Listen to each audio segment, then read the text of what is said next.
So is, oh, I gotta mute mine. So everybody's gonna want to turn off their speakers, or else you're gonna hear me coming across on your speakers too. Okay. Okay.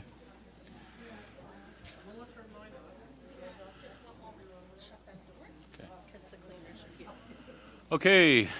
Good evening, folks. Is this going in the? Can you hear it in the? Steve, I don't think it's coming through the speakers in the room. So just bear with us. We're doing a hybrid meeting tonight as the deputy mayor is in Yarmouth of the Nova Scotia Federation of Municipalities business. She's a district rep for the NSFM, so she's attending virtually. So we're just trying to make sure that we got everything in order here. Steve, are we able to do that? To have the microphones both going to the online meeting as well as to the speakers in the room? Okay. Bear with us. We'll get that going here in a minute.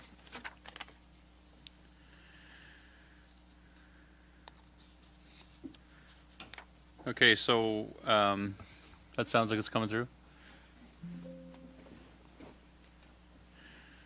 Okay, so our new approach to the evening meetings is that we actually start the closed session portion of the meeting at 4 o'clock and then convene the public public session at 5:30. So I'm going to get the so the meeting has already been called to order.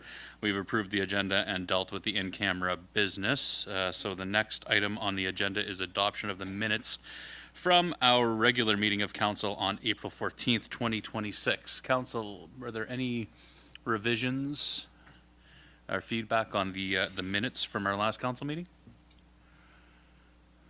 No, seeing none, I will look for a motion to adopt the minutes as circulated. Moved by Councillor Jenkins, seconded by Councillor Carver. All those in favor? Motion's carried.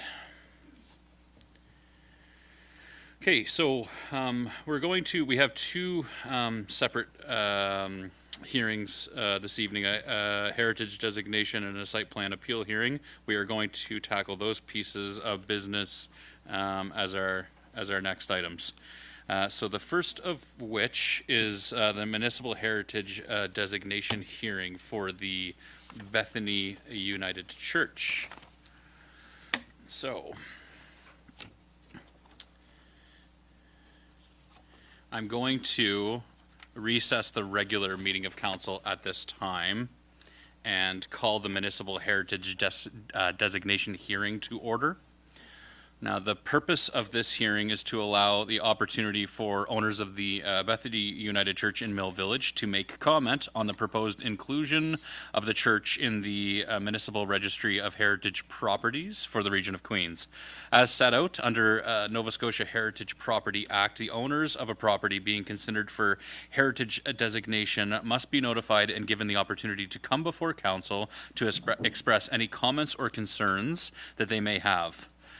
Please note that this hearing is to allow council to consider comments from the owners of the Bethany United Church on the proposed designation, not to receive public comments. The reason for this proposed designation are that the Bethany United Church was constructed circa 1816 by the local community and was the first place of worship in Mill Village. The church has had an important role in the community now for over 200 years. And then also for increased public awareness regarding the significance of heritage in our community. So before we begin, does any member of council wish to declare a conflict of interest with respect to this heritage designation matter? Seeing none, including Deputy Mayor Charlton, who's attending online, I'd ask that Director McLeod give council some background on this matter. Director McLeod? Yes, Mayor Christian. I guess you covered a fair bit of, the background information respecting the history of the church. The Planning Advisory Committee met on February 10th of this year, on January of this year to review the application, and we're certainly fully supportive of the municipal heritage designation for this property.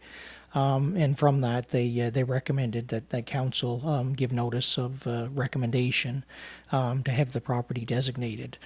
So that was approved by council at its February 10th meeting.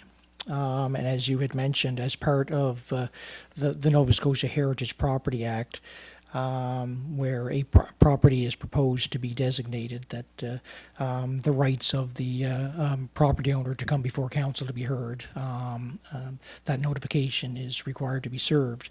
It was served. Unfortunately, I guess the owners, who is the United Church of Canada, was not able to attend tonight. However, instead, they sent some written correspondence respecting the proposed designation, and I believe our municipal clerk has a copy of that correspondence for councils.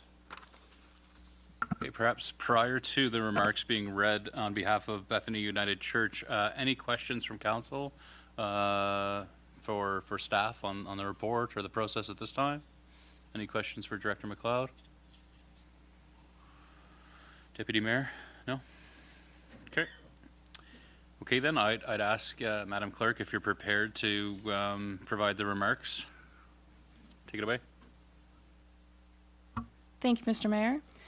The letter is from Wally Chivers, who is the chair of the Property Committee for all United Church properties in Bermuda and Nova Scotia.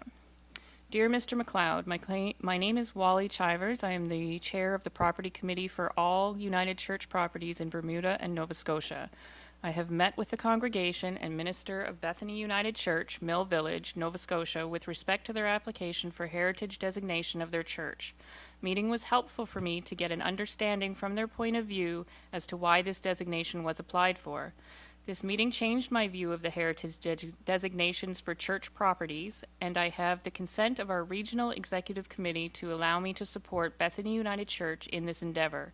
The United Church of Canada, the property owners of Bethany United Church in Mill Village, Nova Scotia, fully support the application submitted to the Council of the Region of Queens Municipality in their application to place this church into a municipal heritage designated site. Thank you for giving us the time we needed to come to a decision that will satisfy all parties involved. Blessings, Wally Chivers. Okay, thank you, Madam Clerk. Any clarifying questions at this time? No? Okay. So the Councillor Wenzel, would you like to make a motion? I would. Take it away. I move that the Council for the Region of Queens Municipality serve notice of registration upon the owners of property identified as PID number 701-05515, located at 31 Medway River Road, regarding the registration of the property known as the Bethany United Church in the Municipal Registry of Heritage Property. Thank you. Is there a second to the motion? Seconded by Councillor Jenkins. Want to speak to it? Councillor Wenzel is the mover of the motion. Not so much to speak to, but I want to thank Albert Canuck for all the work he's done to provide this information and keep that church going. Thank you, Albert.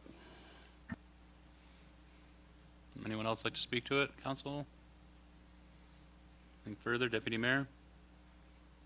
Okay, I'll ask the question. All those in favor? It's carried. Thank you, Director McLeod. Okay, so I'll close that hearing at this time, and I'll now call the site plan appeal hearing to order. And the site plan appeal hearing is with respect to 307 Main Street.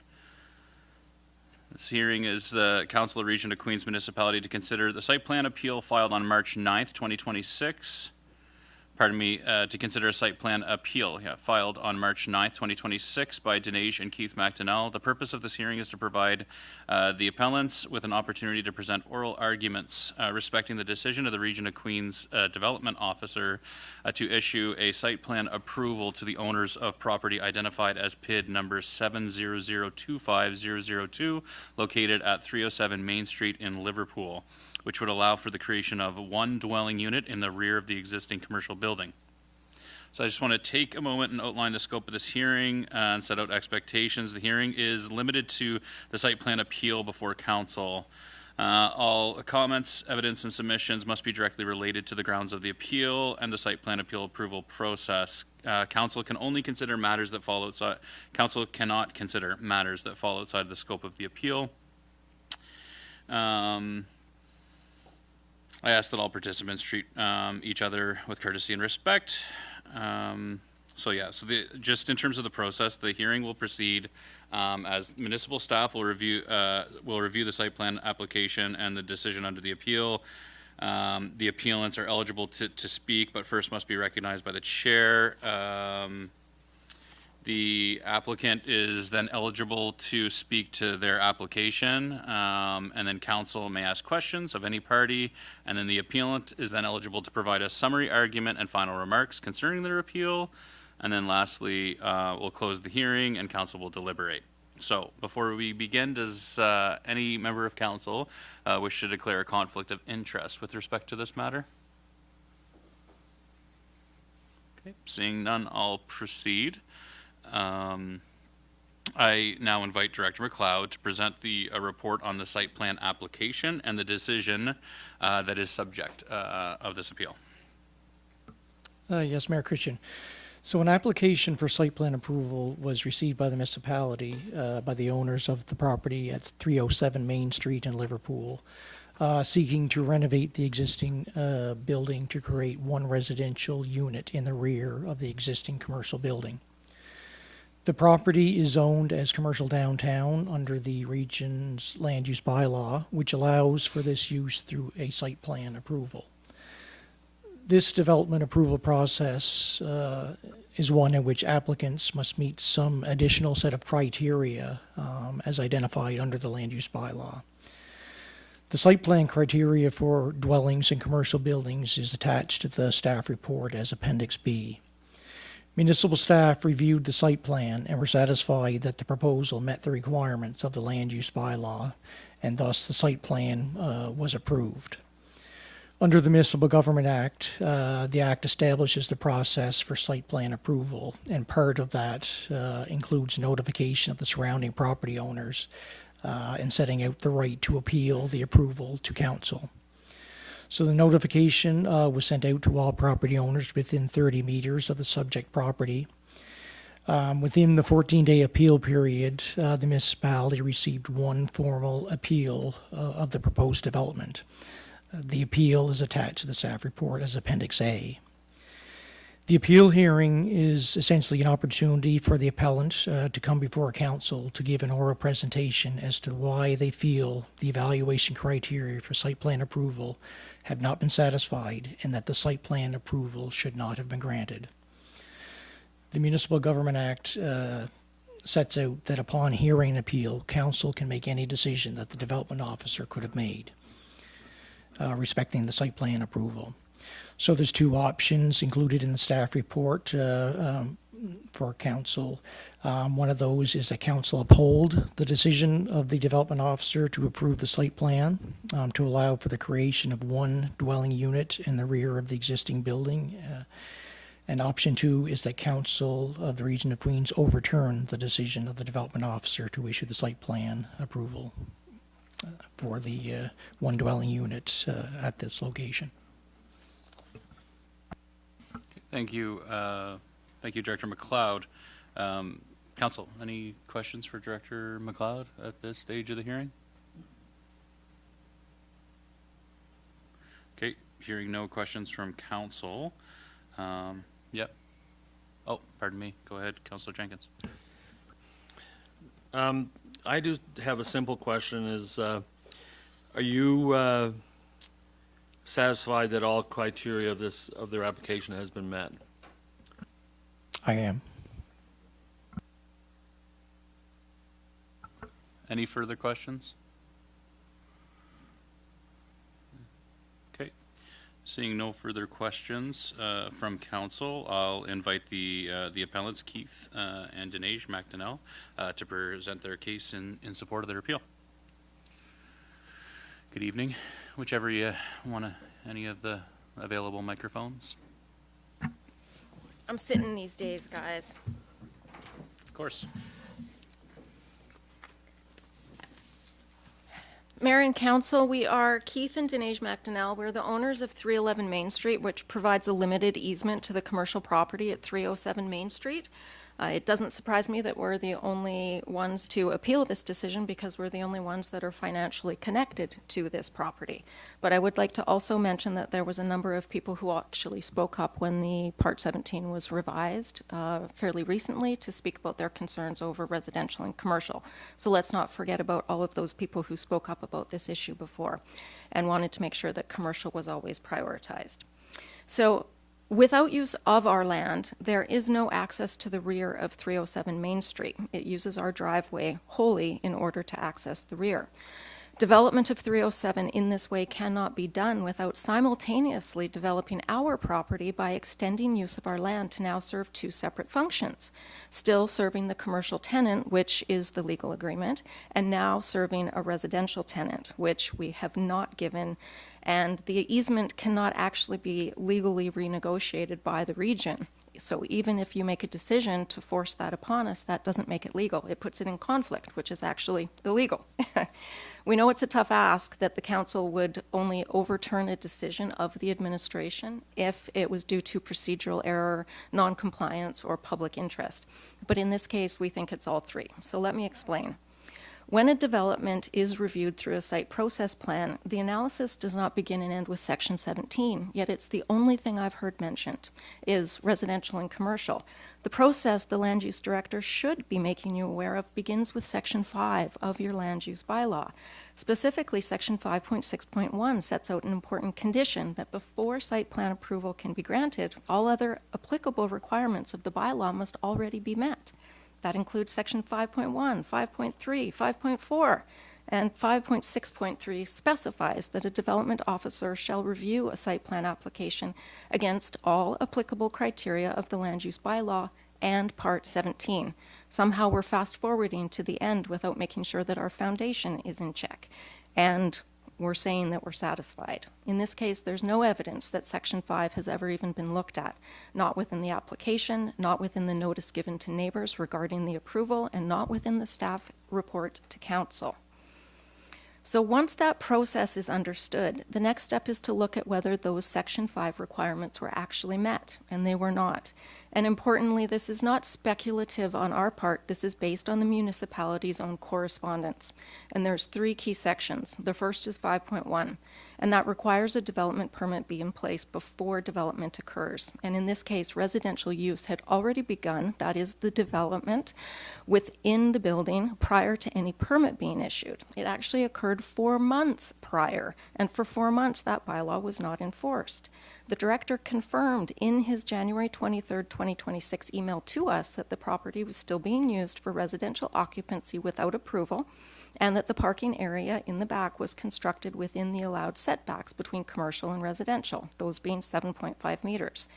This acknowledgement by the land use director was given directly to us about 20 days before the development application was approved. That goes against your bylaw.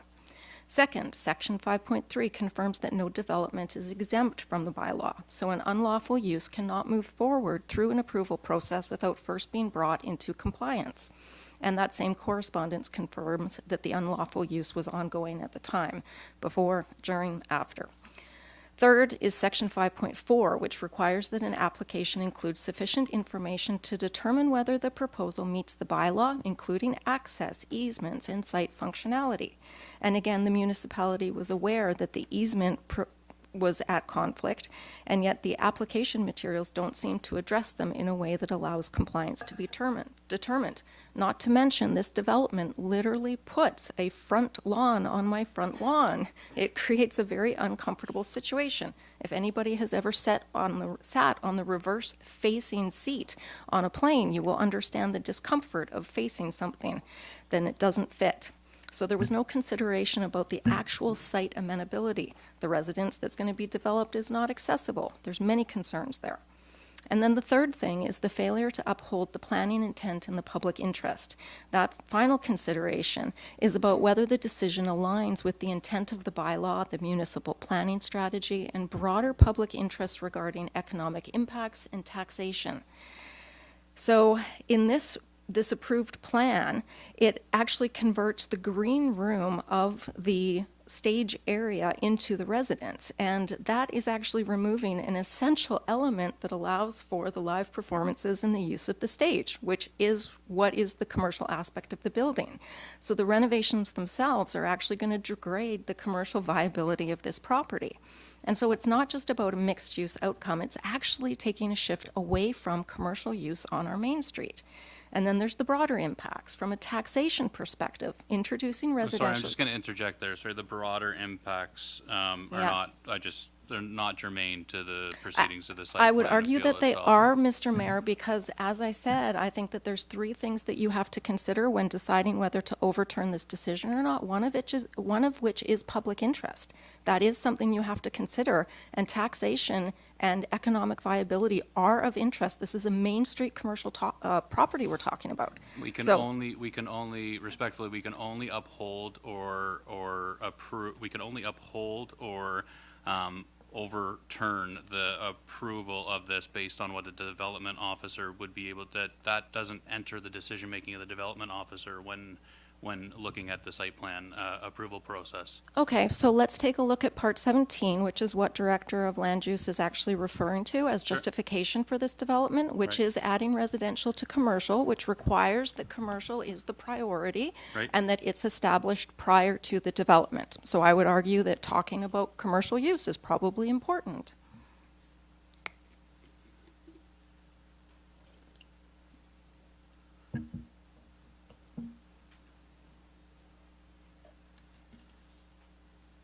I'm sorry, I'm trying to follow your logic here in terms of that the dwellings in commercial buildings are allowed by site plan approval. I'm trying to, where does it say that the commercial is priority? Well, you say it in your municipal planning strategy, and it also says it, do you have Part 17 available? I do, don't. yes. Okay, can I look at it? Because I can pop up there and show you where it's at. But there's a clause in there that says that, let me see how good my memory is. Residential may be considered through a site plan approval process, Right. but it must be secondary to commercial. And in this case, it's not. The only thing that's been considered for 7 months is how we can justify the residential development that's already taken place. There's been no focus, there's been no economic development. It is residence first in a commercial building. So it does matter.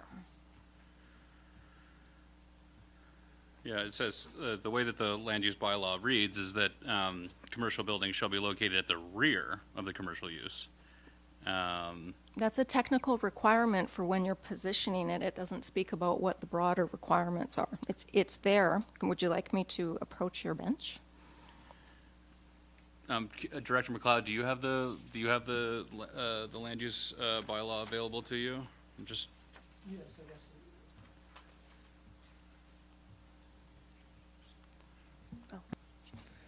So under section 17.2 of the land use bylaw, that's a section that deals with dwellings in commercial buildings. That should be included as part of the staff report, Mr. yeah, Mayor. I can see that, yes. Yeah, so, Is it 17.2 that you're talking about? So I appreciate that when you were speaking to that, so in 17.2 it says, and all other applicable requirements of the land use bylaw being met. And so I appreciate what you're saying in terms of section 5, residential use and existing non-compliance. I am having a hard time seeing the argument with respect to the broader, I think we need to look at section 17. We've jumped to 17.2, which is criteria within 17. You need Okay. to go back up to the top. I don't think it was included in the information provided by staff. it's not contained No, in the staff the report. cherry picking continues, which makes it really difficult for you guys to understand what's on your table when you don't have all the information. You don't have the requirements of section 5, you don't have the requirements of 17, you have this tiny little piece of things that's been extrapolated for you. and it's not enough, which is more reason why you should be overturning this pretty flat. And I actually think it's kind of ridiculous that the CAO and the land use director have signed off on this and are saying and doubling down that they're very confident. And even to Councillor Jenkins' question, are you certain the criteria has been checked? No, it's not. It's very clearly not. And in the meantime, if anybody's reading the municipal planning strategy or through these documents, you'll see it's commercial first. This is what you promised to people in the new year when you wanted to get through the Stedman's building. You said, we will prioritize commercial. We will make sure it's first. We will have commercial before residential. We will make sure that you have an economic engine in Liverpool. You promised that to us when you made those changes. And at the first chance, now we're bypassing all of that and we're saying we don't care about that. We don't care that we're going to lower our tax base. We don't care that we're not going to have commercial properties. We don't care what we do to our commercial properties so that they can't be used effectively in the future. That's what we're saying with this development. And all the while, it's because we've got an illegal tenancy that took place, which you guys knew about from day one, literally. We could have had a bylaw officer. Keith's had bylaw officers when he's working downtown within minutes. He had a bylaw officer show up within 2 hours when all the bylaw officers were out for a conference on a Saturday. And yet it took us from October 1st, when I reported it, to December 19th before we even had anybody investigate it. And still, there was no enforcement. The bylaw infractions continue, and now your administration is asking the council to okay a decision that they made to try and legitimize it. But even if you do that, it will never be legitimized. It will always come back to this point in time when, if a decision is made to allow it, that it is unlawful, which means it will keep coming up over and over and over again. We're Okay, so- concerned. We're concerned because of it's our driveway and our property and our privacy, and we're concerned because we are two business owners. We hired our first person this year. We've created our first job. We are really trying to build the economic engine of this region. And it's really hard to be sitting here when all I'm asking for, I'm not asking for any special stuff. I'm asking you to enforce the bylaws. Council, this council and the council before, all the councils have done work to create bylaws.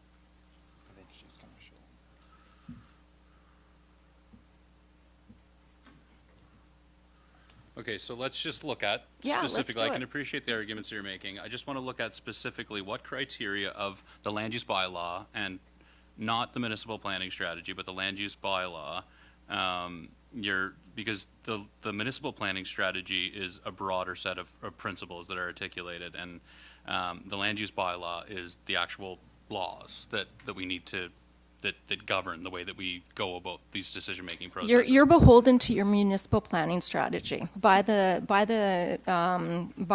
Government Act, it actually requires that you cannot take any kind of action or decision that goes against, you don't have to do everything that's in your municipal planning strategy, but you cannot take actions and decisions that go against what you've specified.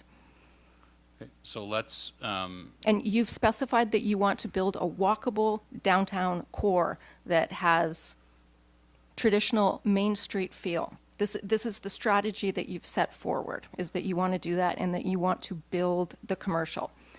But what we've seen from this council is that our commercial properties are actually flatlining. We are losing our commercial properties. They are the highest taxes that we earn. And so every time we allow residential into commercial, we are reducing our tax base. And that's not just reducing the income that we're going to be making going forward. It means everybody else is going to be paying more in order to compensate for that. Okay, That so is a recipe for disaster. so let's stick to this, property specifically, Yeah. if we can, Dr. McDonnell. So specifically, what contained in our municipal planning strategy, if you could articulate what contained in our municipal planning strategy or land use bylaws, is not, the requirements that are contained in the land use bylaw or provisions of the municipal planning strategy, I'll afford you that, are not, in your mind, being satisfied with the development officer's decision to approve the application. Yeah, I would say section 5.1, section 5.3, section 5.4. Of the MPS or the LUB? No, Sorry. this is LUB. This is all the LUB. Section 5.6.3. And also part 17 I don't have the specific clause because I didn't print it and I don't have my phone available. And within that document, and actually I think within section 5 as well, probably within section 5.4 where it says site plan approval, there's clear criteria that it needs to be commercial first, and that residents may be considered, but it must be secondary. Respectfully, I don't see that anywhere in the NPS or the LUB. Well, This then I'm motion. sorry, Scott, that you don't know your documents well enough, but this is what it is. And the fact that I can't prove to you in 10 seconds without all of the stuff. Well, why I'm- respectfully, but you're the appellant who's come before us today Do you, prepared do you to not appeal have this. enough? And the fact that I'm sitting here with a land use director and he can't tell us where it's at? Can I have a internet connection so that I can answer this question for you? Well, certainly, the internet, there's free Wi-Fi here.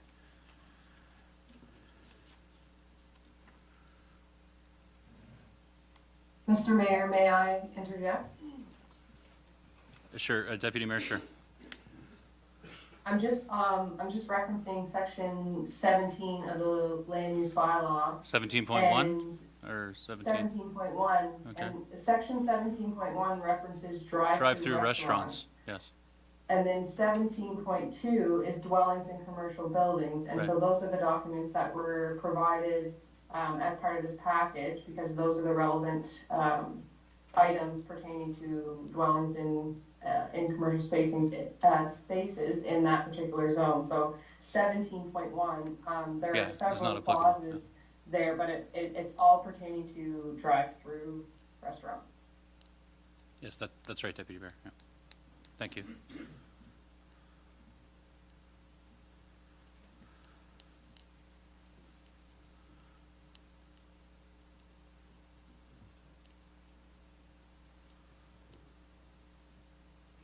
And I'm just looking to the municipal planning strategy policy 521, which deals with the downtown commercial zone, reads, "The downtown commercial zone shall permit a range of commercial and community uses of a scale and type appropriate to a downtown context. Automobile-related uses shall be prohibited with the exception of parking lots designed to minimize their impact to the pedestrian experience. Residential uses shall be permitted, but shall only be located in buildings with commercial uses and shall be secondary to the commercial storefront." So perhaps that was the provision you were No, talking- it's not. I'm very specific and I know what I'm talking about. The fact that I can't pull it up is slightly irritating to me right now. But it's in there, so I just have to find it. It's very clear, you guys, and I mean, it's what we were talking about when we updated this document before, was that it needed to be, that commercial would remain the priority, so.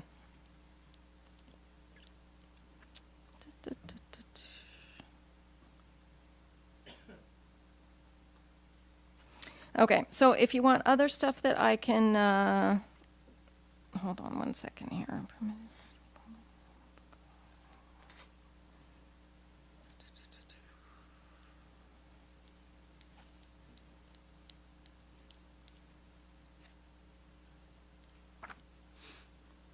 I'm going to look in, I think it's section 11 for the specific part of the land use bylaw that applies to the commercial downtown. So if anybody's got that, that's where I'm headed right now.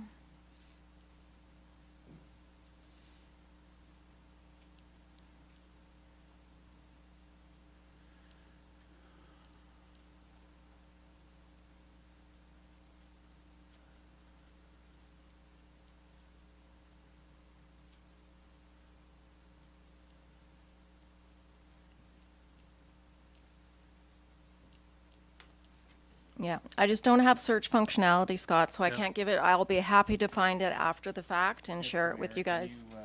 Can you repeat that clause again that you found that said secondary in it?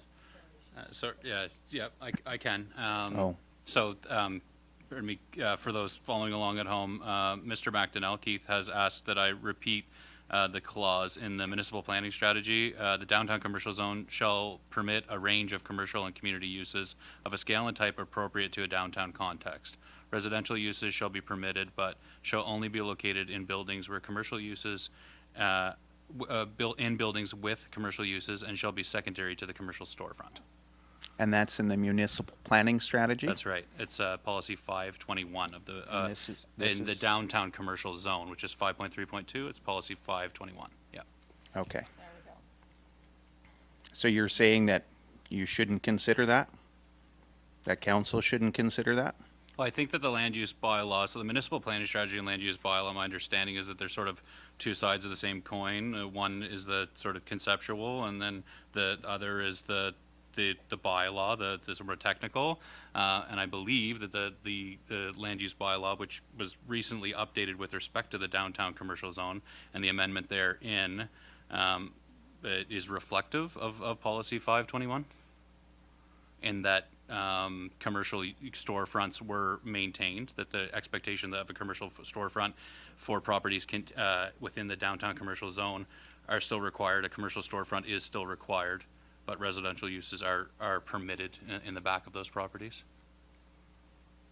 Okay, so you brought this up saying that you wanted to exclude her argument on this. So are you now saying you're still going to exclude the argument? No, I just, I interjected because it's my role as the chair to make sure that the hearing proceeds, that specifically we're looking at what is material to the site plan appeal. And my understanding is that Dinesh was speaking more broadly about the economic prospects and the sort of broader vision for the commercial downtown, and so I was redirecting the hearing to specifically what we can and cannot do as a council, which is to either uphold or overturn a decision of a development officer using the same criteria that a development officer has available to them. And so that's very much compliance to the land use bylaw. And I will agree, it's not just compliance to 17.2 of the land use bylaw, because 17.2.1 says dwellings in commercial buildings may be permitted by site plan approval subject to these criteria and all other applicable requirements of the land use bylaw being met. So I agree with that. And so, So may we continue? yes, you may. Thank you. Okay, so this approved plan actually serves to convert a green room into a residence, which removes essential backstage facilities that prevent the building from functioning effectively as a performance venue, which is what the applicant says it's going to be.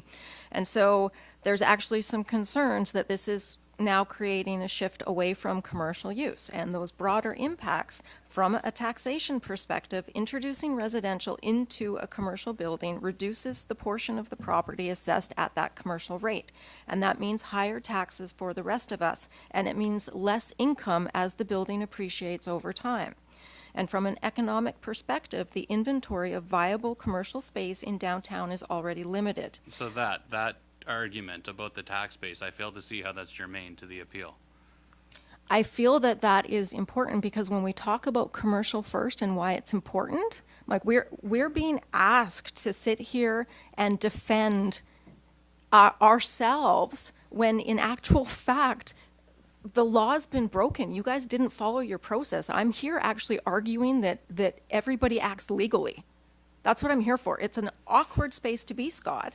And so or Mr. Mayor. And so what I see here is that I think that council has been served up a very tiny part of an overall problem. You've been given 17.2 and you've been given a picture of a building. But this is changing a commercial property into a residential, into a part of a residential. From a strategic standpoint for council, I think the thing that you should be most concerned about should be taxation and revenue and that commercial viability. But respectfully, the development officer can't uphold, the development officer doesn't have impact on the tax base as a criteria for which to look at a site plan approval. No, but they do have feasibility and the impact to the community. They do have a whole range of things that they need to actually consider on whether the development is suitable or not. So And that would be let's what. look specifically at those. Let's look specifically at those. Feasibility, so where, so you said 5.1, 5.2? Work with me. I'm trying to figure out exactly what you're talking about. No, I guess too, I'm feeling a little bit blindsided here because also okay, first of all, we were told this wasn't a question and answer period. You were CC'd on that email when we were told it was not a question and answer period. Yeah. This so- isn't a question and answer. I have to chair. I have to chair it though, and my role as the chair is to ensure that the grounds of the appeal that you're tabling Yes. are grounds that the council can look at. Yeah, I appreciate that. What I'm feeling is I'm feeling the pressure of having to respond very quickly with very deep specifics when I was not told that I would need to do that. So the fact that if I had known that this was going to be this type of situation, I would have brought more notes with me so that I could have performed better for you to explain why I think you should act legally. But I'm not as prepared in that regard. So it's really just frustration at myself that I'm feeling at this point. So what would we like to talk about? Let's talk about 5.1 then, which is requirement that a development permit is given before development occurs. And so in this case, what's being applied for is a residence in a commercial building, but residential tenancy has already been taken. Yeah, but sorry, section 5 on development permits, the development permits have a totally different threshold than site plan appeal. Do they? Yes, they do. Yeah. Tell me what the difference is, because when I take a look and you can go to section 5.4, and what do you see there? Application requirements for a development agreement. Okay, and is it 5.6? Let me see if I can, oh, wait, just wait. I actually have 5 printed out, so.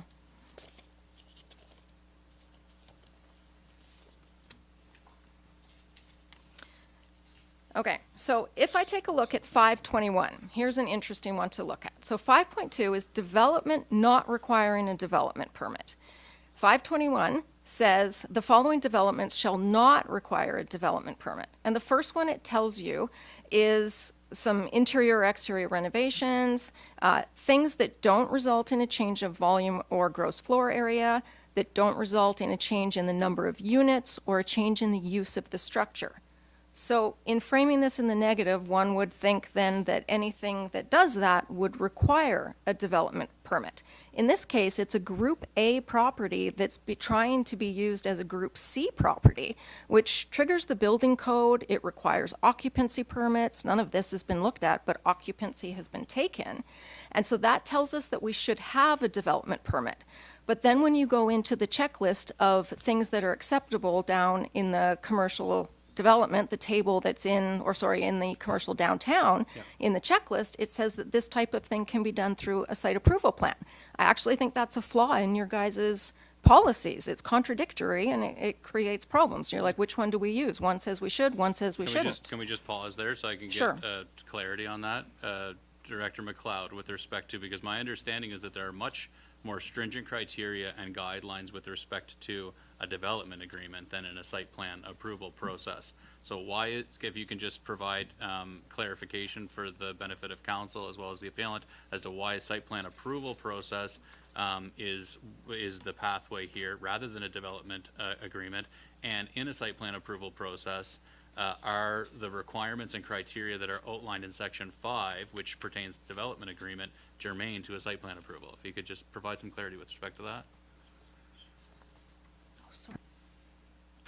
So I guess there's 3 processes for, I guess, municipal approvals. One is the development, simply a development permit, and I think that's what section 5-5.4 is referring to, is the actual development permit application as opposed to a development agreement. But a development permit gets issued when a property is allowed as of right within a particular zone. If it meets like the setback requirements and things like that, then and it's a permitted use, then a development permit gets issued. Site plan criteria is kind of a middle ground of the municipal approval processes, whereby some additional criteria are required to be met prior to being able to issue a development permit for specified uses. And then there's the development agreement process, which is a more stringent process for particular uses that require a more controlled So I think the confusion is mine and confusing a development permit versus a development agreement. I think the development permit is germane here. Pardon me. I was confusing. Is that fair to say? It was the development permit versus the development agreement and the site plan approval. So, yeah. I think the confusion, I think I was confusing a development Yeah, permit. yeah, development I think, agreement. yeah, section 5.4 is referring to development permit applications, and that's just the general criteria for the particular zones. So although a site plan approval, or site plan gets approved, you're still required to go through the development permit process and meet the other requirements such as setbacks and that sort of thing that would be required on top of the site plan criteria. Right. So the provisions within Section 5 with respect to development permits would be germane to this situation, to this property? Yes. Yeah, okay. I'm sorry, pardon me. That was my misunderstanding, Ms. McDonnell. So items in Section 5, pardon me, you are correct. They are germane. They are relevant to what we're talking about here. And so do you have Section 5, like because I'm just trying to catch up with you in terms of what specific elements of the Section 5 of the land use bylaw you feel the development officer has misinterpreted in granting the approval? Yeah, I'll give those to you again. And that is 5.1, 5.3, 5.4, and 5.6.3.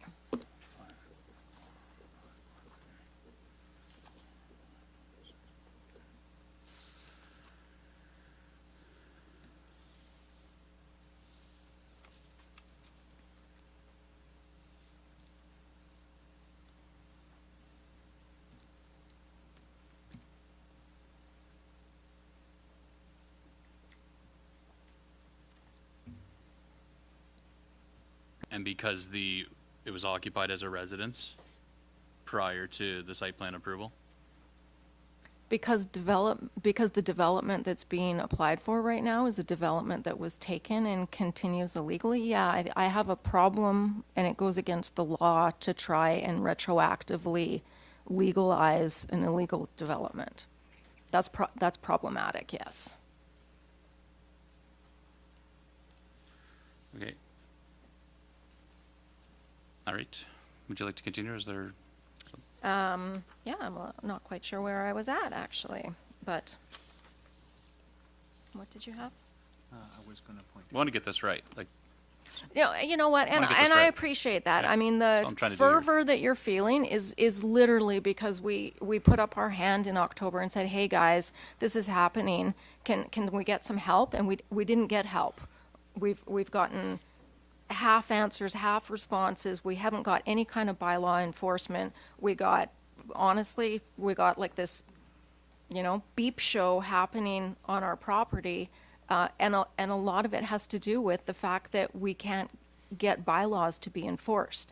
And so I guess let me finish this statement here and then we can carry on. sure. Okay. And so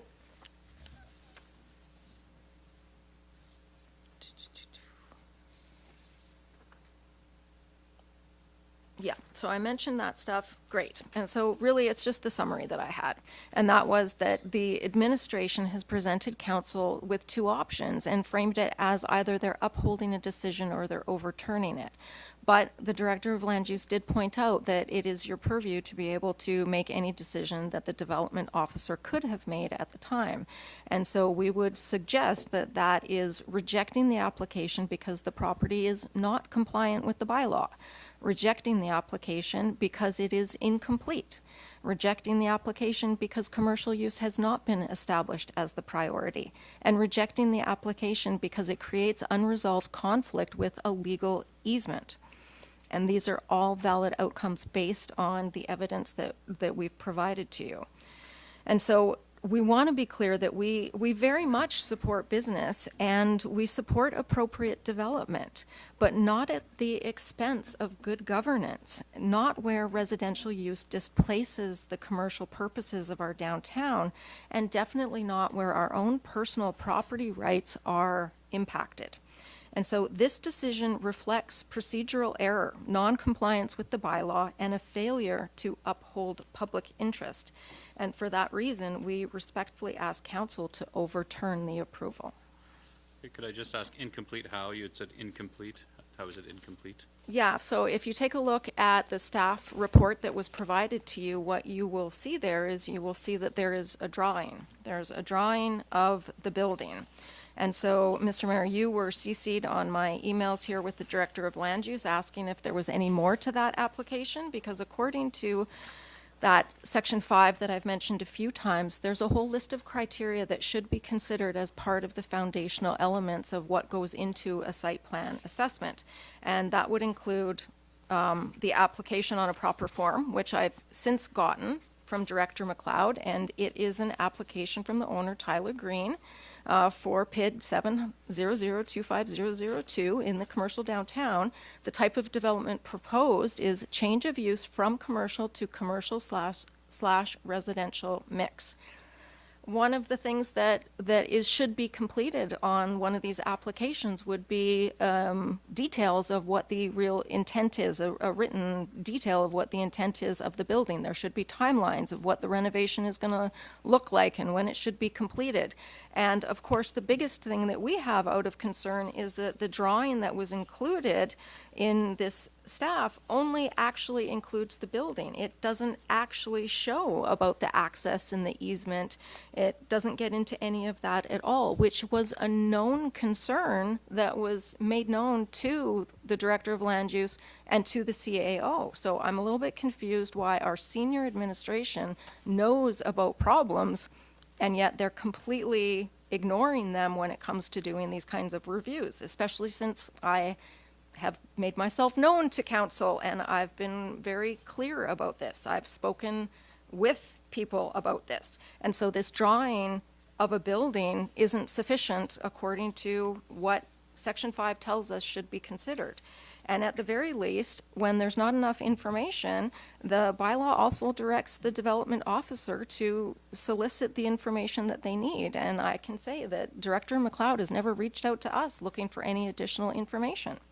We've never been asked any questions, actually. We've gotten some attention from council, but I have not had the administration do any kind of investigation into how my property is being affected here, our property is being affected, even though they were made known about it in person. So yes, I feel like the application is incomplete. Okay. Thank you.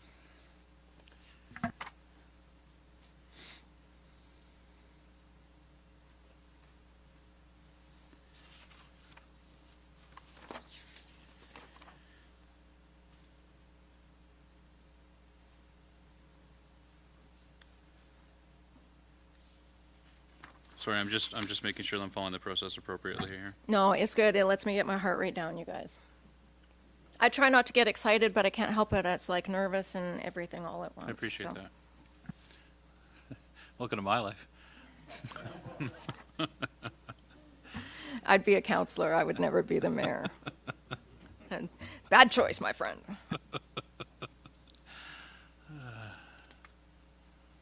Okay, so I think now is the appropriate time to call upon the applicant to speak to the application. Is that right? I think that's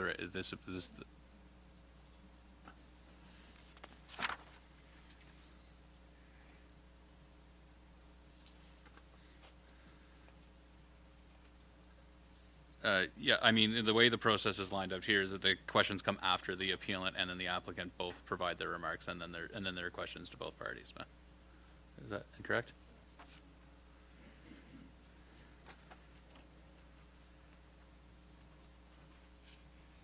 Okay, well, yeah, I mean, council, do you have questions? Are there questions from council at this point? Okay, so, okay, go ahead, Councilor Watson. I don't know if it's appropriate to ask the appealant Probably isn't, or then. who it is I ask. I just want to ask about the driveway. I just want to ask about the driveway. Is it a deeded access to the two adjacent properties, or Is it a right of way, a legal right of way?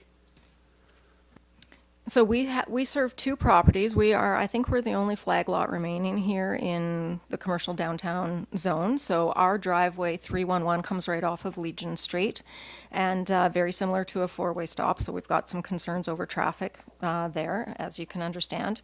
And so we serve on one side. We serve 313 Main Street, which is a residence. And so the driveway is ours. We own the driveway. There's an easement that allows for access into the driveway space there. And over on the other side for the parish hall, which is the 307 property, there's access to the land. We have ongoing issues with the illegally constructed parking pad that's there that assumes that there should be vehicle access, but there's never been vehicle access as part of that easement. It's only ever been a walkway. And so the concerns that we have is that we already have issues with our driveway being blocked multiple times. And so we've had situations where we've been blocked for 20, 30 minutes and literally have had to go door to door to find people. And of course, I have a number of health issues. I have epilepsy and I recently had a stroke. And both of those things make emergency access to my property pretty darn important at this point in my life. And so having to constantly deal with vehicle egress, and also that, that's the only way we can exit from our flag lot if there was a fire or something like that were to happen. So the driveway we have concerns over, and it's been an ongoing problem for that. So we're not interested in adding more vehicular traffic to what is already a problem on the driveway. Okay, and just, I know there's a bunch of signs that are out there. I'll note too that the signs that are out there are not our signs. I'm not sure I understand your answer.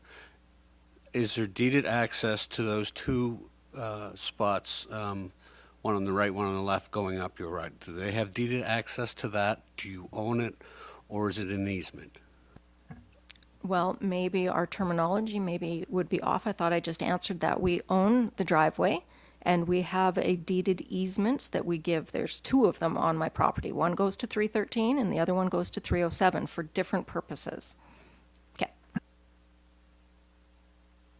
Any other questions for the McDonnells and with respect to the appeal at this time, Council? Deputy Mayor Charlton? I don't see you now because I've been looking at the LUB.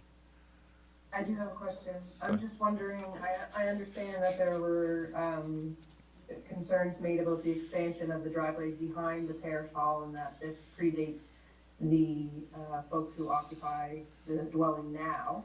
I'm just wondering, was there an established single parking spot behind the parish hall before this expansion occurred? No, there was not. There was foot traffic and there was a wide footpath. When the previous owners constructed the parking lot in the back, we'd had a conversation with them at the time and had agreed that we would we were both intending to be there, until we die. So we thought we had time to sort of deal with it. And then it got sold and then this happened. So we've had no time. Yeah. Does that answer your question, Maddie? Thank you. I think it does. Mr. Mayor, I do have a question for Director McLeod. Should I wait, or would this be the appropriate time? You go ahead, Deputy Mayor. I'm just wondering, in regard to the residential space going in behind a commercial space, what are the parking requirements in the commercial downtown zone? There's actually the parking requirements are waived for the downtown commercial zone, so there is no on-site parking requirements. And so that would be for whether it's commercial space or residential space? That's correct. Okay, thank you. Thanks. Okay, now if there are no further questions from council about the appeal, I will ask, I believe that a written statement for the applicant has been provided for the municipal clerk to read out. Okay, thank you, Mr. Mayor. Get good and close to that microphone just so we can hear you loud and clear. Yeah, I There you don't know. Can everybody hear me? go. I can, yeah. Deputy Mayor? Loud and clear. Oh, God. Yeah, Sorry. you too. Sorry, I'll just for next time. So this was received from the applicants, Harvin Tyler, for me to read. Was it an easy choice buying a building that is over 100 years old? Well, physically, since buying this place in October, I've been up to my eyeballs in paint chips, cobwebs, and slivers, and the occasional raccoon's nest. So physically speaking, maybe not so easy. But emotionally, the choice was an easy one. I've wanted this building for a little over 4 years now, loving it long before the appellants even moved to town a year and a half ago, long before the last owner owned it even. I have seen this building at its very worst, abandoned to time. The life that once warmed its halls went out. The building suffered greatly because it was sitting empty. It broke me to see this building in such a state, and I became obsessed with wanting to restore it. Sure, the last owner was able to do a lot to it, but there is much, much, much more to be done, and each day the to-do list grows. We have already plugged leaks, torn down a falling brick chimney, patched the roof, repaired pipes, prepped for painting and tiling, and we are only a handful of months in.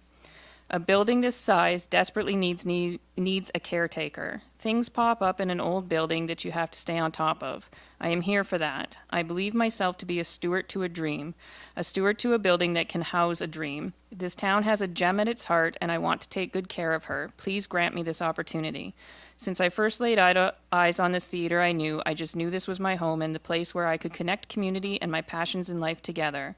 Besides selling our wares in the boutique downstairs, we want to create a safe space, a place where the LGBTQ2 plus community can come and sing, dance, and watch live performances, tell jokes, and maybe a board game night or two for 4 nights out of the month. I am hoping that Liverpool is a safe place to make that happen. It is intimidating trying to pursue this dream amidst the current political climate. I am sure I already have haters, but I still believe there is a place for me here. Sorry, Madam Clerk, I'm just going to interject, just with respect to the comments need to be directly related to the grounds of the appeal and the approval process.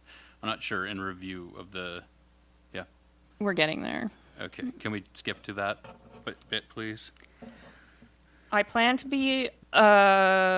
on being part of this community for many years to come. My husband and I are only seeking to create a place to live and work and be happy. I am a man on a mission, and I hope the appellants can get used to me and accept me and my other neighbors, like my other neighbors have.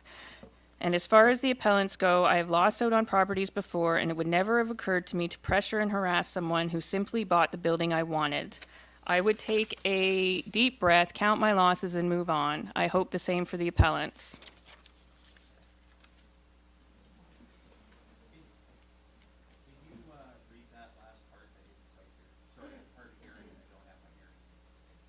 Can,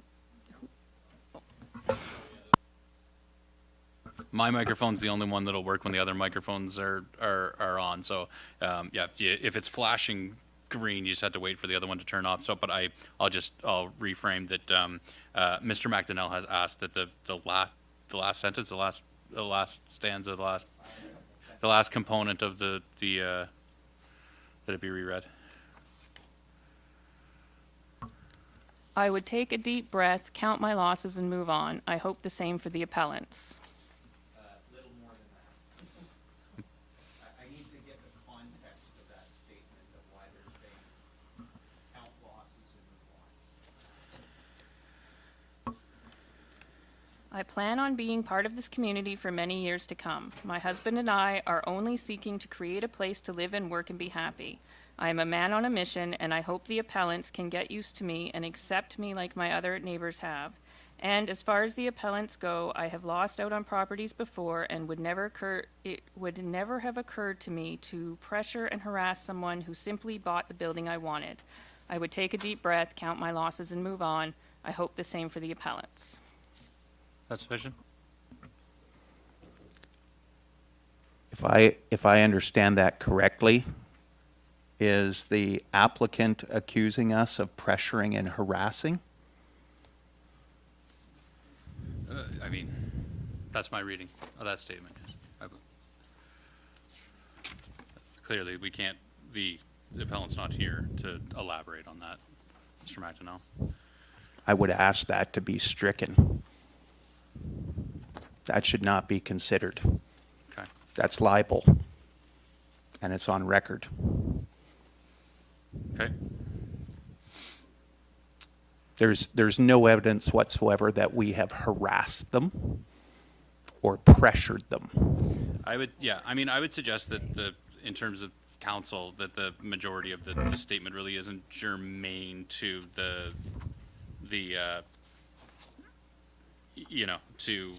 to the application and appeal hearing here. Site Agreed. plan appeal. Okay, thanks, Mr. McDonnell. Okay, sorry, just gonna get to my next bit here. I'll take this right up.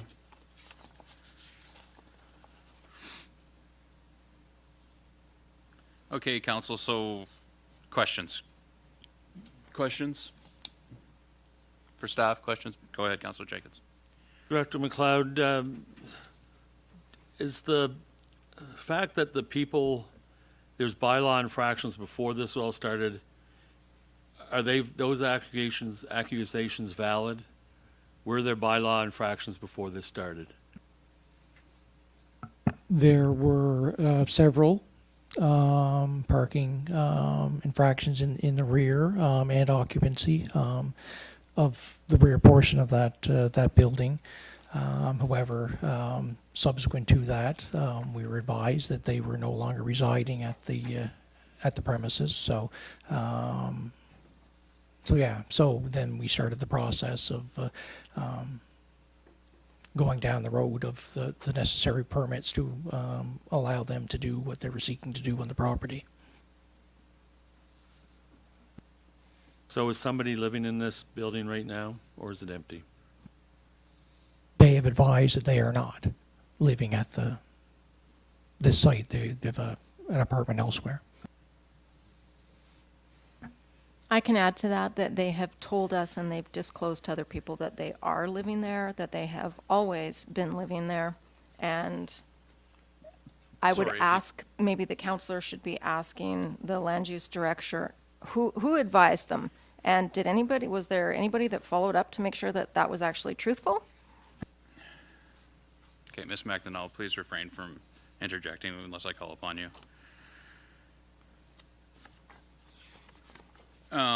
Other questions? Deputy Mayor, do you have a question? I can't see you still. I think I'm okay right now based off of, so no parking requirements, whether it's commercial or residential. Hopefully I'm not too loud, apologize if I am. You're okay. You're okay. And so the parking part does not come into equation here, so if there's something going on between that parcel land and the McDonnell parcel land, that is not anything that would fall under the land use bylaw. Is that correct, Director McLeod? Would that be something that would be a civil matter? And would that also include any issues, whether it's an easement or deed of access? I think that's right. That is separate. I guess the items that are taken into consideration for the site plan approval for dwellings in commercial buildings is set out under Section 17.2 of the land use bylaw. That is the specific list upon which a site plan approval is evaluated. So parking is not one of those criteria. Thank you. I just have one further question. In regard to the comments earlier about them not having a development permit, would they get a development permit after the site plan was approved? Because it's not just something they can go ahead and do. Can you speak to that a little bit? Absolutely, and I think the Municipal Government Act is clear in that the development permit comes after. I guess we can't issue a development permit for a use that requires site plan approval until the site plan has been approved. So the development permit could be issued upon the completion of the site plan approval process, subject to meeting the other requirements of the downtown commercial zone. So. Okay, and for further clarity, if the use was just an allowable use and it was not by site plan approval, the proper step would be to get a development permit and then move forward. The site plan wouldn't be in the equation, where, if the use was just an allowable use and it was not by site plan approval, the proper step would be to get a development permit and then move forward. The site plan wouldn't be in the equation, where, if the use was just an allowable use and it was not by site plan approval, the proper step would be to get a development permit and then move forward. The site plan wouldn't be in the equation, where where it requires a site plan approval, you do that first, then you get the development permit, and you're set out, you have to follow the additional things under that, but it's just a little bit different with the process. That's correct. Ms. McDonnell, I'm going to provide you with an opportunity to provide like closing remarks. But Councillor Fancy, I'll recognize you now. Did you have a question? Yes, it gets, I guess the easiest You way. guys it speak gets- right into that microphone, Yeah, Councillor it Fancy. gets tricky, but when I look at this and I see trying to look at the map and see where the easement is between 307 and 311. So an easement means that 311 owns the property, and they're giving, and it's in your deed that you have a right of way to go down the easement to get to where? Because if you can't use the parking in the back, what are you getting the easement? Where do you can't park in the driveway? So if you can't park in the parking lot in the back, then what is I guess, so what I'm saying is, are we looking at here at a change in use of the easement to be able to reach the parking area in the back? Am I wording this right? I believe, well, the deeded right-of-way is a bilateral agreement between the two properties, which would have predated the municipal planning strategy or land use bylaw, is my understanding. Sorry, what's your question? The question is, the easement is there. Just like, a lot of places, we were going to buy a place one time and they had an easement where you could be able to, the only way I could get to build on the property would have been to use the easement and put a roadway down to get to where I was going. So the easement is there, but if the easement was there to do something, I don't fully, the easement to go down, the only way if you're going down, you have to go to somewhere, so you're going to just park beside the house, because they're parking in the driveway, which is then in turn causing them grief. So I guess the easement is still there, so it's legal. It's a legal document, but and I guess it pre-existed before. So, but I don't really understand how they can even use the easement. I guess that's my question. So maybe is it? I'll ask the question to you, Director McLeod. Is a deeded right-of-way on that is deeded to the property in question grounds that are considered as part of the development permit or site plan approval process? No, they're not. That would be a matter that's outside the scope of site plan approval process. We don't interpret legal uses of easements. That would be more of a civil. Does that answer your question? Does that help to? Okay. Are there other questions?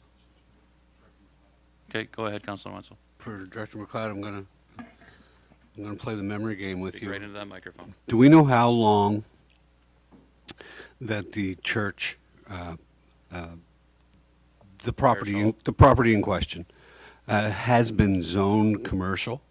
Is that normal? Is the United Church or the Anglican Church up on School Street, are they all zoned commercial? No, I guess most churches in the rural areas would be zoned like an institutional use, but this church has been in a downtown commercial zone probably since there's been zoning for under the former town. But how far back that goes, I'm not exactly sure, but quite far. Okay, just to follow up with that, if I can remember correctly, in my youth, when that was moved to a different ministry, they used to come here, 2 or 3 of them. I'm not sure from where, somewhere in the States. And when they came here, they would have youth clubs and different things going on out of that building. And those folks that came here, they did reside in that building. Am I correct in saying that? That I'm not sure. I have got one further question.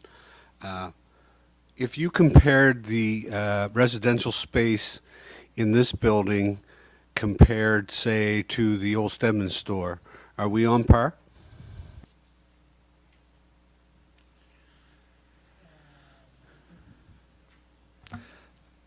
As far as size, Counselor, I'm not exactly.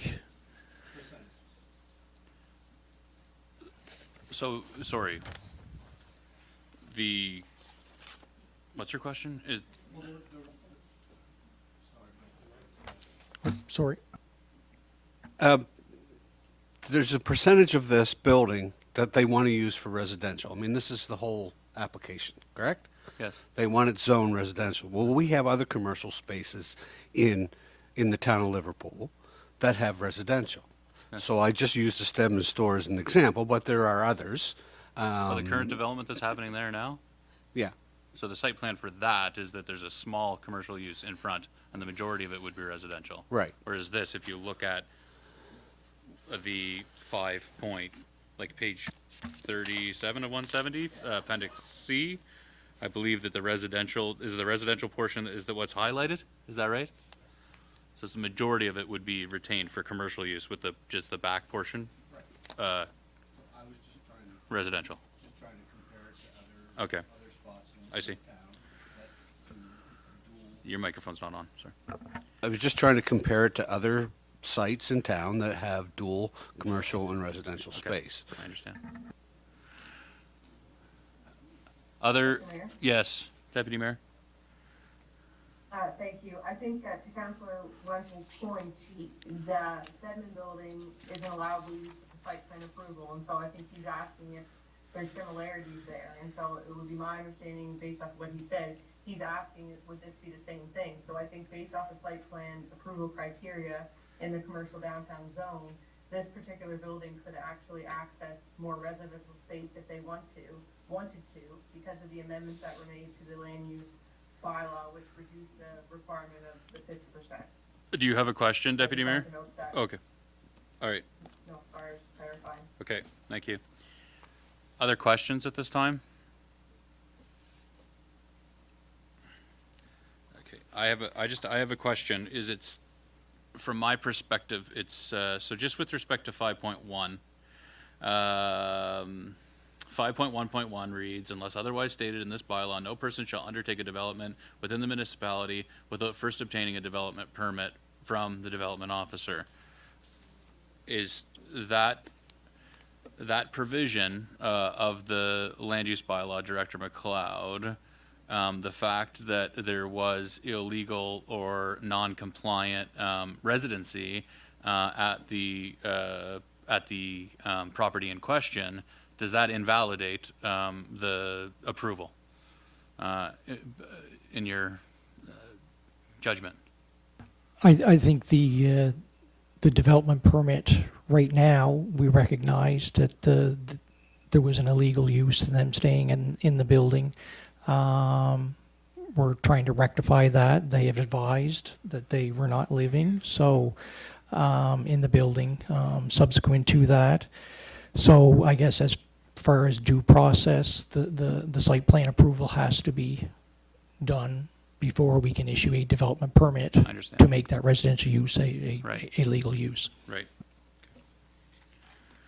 Any other questions, council? Okay, hearing that there are no other questions, I'm going to provide the appellant with an opportunity to provide closing remarks. Thanks. I think Keith might have some of his own comments, but I'd like to follow up on Deputy Mayor Charlton had asked a question about the easements, and the Director of Land Use said that easements would not, and right-of-ways would not be included. But I will refer everyone to section 5.6.2 of the land use bylaw, which states, in addition to the requirement, this is underneath the site plan approval section. 5.6 is site plan approval. 5.6.2 is application requirements. In addition to the requirements of section 5.4, so then I'll skip you all of that, but I'll go to section 5.4 so that we can see what's in there. And when you go to section 5.4.2, specifically item C, it says specifically the location of rights-of-way and easements within the subject property. And as I've mentioned already, this particular property cannot be developed without also developing my property. And there is an easement that is there, an easement that the director and the CAO have known about. This was deliberately avoided in this application. I'm sorry, which, I'm looking at 5.6.2. Yeah, 5.6.2 is what gives you the instruction to take a look at section 5.4. 5.4, And okay. 5.4.2C is where I want you to see that.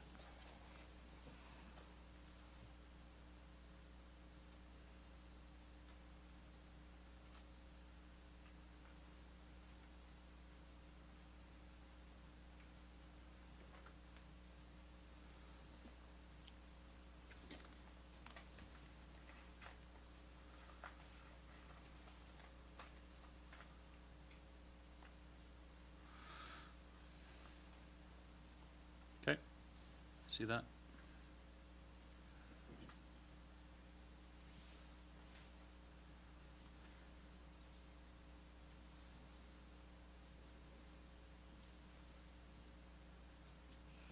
And I guess maybe since there was the question about the easement, I will say that really when it comes to the easement, we've listed a number of other things regarding just bylaw and the following as why we're appealing this, because it just didn't follow the process it's supposed to, and it didn't meet the requirement for being in compliant before development.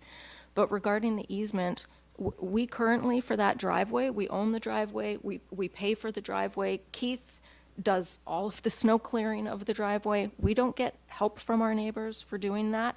Now, when there's new parking lots that get added, Keith now has to spend extra time. We now have questions about where our snow load is going to go because place where we kept our snow has been removed from us. This puts more burden and more work on us at our cost. What we have said is that we are looking forward to engaging with the commercial owners so that we can have conversations about our legal easement. We've actually got cease and desist orders flying around down there, and part of what we're asking for when it comes to not having trespass and blockage is that we've asked both of the people who use our easements to come to the table for a maintenance agreement. We've heard nothing. No one is speaking to us to talk about how to use the easement, and what we're saying is, at the very least, this deserves a conversation, and that's what we want. If we do things legally, everyone is forced to come to the table to have a conversation, and we get to say, hey, what do you actually want to achieve? How can we do this? What's going to work? And we can come to an agreement that's good for us as owners of property and for the public. And that's what we want. We want people to come to the table for a discussion. That's not going to happen if the region allows things to continue illegally. That is why we're in the predicament we're in today. So we're asking for you guys to overturn the decision so that we can move forward and we can get this property compliant. We can move forward and we can pay attention to, let's dot the I's, cross the T's, let's do things right. And let's build business. That's where we want to go. But we have to come to the table, and it has to be in a legal way. Keith, did you want to get in there? I guess the only thing I want to say here that I think hasn't been said or some questions is we've stated from the start there were multiple bylaw infractions. Only one ever got rectified.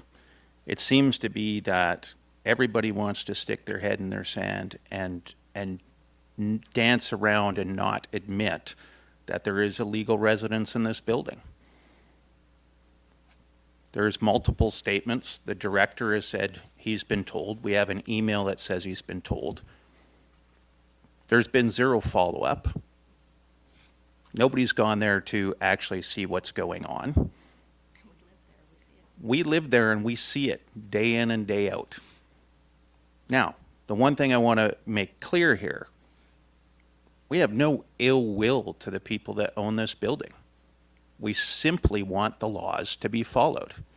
When we made the complaint, we expected a timely response. I don't think 2 months is a timely response. When we asked for follow-up, in the latest email that we got from the director, it says it's still an ongoing issue. And I think honestly what's going on here is everybody's expecting that we can approve this permit to remedy ongoing violations. And that sets a very dangerous precedent. That says to everybody in the region of Queens, go ahead and do what you want. We'll figure it out later. And what that is real impact right now, as Denasia said, we have, since we've moved here, tried to have good relationships with all 10 of our neighbors. Not just the 2 that we share a driveway with. All 10 of them, and we have good relationships with them. But it seems to be that as soon as we're dealing with this one issue where we're saying we want to have a discussion, that 3 of our neighbors, the ones that are most impacted by this driveway, don't want to have a conversation. Nobody wants to have a conversation about these bylaw infractions. Nobody wants to have a conversation about the change of use of this driveway, the burden to us. Nobody wants to have a conversation at all. They just expect that we're going to accept the burden and move on. This is 7 months after the first complaint, and these bylaws are still not rectified, these violations. And we have an application that's actually been approved. Tell me that this is not people in the administration or this council truly being ignorant, ignoring what is going on. Tell me that with a straight face.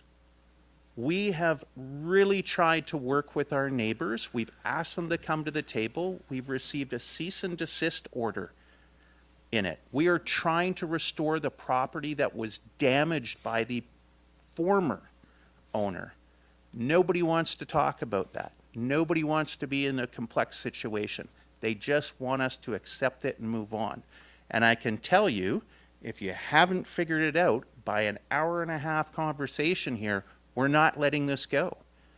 Everybody wants to dictate what goes on our property and not involve us in a discussion. That's all we ask. A proper discussion, follow the laws, have a negotiation, and figure it out. We understand that people want access to the driveway, to access their building. We understand on both sides of this property. On 313, literally our property line is like a foot away from that house. We understand there's complications, but if nobody wants to come to the table and discuss with us, this is going to fester forever. To the point now that we have a libelous statement on record. Do we want this to fester? Do we want this to go on like this? Or do we actually want to do something constructive? We agree with the applicant. We totally want to see business in the downtown core. We want to see more of it. We want to protect it. What we're against is residents, and definitely illegal residents. Anyways, that's my final statement. Okay. Thank you, Mr. Dinesh. I'll tell you with a straight face that I'm not going to willfully ignore violations of the bylaw. After meeting with you folks, my expectation was clear to the staff that any ongoing violations of the bylaw enforcement occur. And I received notification from staff that bylaw enforcement had occurred and that they were satisfied that there was no longer residential tenancy in the building in question.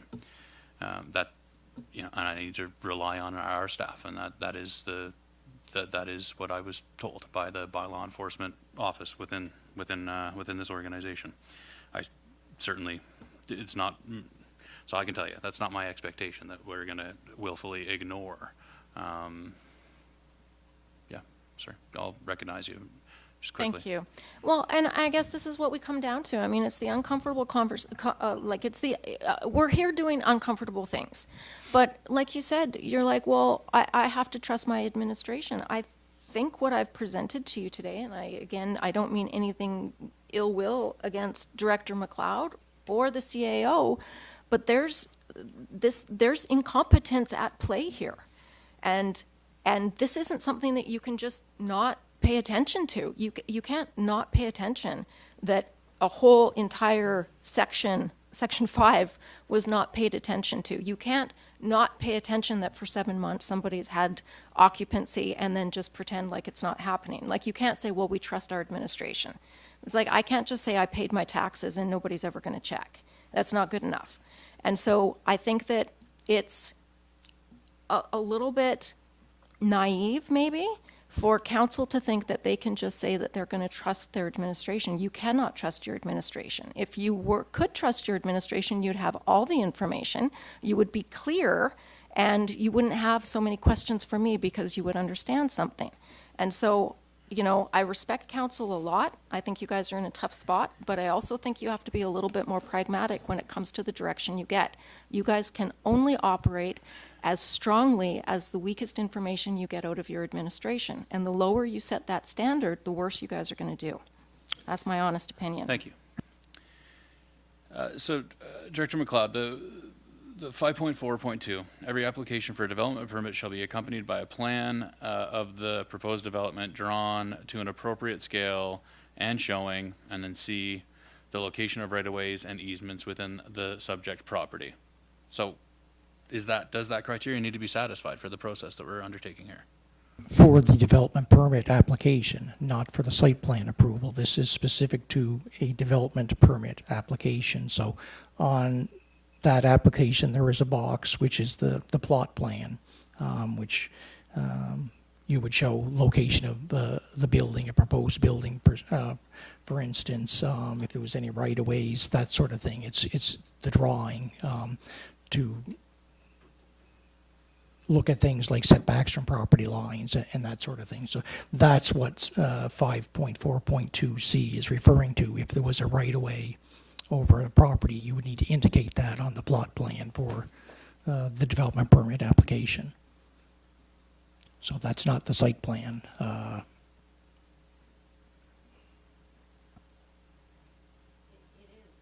So I'm just looking at 5.6.2 reads, in addition to the requirements of section 5.4, applications for site plan approval shall meet the following requirements. So just under the application requirements for site plan approval, it says in addition to the requirements of 5.4. So are not the requirements of 5.4 germane to this application? So those would apply after, I guess, when you were looking at, I guess, after the site plan has been approved, then you can go to the stage of issuing a development permit, and that's what this information would be required as part of that development permit application, but that comes after the site plan approval is granted. Okay. And can you just, and then okay. And the development permit process is not subject to an appeal, is that correct? That's correct. Yeah, I'm just trying to fully understand this. It is a lot, yeah. Okay. Other questions, council?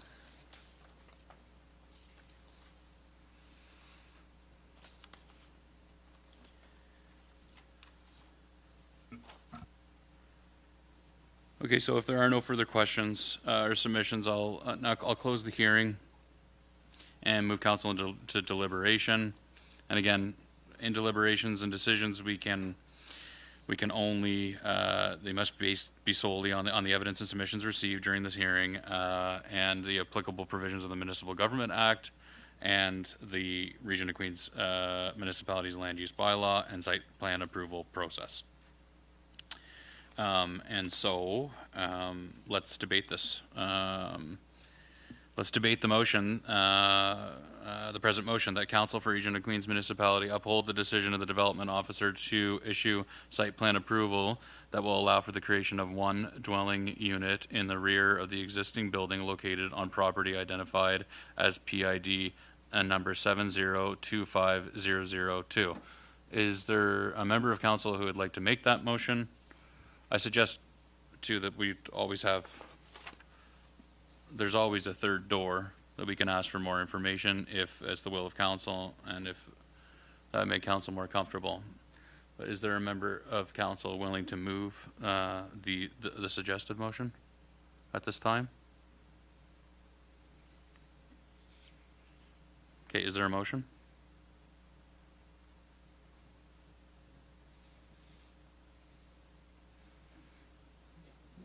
Given that there's no motion forthcoming, it appears to me that council is, feels uncomfortable or ill-prepared to make a definitive motion on this decision. I have a question. Go ahead, Deputy Mayor. So in regard to,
I think as far as 5.4.2, that's itemizing the number of things that can be taken into consideration under the development permit application, and if there are such things like structures, the plot plan needs to show structures.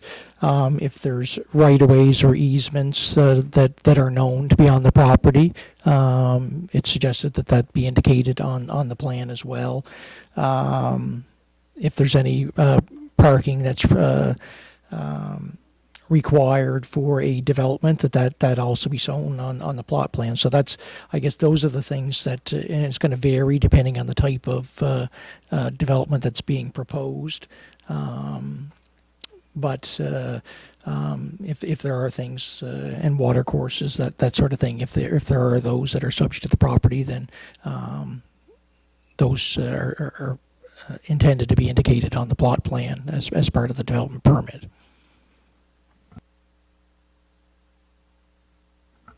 I guess the challenge I'm having here, Director McLeod, is that 5.6 is all about site plan approval.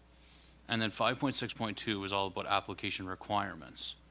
And it reads, in addition to the requirements of section 5.4. So in my reading of this section of the land use bylaw is that the requirements of section 5.4 are germane to a site plan approval, not just to a development permit process. Because all following 5.6 is all about site plan approval, and the application requirements read, in addition to requirements of section 5.4, and then one of the requirements of section 5.4 is C, which is really the contentious element here, the location of right-of-ways and easements within the subject property.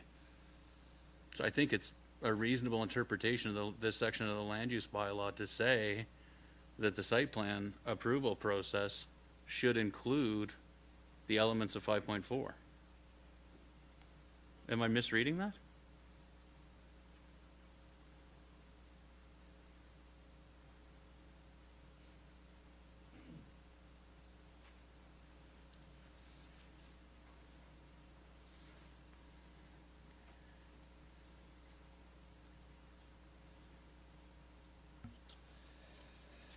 And I don't believe that's how that was intended, that's intended to read, because the 5.4 is dealing strictly with development permit applications, so,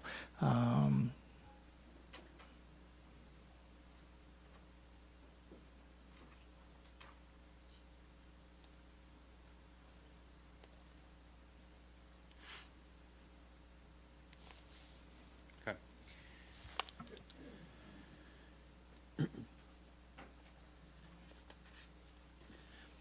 I think our problem here is that we're trying to discern what is intended and what is actually written. And as long as we can't decide on which, I think we have a problem here tonight. Yeah, so. Yeah, if you bear with me, I'd like to put a motion forward that that the council table until May and direct staff further information concerning deeded right-of-ways and access to those easements.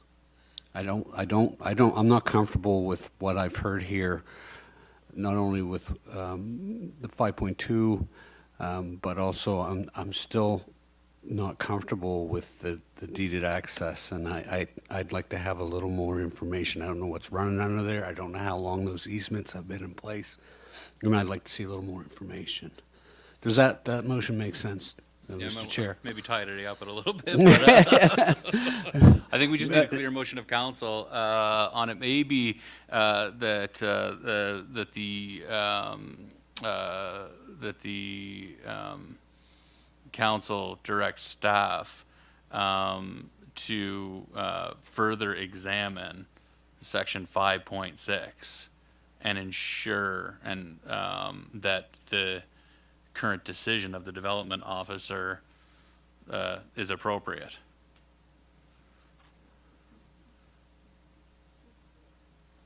Mr. Mayor? Yes, Deputy Mayor. I think at this point, to Councilor Jenkins' point about, we're talking about intent and the way that it reads, I think that this should be something that our solicitor is also included in. Mm-hmm. Yeah. I agree. If Director McLeod, if it's the decision of council to overturn the decision of the development officer this evening because of the interpretation of the site plan approval, erroneous or otherwise, do the applicant parties have the opportunity to apply for a site plan approval at another juncture? yes, there's nothing stating that somebody can't come back, if conditions change, that they couldn't apply and meet all the criteria that potentially didn't meet previously. Okay, Councillor Wenzel, I don't want to you had a motion that you wanted to bring forward, and so pardon me, I don't want to. I didn't hear a clear motion, but so I don't want to take away the fact that you had moved. I have a hard time articulating. My intent was to basically table this until May. That would give us another month to get the information that we're all requesting here. And my bit was the easements in the right-of-ways. So I'm just thinking procedurally, like, is that something that we have available to us? I mean, in the staff report, we have uphold or overturn the site plan decision of the approval of the site plan. Are those our only two options? Or, you know, or is the motion that Councillor Wenzel is you know, considering here reasonable? Do we, like, it's a procedural question, which I'm sorry, Dinesh, please put your hand down. Staff?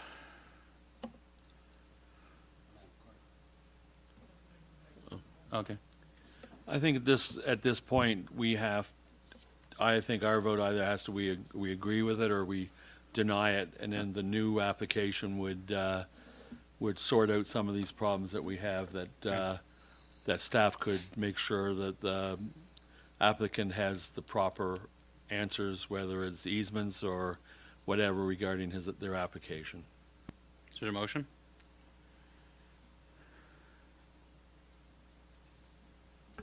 I'd like to put a motion forward, but I'm not really sure how to write it. It's, do I just say that it, Oh, I can give you that the Council Region of Queens Municipality overturned the decision of the development officer to issue a site plan approval that will allow for the creation of one dwelling unit at the rear of the existing building located on property identified as PID 700250002. Is there a second to the motion?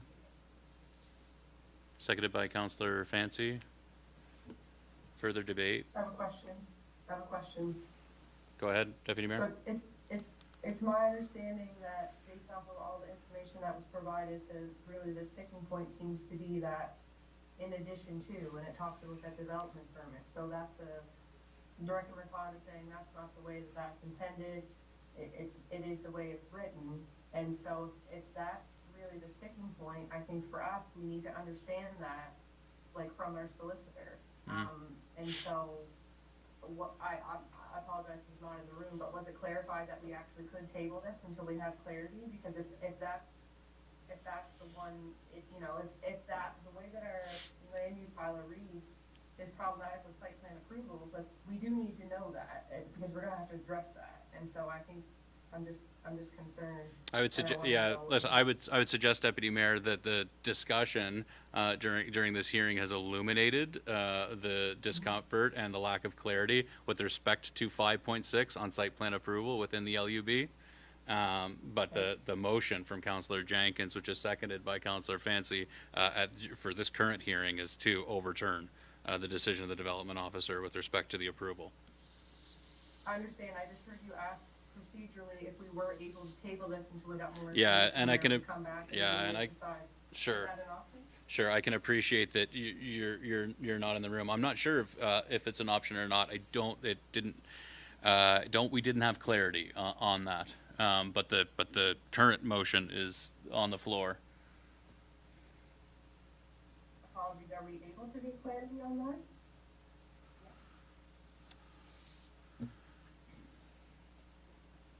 Is there an option? Are we able to do anything other than in this hearing uphold, or staff aware of it being a third option in a site plan appeal hearing to either overturn or uphold the decision of the development officer? To my understanding, there's nothing in the act that says council has to make that decision tonight. If they Right. require some clarity, I guess at the end of the day, there's one of two decisions that council has to make. That's either to uphold or overturn the decision of the development officer. So if there's further clarity required, I don't think there's anything preventing council from seeking that clarification prior to making a decision. Okay. Madam Clerk? If that's the case, I would recommend tabling the motion at this time and address it at the May 12th council meeting. Councillor Jenkins, you, as the mover, would you like to table it, or would you like to call a question? as this is a contentious issue, I am willing to table this to get clarification.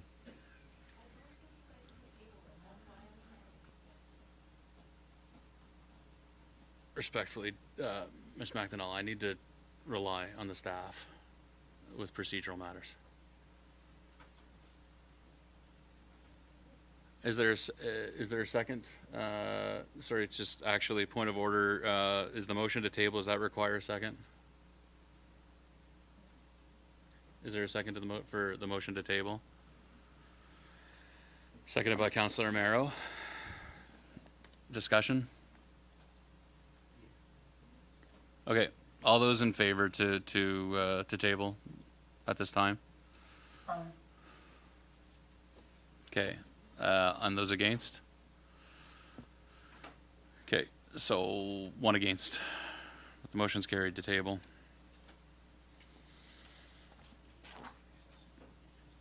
Okay, yeah, I'm going to, there's been a request for a brief recess. Let's reconvene at 7:30, please.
Please be seated.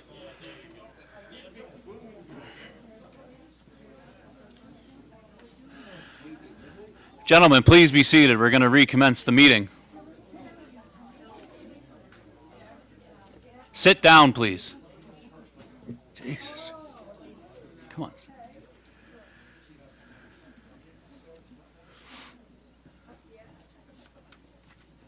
Okay, next item of business for the meeting is public comments.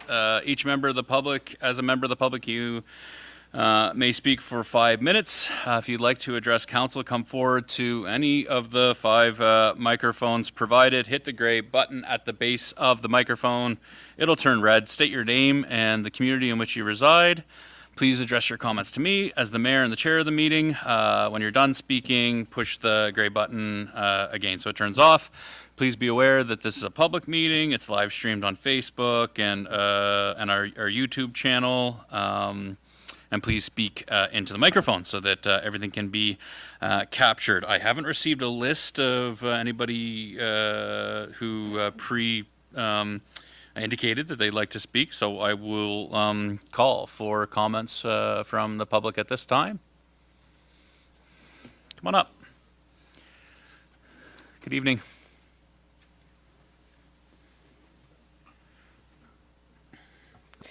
Good evening, Mayor Christian. I'm Laura Mathot, president of the Greater Maliga Lake Lot Owners Association, and I'm here tonight to share some comments regarding Bylaw 27 for the collection of road fees.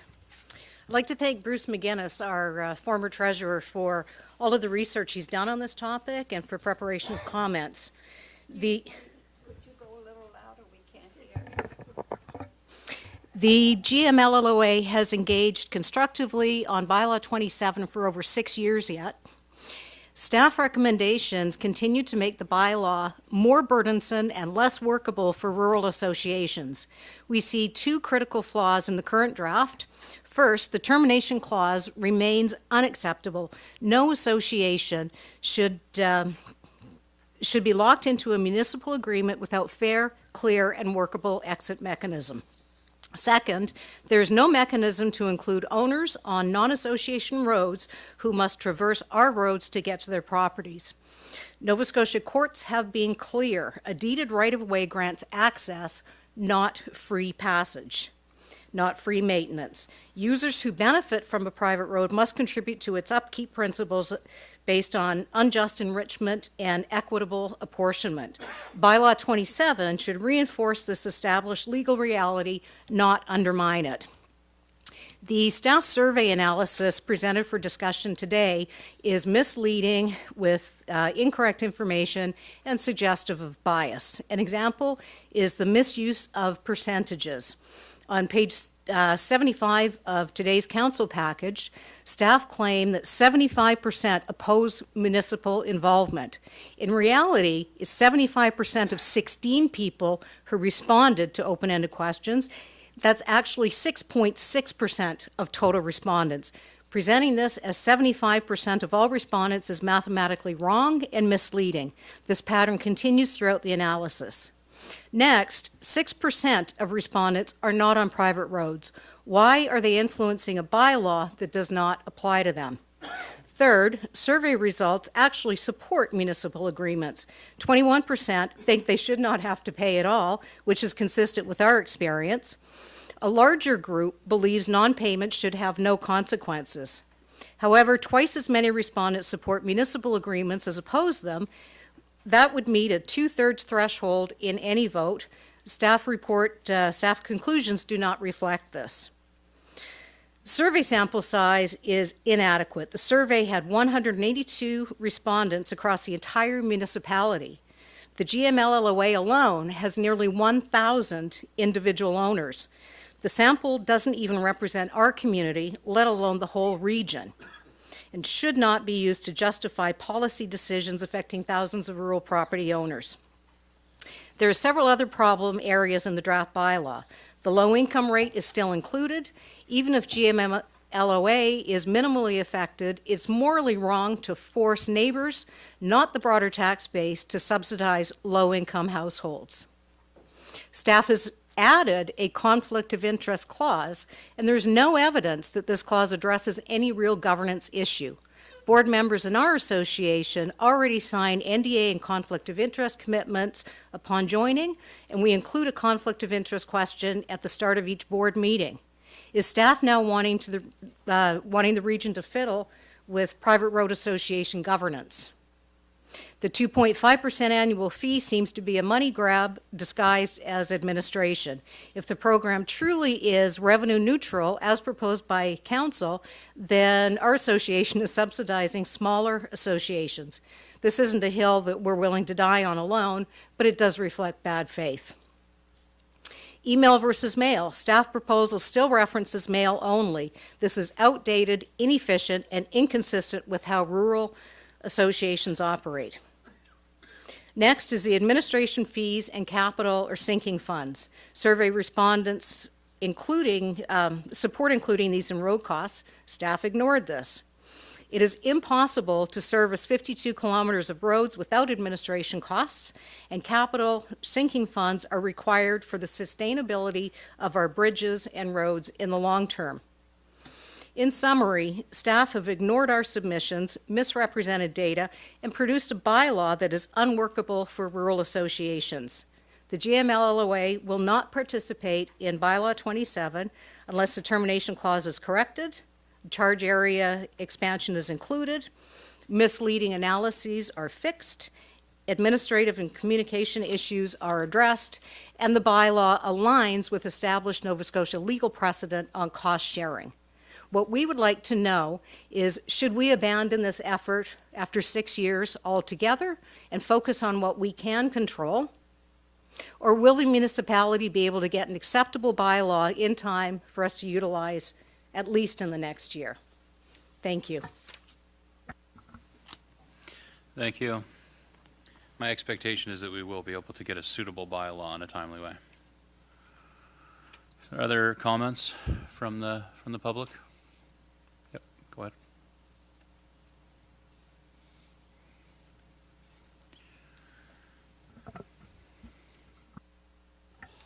Thanks. I'm David Brown, and I'm here to speak on Section 8.1, private lot owner feedback from consultation.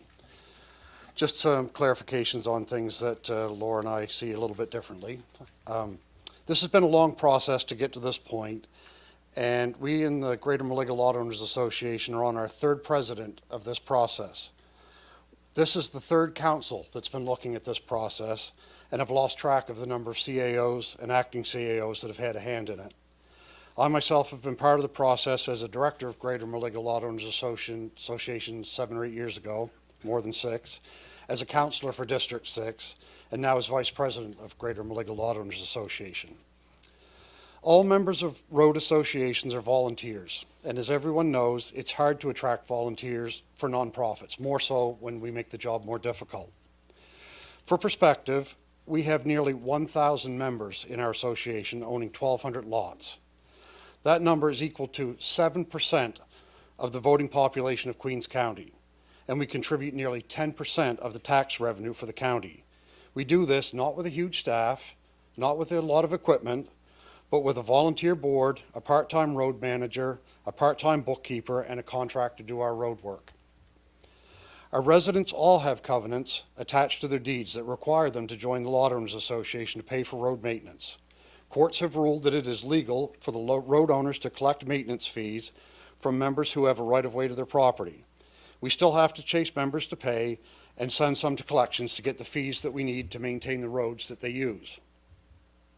Having this bylaw will make it easier to provide the services that residents have come to expect but are increasingly unwilling to pay for. For us to continue to provide that service, we need a workable bylaw, and what we've seen so far is not it. Our main issues: we're not against having a termination clause, as it appears in the staff report, but we do need a longer time to transition back if that should come to pass. We maintain a database of our members and contact information for billing. Should the region take over collection of dues, the ownership of properties is updated in the tax database, which we are not privy to, and that's rightly so. It's a privacy issue. It would take us a considerable amount of time to rebuild our own database, and we need a reasonable amount of time to do this, if it is even feasible. Another issue is the limiting of funds to road work only. We have boat launches and beaches that are open for all to use. We have to carry insurance for liability and infrastructure. We pay our part-time staff. We pay for audit fees. We have bridges that need to be surveyed for fitness at regular intervals to ensure safety. We have reserved funds to replace these bridges should that one fail or reach the end of life, and we carry a reserve for ordinary snow events, all this to keep our dues stable so that they're not reactive to emergencies. We've kept our members up to date on our efforts to help get this bylaw written, and most have been supportive of at our AGM. But as you know how hard it is to reach everyone, this will be news to some. I'm not sure where the conflict of interest item came from. This is the first time we're seeing it, and the first time it's been mentioned. I believe that this is an internal issue and not to be dictated by a group that claims to have no interest in managing our business. I feel that having a low income rate, is laudable in concept, but we are providing a service for a fee. Do you require organizations and businesses that you help to adjust their fees based on income? I favor having staff enter into these agreements. It takes the politics out of the equation. Council enacts policy, and staff are tasked with operation of those policies without influence. To respond to the mayor on his desire to get a cost-neutral position, we as residents of the only district without a sewer hookup in it are subsidizing the users of the sewer system. This is not cost-neutral. But when we ask for your help providing a service, it is suddenly too onerous for other people to pay a part of. This is a tiring process for volunteers to have to redo all of our work every time someone new takes on the file. Every time we get close to a tentative agreement, the goalposts move, and we are back to square one. I had high hopes this time, but it appears that consultation has fallen apart again. We listed our concerns, none were addressed. These are items that are absolute lines in the sand for us. I could continue on these issues, but we have with this, but 5 minutes would be inadequate. Thank you very much for your time. And thank you. I'll ask now other members of the community who'd like to address council at this time.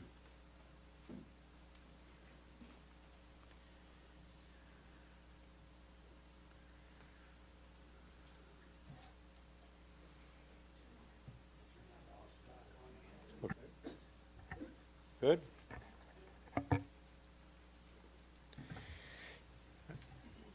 Hello, Mr. Mayor and Council. Thank you for allowing me to speak. I am Daryl Arnberg. I live at 251 Nickerson Pond Road in Brooklyn.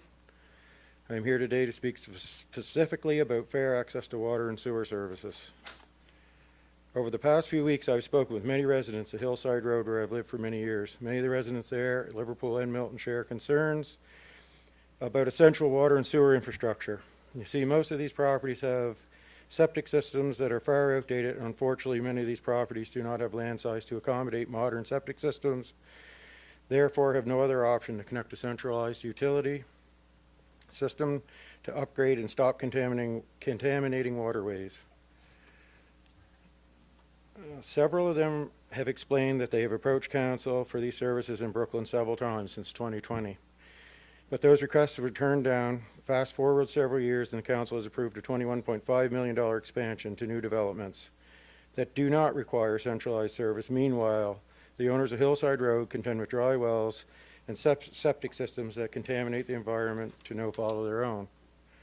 Understandably, many people are frustrated, even angry, that brand new luxury properties are getting services and requests that when properties that have been paying taxes for decades and in desperate need of services are getting ignored. So we decided to come together and gather signatures to this petition, to petition the government. I am going to read the petition as it is written, and will submit signatures along with the petition in the next few days to council and the Minister of Municipal Affairs. And the petition states, fair access to water and sewer services, Hillside Road, Brooklyn, Nova Scotia, and surrounding communities. We, the undersigned residents of Hillside Road and surrounding communities, are coming together to ask for fairness, basic services, and respect for the people and ratepayers who already call this area home. For years, residents of Hillside Road have lived without access to essential water and sewer infrastructure, services many consider basic standard of living. At the same time, significant public funding Over 21.5 million is being directed toward expanding these services to support new developments in areas like Mount Pleasant. Specifically, 2 private developments, which include 325 new builds over a kilometer away from existing supply, both of which qualify for their on-site water and sewer. We are not opposed to growth. We welcome it, but growth should not come at the expense of those who have been here all along. It is deeply concerning and long-standing residents, ratepayers continue to go without fundamental services while developments are being prioritized.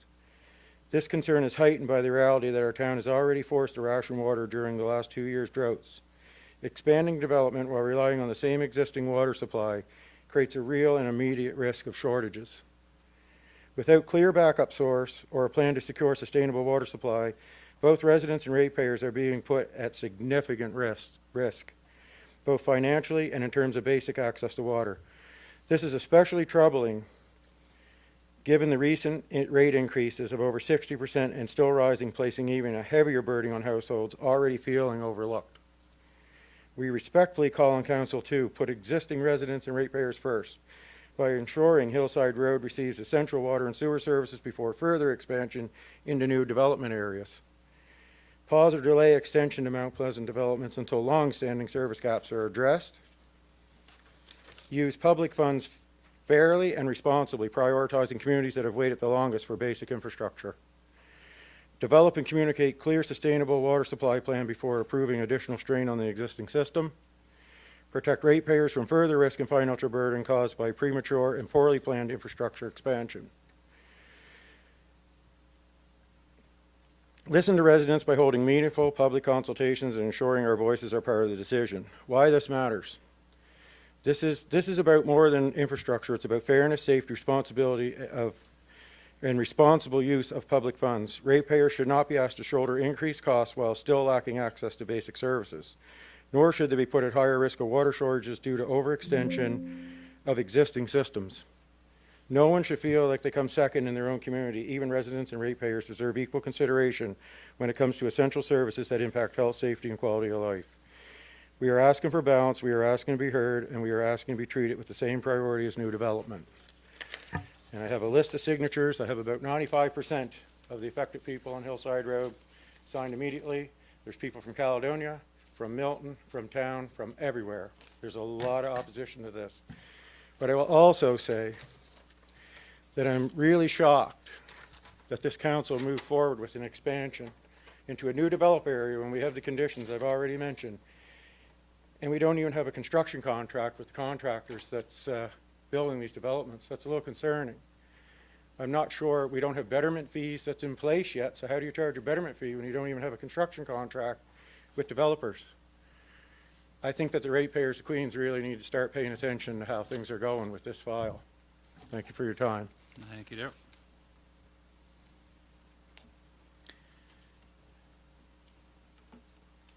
I'll just clarify, you made this statement that council's been aware of this since 2020. You know, when initially you made me aware of the issue with contamination of wells on Hillside Road, I reached out to my colleagues on council and staff, and I have not heard that anybody was aware of this issue. So just wanted to, Councilor Merrill.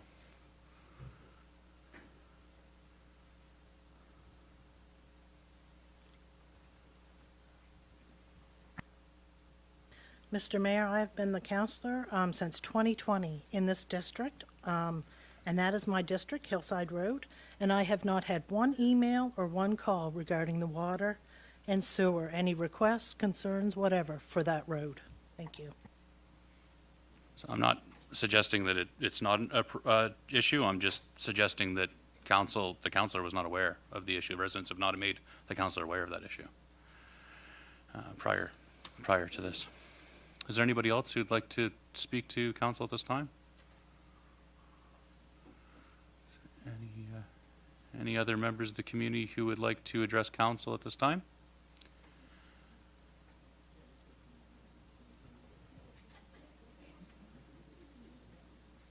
I'm just going to ask one more time. Is there anybody who'd like anybody else like to address council at this time?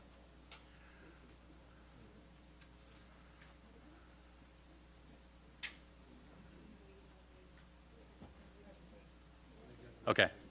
Okay. Okay, I'll conclude the public comments section of the meeting. And we'll move on to delegations and presentations, which is, we have one on the agenda for this evening, and from the Friends of Hank Snow Society. So folks want to come on up.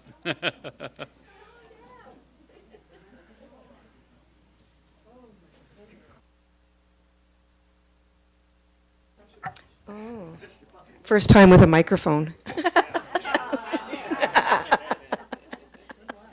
Wow, this is a snazzy microphone, too.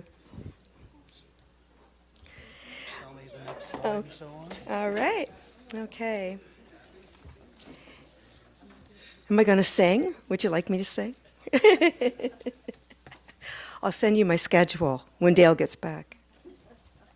Mr. Mayor, Councillor, thank you so much for taking the time to listen to what we have to say today. I'm from the Hank Snow Society. My name is Kathy. I'm a director.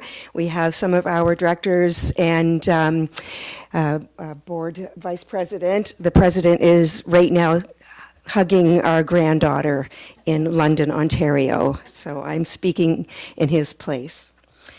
We do have a PowerPoint. I'm going to go through the slides, and I am open for questions as well. We'll try to make this as quick as possible.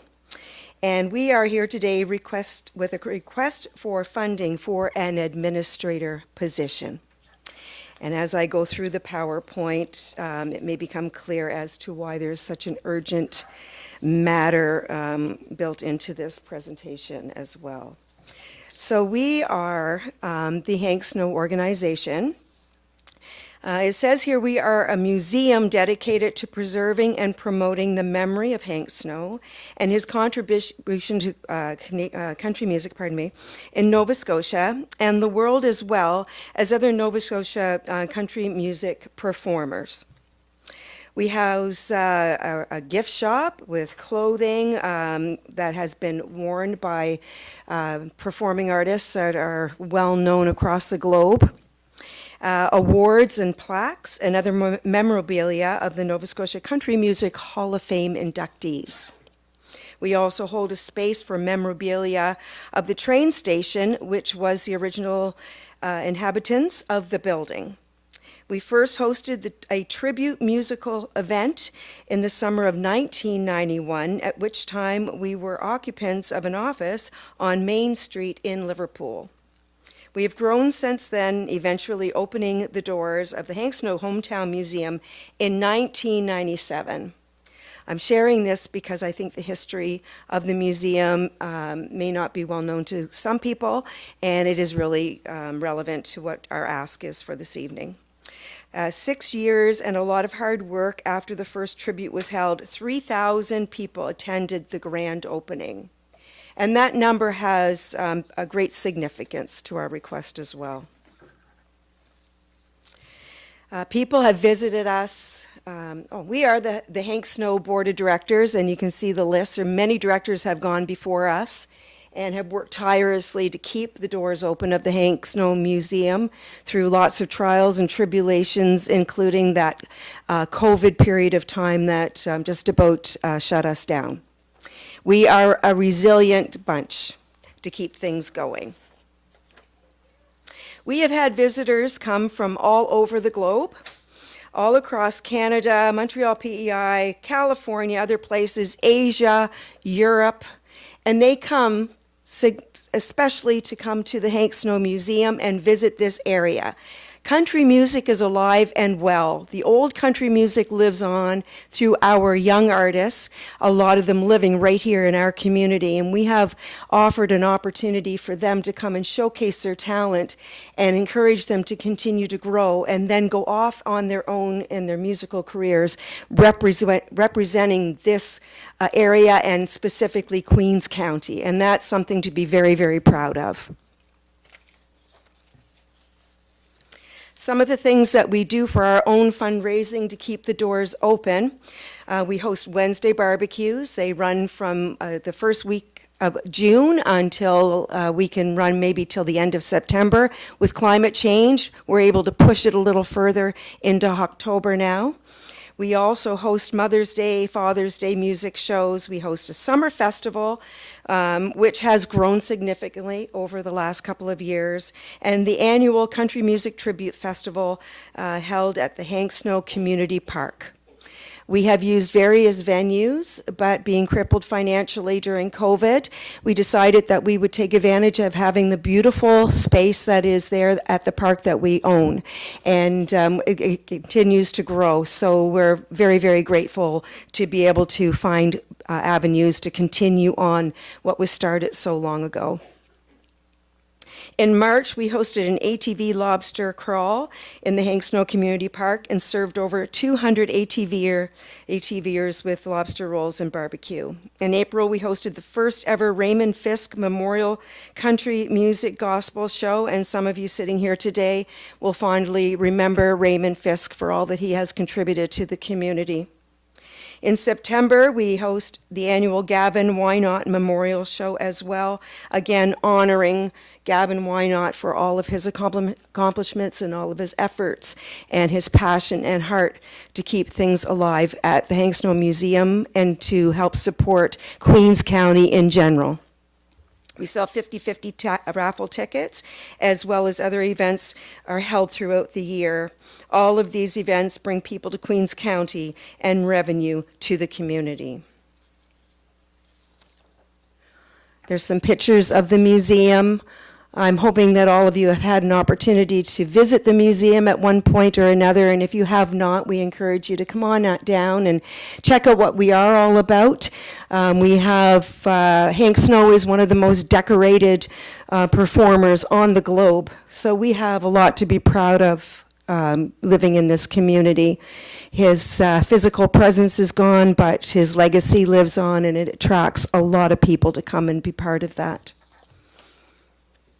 So what we are asking for, we are asking for $50,000 to hire a full-time administrator for the Hank Snow Hometown Museum. That might sound like a big ask. Understanding the role of the administrator and what the administrator brings to the longevity of the Hank Snow Society and our ability to continue on with continuing the legacy, supporting our country music artists in the province, and just keeping things going here.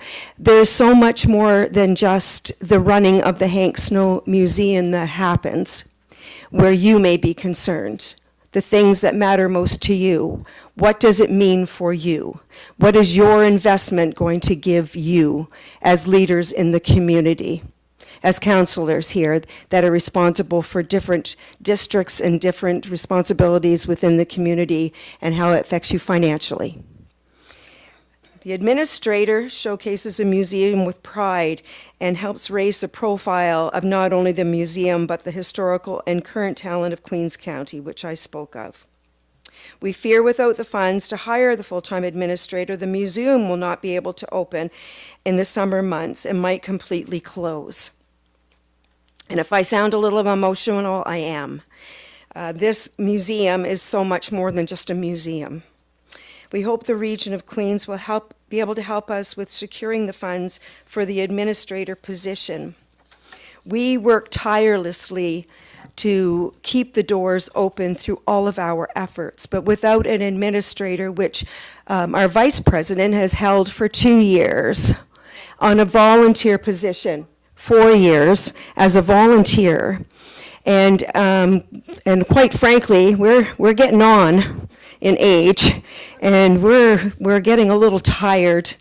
And we need a fresh administrator to come in with fresh ideas and a passion to work within the community and to do the things that will allow us to free up our time to focus solely on what we can do to make sure we bring the best quality entertainment so that we can fill bums and seats, sell a lot of tickets, and send them out into the community to go out and make a difference in the community by visiting the businesses, staying in the hotels, eating in the restaurants, filling their gas tanks at our gas stations, by going out into their world when they go away feeling so warm and loved and welcome in our community that they invite people to come back with them the next year.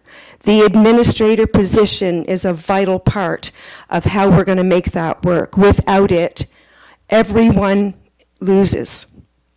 Our community loses, our business loses, our eating establishments lose. I did a quick calculation. I was having a conversation with my brother this afternoon, and I was having a conversation about, you know, the museum itself and what it means to so many people and to the community. But also, we had a conversation about the financial impact if that museum closes and no one comes here to the country music festivals or all the other events that we do, or the indigenous community, you know, that use the property there to bring, you know, their festivals and festivities, where young entertainers can come and sing whatever genres of music. We open that space up for them to come and jam, and they pass the bucket and they give the money to us because they don't want to lose it either. So we calculated it out on a very conservative estimate and showed that there is the potential that each year the Hank Snow activities brings in excess of over $200,000 that we don't see because it trickles all out through the community. But that is going into our merchants and our community's hands. So we are asking for a $50,000 donation so we can hire the right administrator and we can keep the doors open and continue to support Queens County and our community and the people that keep us looked after here. So, any questions? Thank you very much for the presentation, and thank you very much for yours and your fellow volunteer board members' contributions to the community in your capacity and your involvement with the Friends of Hank Snow. Council, questions? You're going to have to turn off your microphone so that councilors can get in. There you go.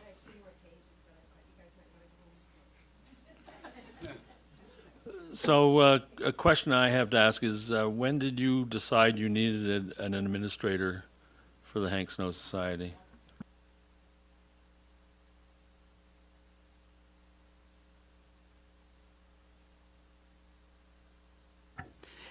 I don't know about Mike's either. We've always had an administrator. COVID came and we could not afford it because we always paid for the administrator out of our fundraisers. We couldn't have the tribute for 4 years. The tribute is our major, major fundraiser. So we have been flubbing along since COVID started because, you know, I'm medical. I was not an administrator and became one for the last 5 years. It wasn't 4. We were just talking about it. It's been 5 years since COVID started. So I must say that we have been blessed with this board, but we've always had an administrator until COVID. But when did you decide this year that you needed to have an administrator? The COVID started 5 years ago or 6 years ago. So I'm just wondering where we are in the time frame that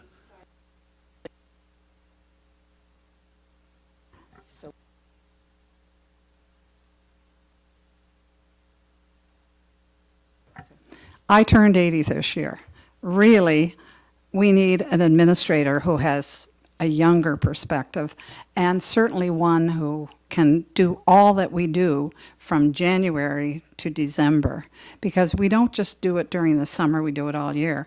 So that's the reason that we decided, when we couldn't afford to get enough from the tributes and from our fundraisers to get us started, we thought we need to come and ask for help.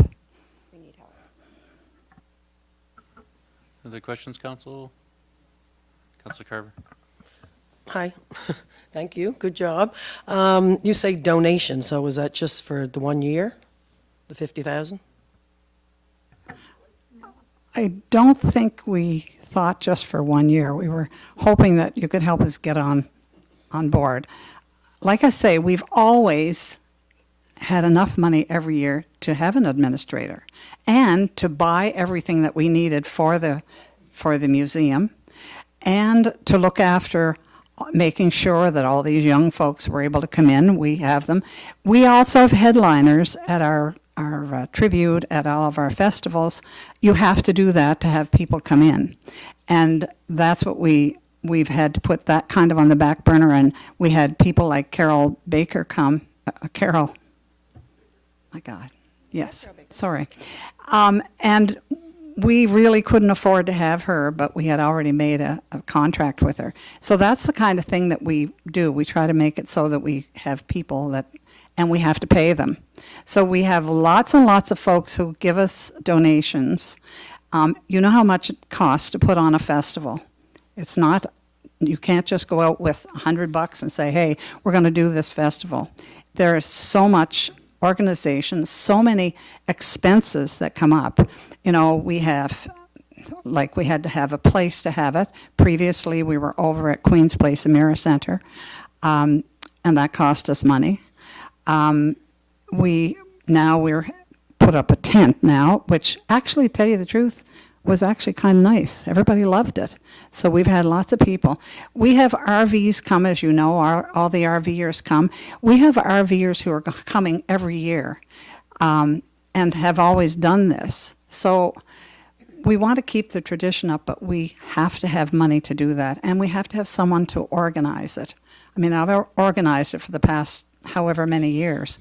But we need somebody maybe with a new perspective, and somebody who's younger. Not that I'm old. Like this isn't a new idea? No. Oh, sorry, yeah. It's not a new idea for us to have an administrator.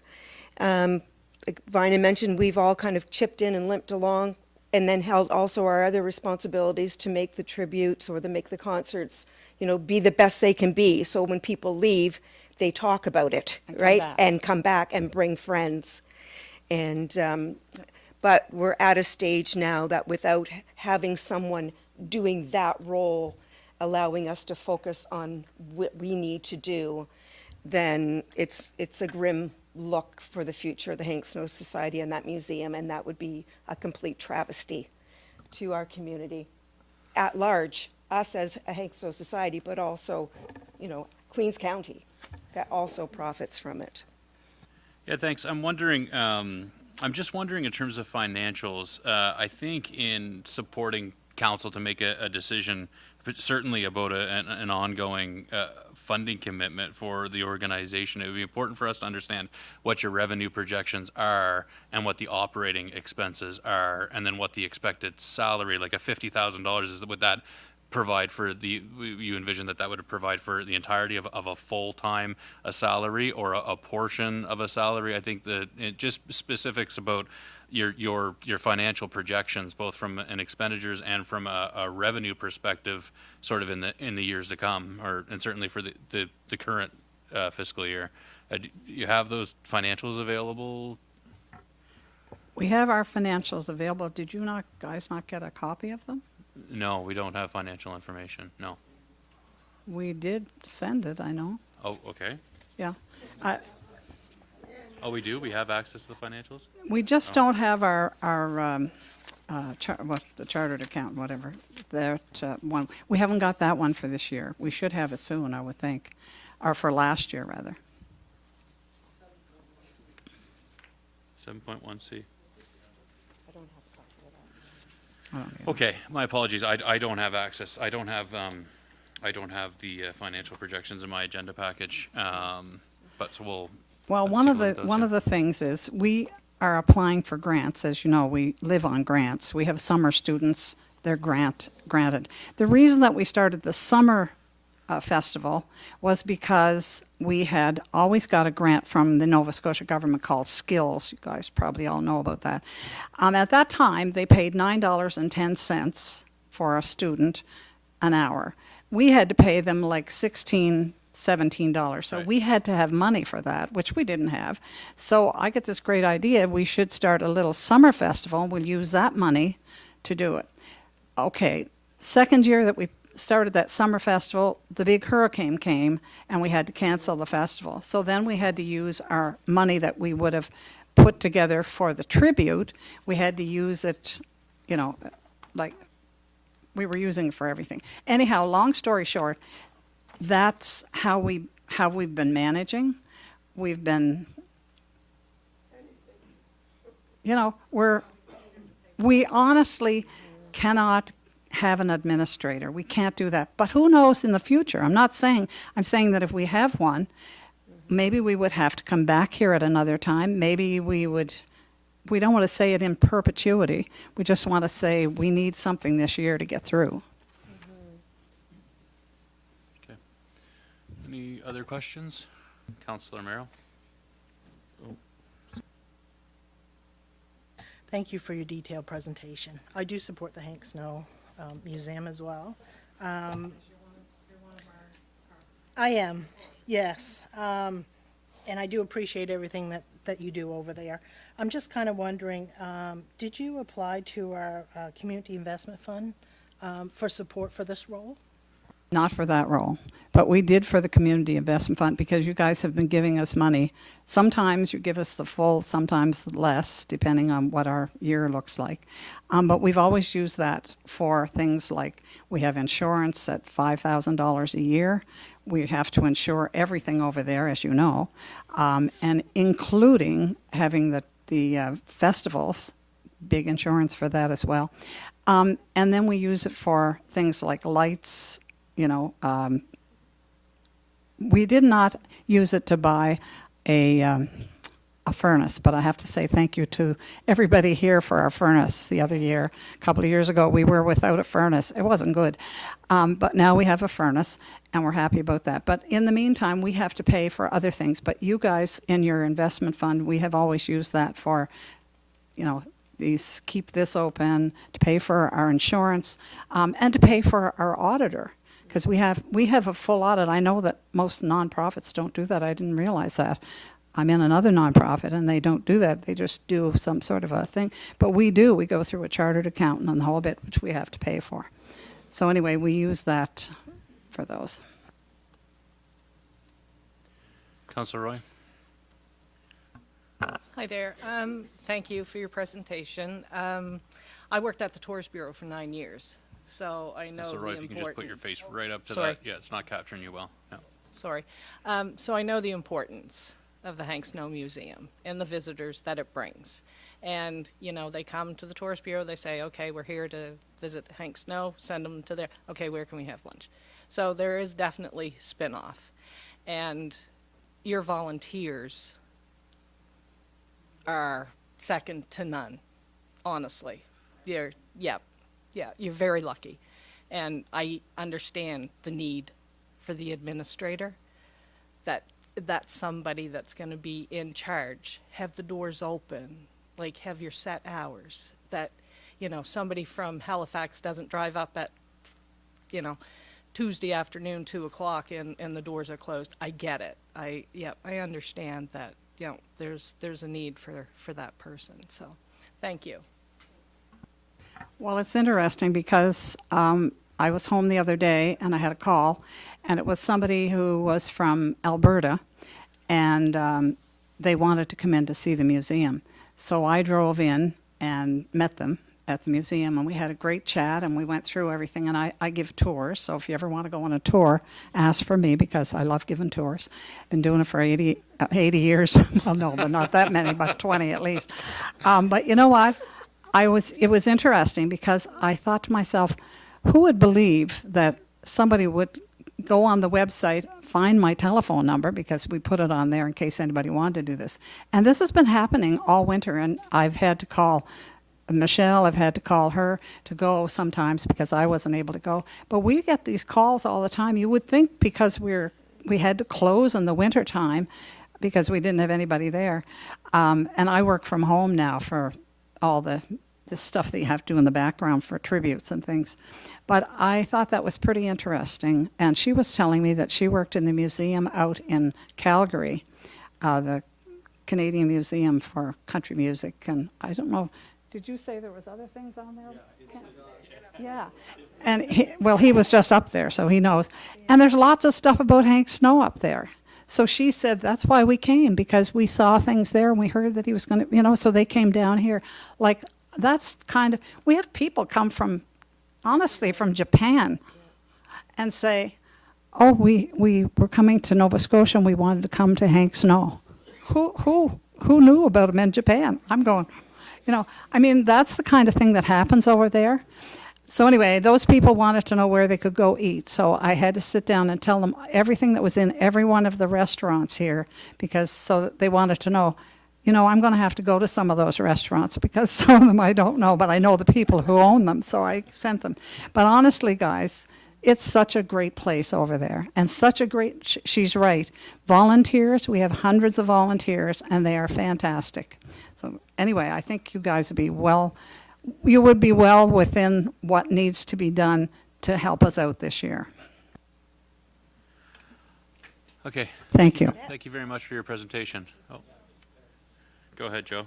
Yeah. Mr. Mayor, are we on? Yeah, you're on. For those people who don't know me, my name is Joe Wood, and I've been involved in the music industry for, they tell me, 48 years. And I was inducted to the Canadian Country Music Hall of Fame in September. Oh, cool. Thank you. So that you don't put your back. Yeah, no kidding. So I just want to, sometimes there's the expression, you can't see the forest for the trees. And sometimes I bump into people here and they don't get it. They don't understand the impact. So I'm just going to give you a little true story. So September rolls around and I'm inducted to the Hall of Fame. Well, that's really nice.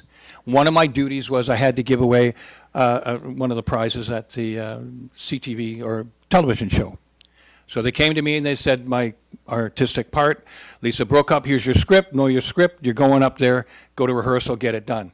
So I go to rehearsal and they give me the line and I stopped and I said, guys, do I have to say this? And they said, well, you do. And I said, well, I wanted to say something else. And they said, what are you talking about? You got to get to, I said, I have something I'd like to say. They said, you're giving an award out, not a speech. What do you want to do? And I said, I want to give a shout out to Liverpool, Nova Scotia. Down comes the producer. He's got his headset on. He said, what are you doing? Where? I said, Liverpool. He said, this is where Paul McCartney's from. I said, no, not that Liverpool. Liverpool, Nova Scotia. He says, why do you want to do that? I said, we got 3,200 people. So? I said, well, we got 3 Hall of Famers. He goes, who? I said, well, Carol Baker, me, and the legendary Hank Snow. And he scooted away, and he was gone for about 2 minutes. And he came back and he said, of course. Go ahead. So we did, but he said, I warn you, you're live. That's it. There's your script. We'll email it to you. You're live. You got to get it straight. So I went back to the hotel room. We got changed. Talked to Lisa. Went out. We're in the green room, which was, by the way, was a hockey change. It was a hockey arena. There's about 15,000 people in this arena. So we walked out on stage, and I said, I'm going to like to give a shout out to Liverpool, Nova Scotia. Population 3,200. I said, but we have 3 people in the Hall of Fame. I said, we got the great Carol Baker, me, and I said, Hank Snow.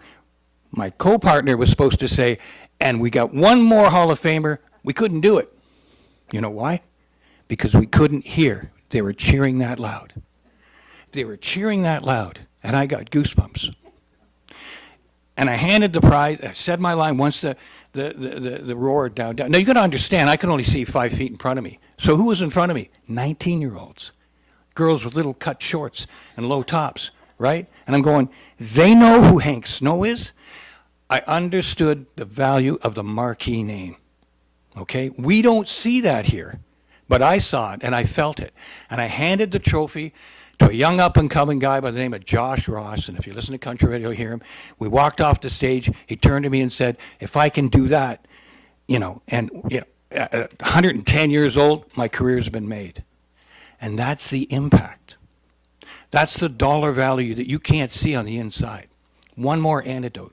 Rolling Stone magazine, top 50 Canadian acts of all time. The Weeknd, Drake, Justin Bieber. Number 19, Hank Snow. Ladies and gentlemen, you have a diamond in the rough here. Don't lose it. Okay. Thank you. Mr. Wood.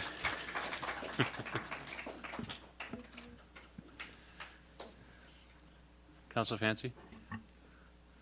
I appreciate that, Joe. I really did. The older I get, the more history means more to me. I start talking about other things and people don't understand. I'll say things, little phrases, and people say, I don't know what you're talking about because they're 20 years old. And they lose it. we have something here we don't want to lose, and that's history. In history, every time something gets taken away, you can't bring it back. And once it's gone for good. And we have something here, we have Hall of Famers here. We have a place to meet and have country music. It's something we can't lose, because once it's gone, it's gone. I've always said that to my son. Be careful what you lose, because once it's gone, and that's the whole phrase about it. So when we look at this as how we can do this, I know that we aren't in the business usually of giving up monies to employees, but there's also too a time where we've seen a bunch of people who've worked for years to keep this afloat, and they're not young anymore. You see, Charlotte is still sitting there, and she's still going. I don't know how she keeps going, but she keeps going. And we've got to find a way of making this better, even looking this more from a region's perspective, and finding out how valuable it is for us. Deputy Mayor Charlton, I see you have your hand raised online. Sorry if it's been raised for a little while. I just noticed it.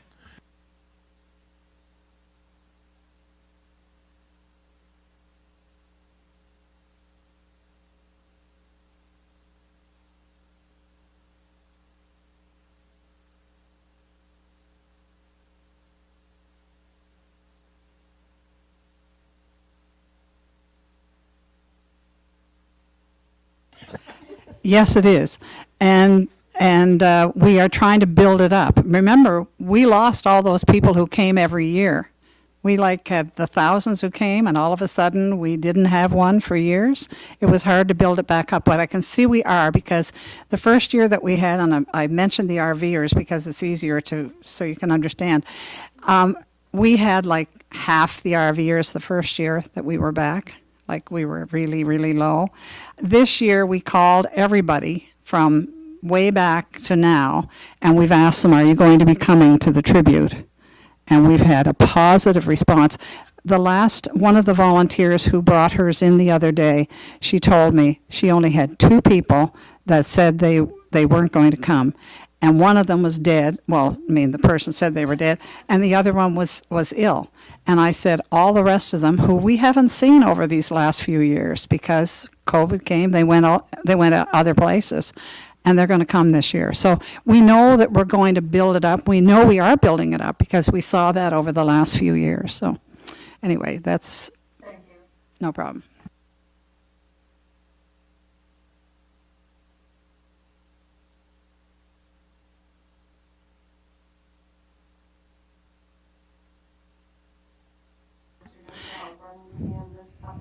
Yes, we have. I just received a notification that we have I applied for 3 places for summer students, and Canada Summer Jobs gave us 2, and I'm just waiting for YCW. I think probably we might get some YCW ones because they seem to be pretty responsive the last few years. If we do, we're hoping that we can get them to help out with, we have things that we have to do, like in the archives, we haven't been able to do it. If we had an administrator, they'd be working at all that stuff, but with me, I was just lucky to keep the day-to-day things going. But yeah, we have 2 coming.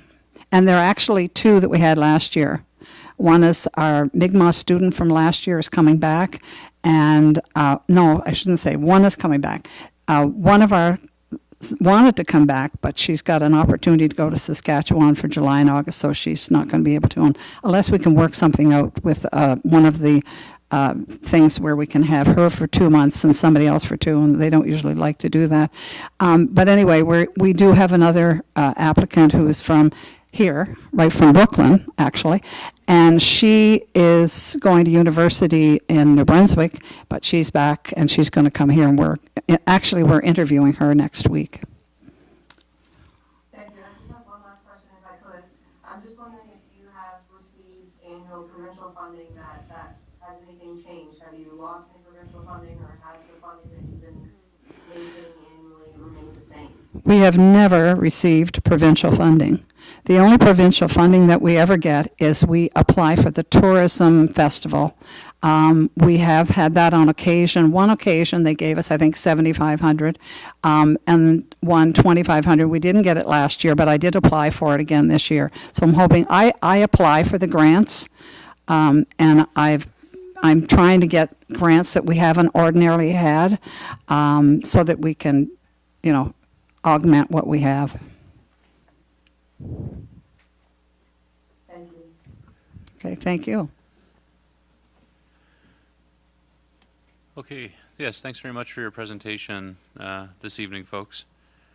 Council, my suggestion is that we do a little bit of a deeper dive into frankly, I'm uncomfortable without a detailed analysis, like without understanding the financials to know exactly the best way for us to proceed. So I would like to have staff dig in deeper, work alongside the members of the Hank Snow Society to figure out what it looks like in terms of sustainable support from the region. That's my sense of this. Does that make sense? Should there be a motion to that effect?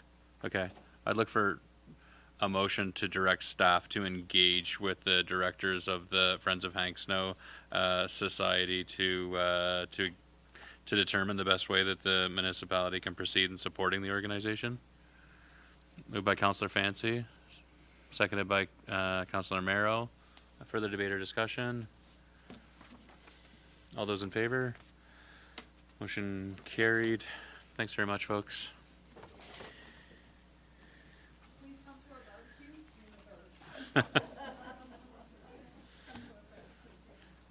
Barbecues on June the 3rd. Thank you. Council, does anybody need a break before we move on to staff reports? Okay. Okay, let's reconvene at 8:35, please.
Okay, let's get rolling again here, folks. You lost Maddie. Okay.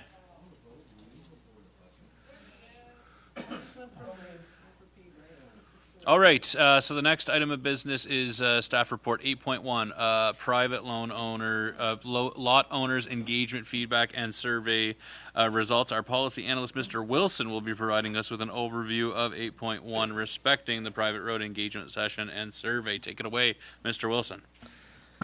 Good evening, Mr. Mayor.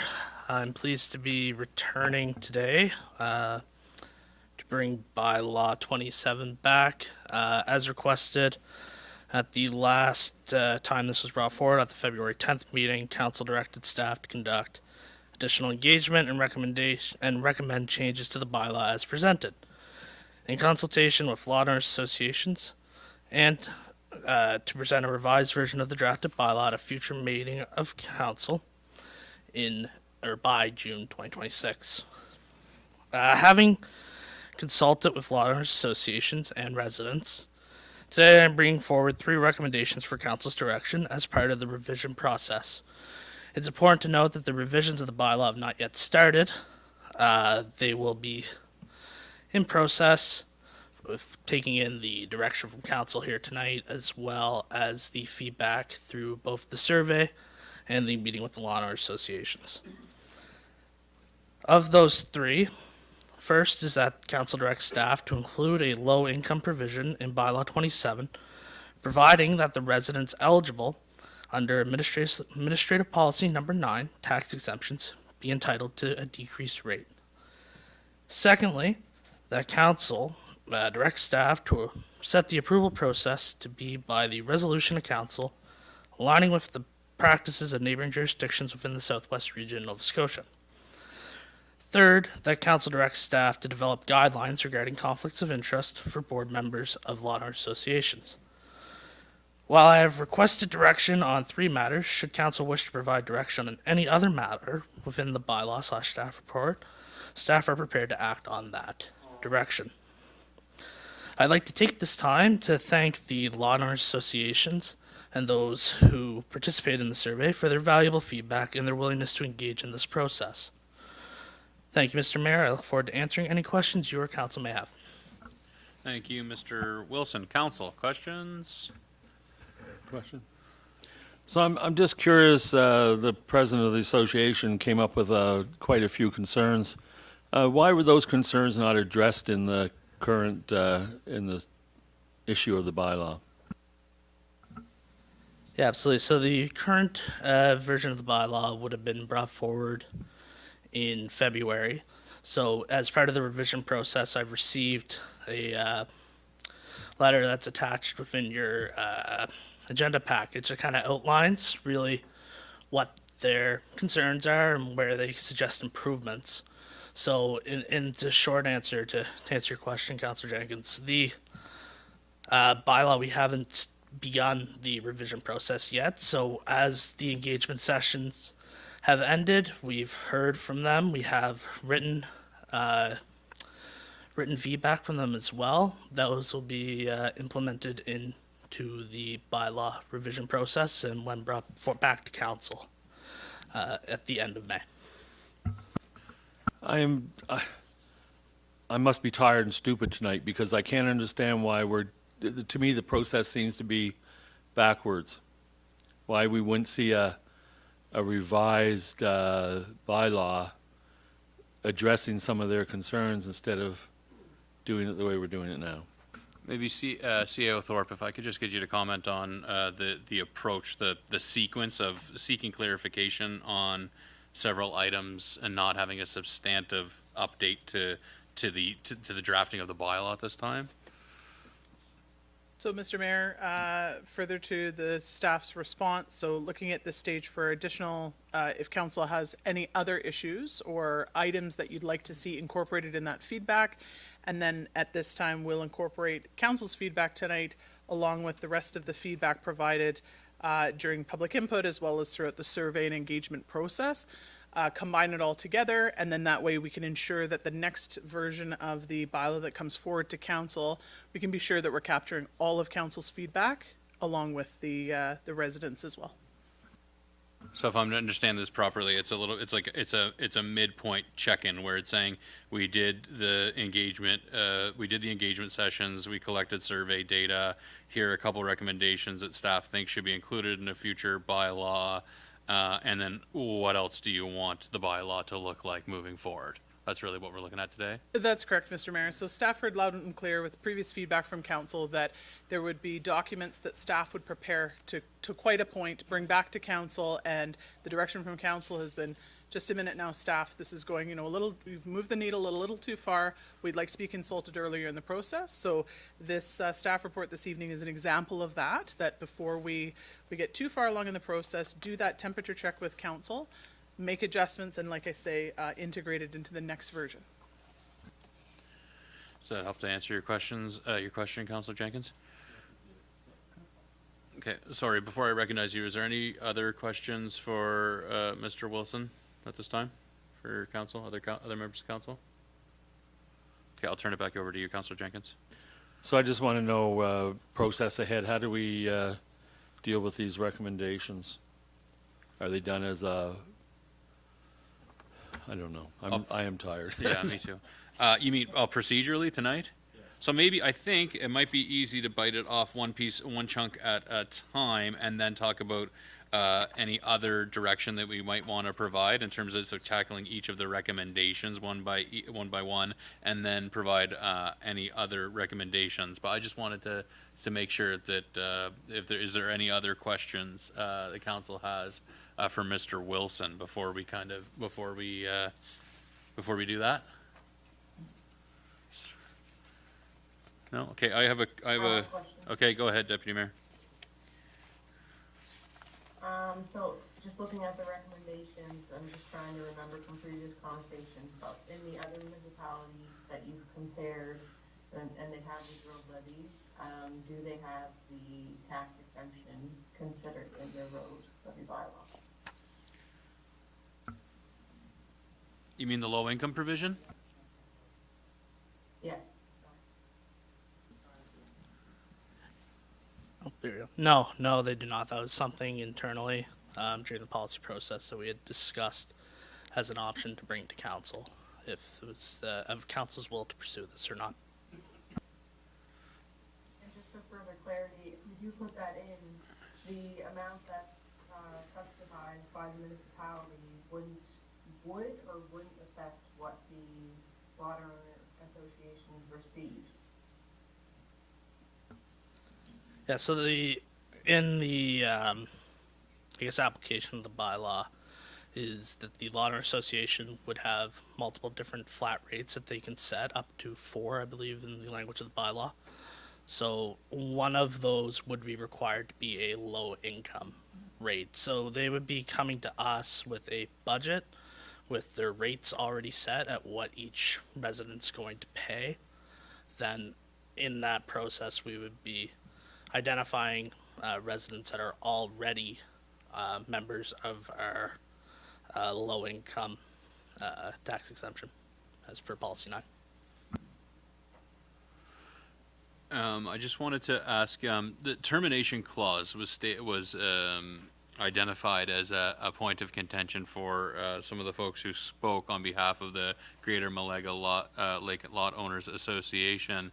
I'm just wondering, is that the termination clause that's contained in the current bylaw, realizing that we haven't had an opportunity that the staff have not updated the bylaw, is the intention, is the termination clause based on what we think is practice that's been employed in other municipalities, or is it the intention of staff to update that termination clause based on the feedback of the consultation process?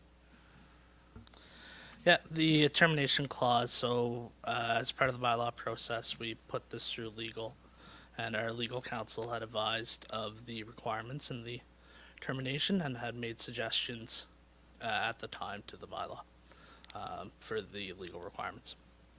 So that was based on inclusion of the framing of the termination clause as it currently stands, is based on feedback from legal counsel.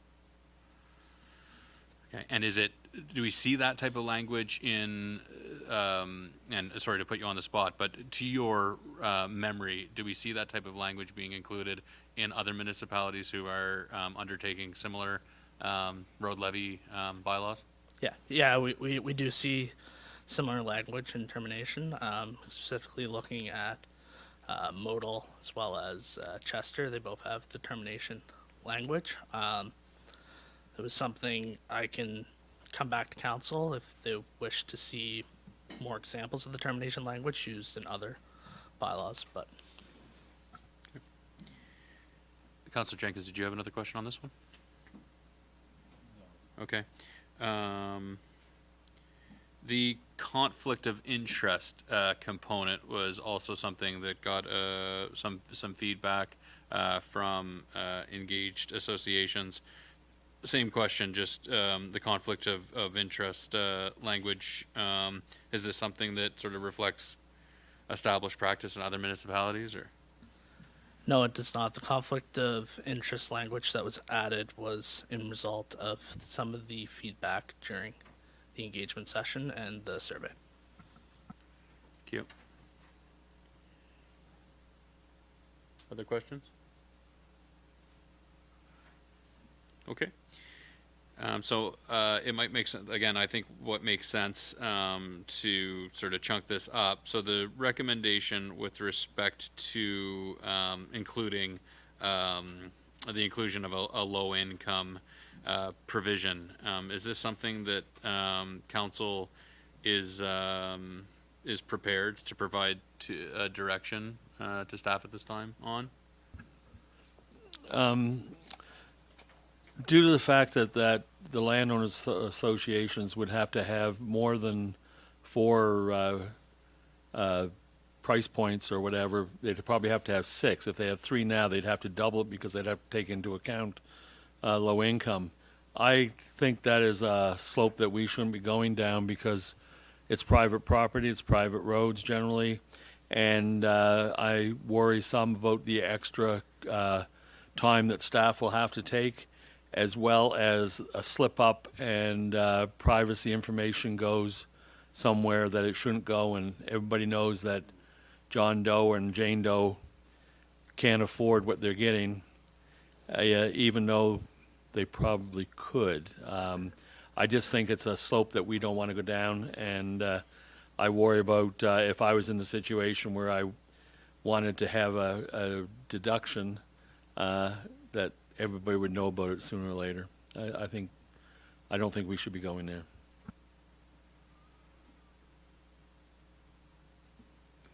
How do others feel, council, just with respect to the item around low income provision to be included within here? Councilor Fancy? Yeah, it is getting late. I agree with Councillor Jenkins in that, you know, we do things like that for the council and for residents and such as, but I think getting into this and getting involved with that is not an area where we want to be, and just extra work that would have to be required, and we don't want to be doing that, or don't want to put it on our staff. Yeah. Does anybody feel strongly that we should definitely include a low income provision in bylaw 27?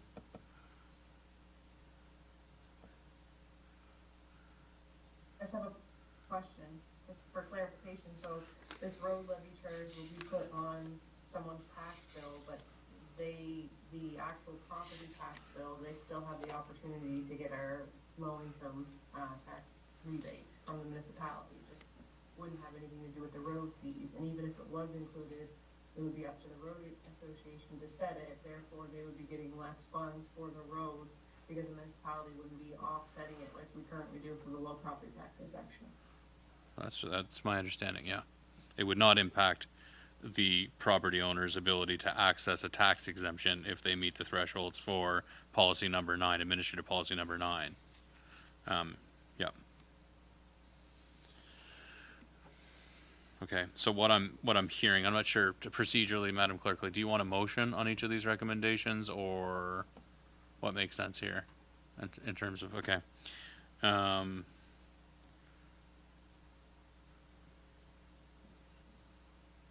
So perhaps that the Council of the Region of Queens Municipality direct staff to exclude a low-income provision in bylaw 27. Is there a motion? Moved by Councillor Jenkins, seconded by Councillor Carver. Further debate or discussion? All those in favor? Okay, let's just look at the approval process. And so the way that it currently reads, I believe, and correct me if I'm wrong, Mr. Wilson, that the way that the bylaw currently reads is that it's a decision of staff rather than a decision of council to approve an application. Is that right? And then the suggestion is to put it in the seat of council. Okay, and if I look, so some of the survey results suggest a preference for council approval, and that's is comparable to other jurisdictions where council approval is commonly required. Is that right? That's the justification in the analysis. Yes, that's correct. Okay. Council, how do we feel about that? Whether it's a decision of staff versus a decision of council about to approve an application, if the criteria are met for a road association or group of lot owners to participate in the road levy. I think if the criteria is met, then yes, staff should have jurisdiction. How do others feel?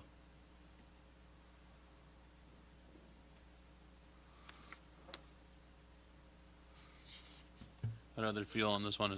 Go ahead, Councillor Jenkins. If we have a good set of criteria, then it would be something that the staff should be able to look after based on checking off the boxes. So I would be in favor of that. And it's just something more to give to our CAO and deputy CAO, but that's all right. A deputy mayor, so maybe a motion that the Council of the Region of Queens Municipality directs staff to maintain the current approach with staff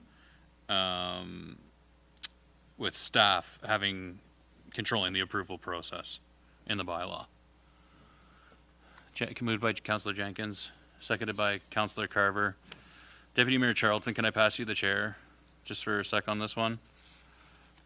I want to speak to this one. I initially felt that realizing that it's not that other jurisdictions do it differently, I just don't think that we should politicize these decisions. I think my sense is that if we have a strong process with defined criteria, we just invite in preferential treatment or politicizing I feel like it should be black and white, and the decision should rest if it's either it either is or is not eligible to participate in the program. And by leaving it to council, we're bringing more items to our council meetings. We're delaying decisions that would otherwise be made in a timely way, and we're inviting in politicizing what I feel should be operational decisions. That's how I feel strongly on this one. That's why I wanted to hand the chair off. So I'd be in favor of the motion if I think the motion is framed the way it is. Okay, I'm going to help you out. I'm going to help you out then on behalf of the deputy. Okay, I'll let you know. I'm looking around. I believe Councillor Jenkins would like to speak, Madam Chair. I am 100% in the favor of staff having the authority to do this. I mean, it's something that could come across their desk and they can deal with it within a day or two and not weeks or months, especially if it happens to come to us during a December when we only have one meeting and they have to wait for a month to find out, or 5 weeks to find out what's going on. I think the staff is well capable with the guidelines and everything in place that they should be able to make that decision.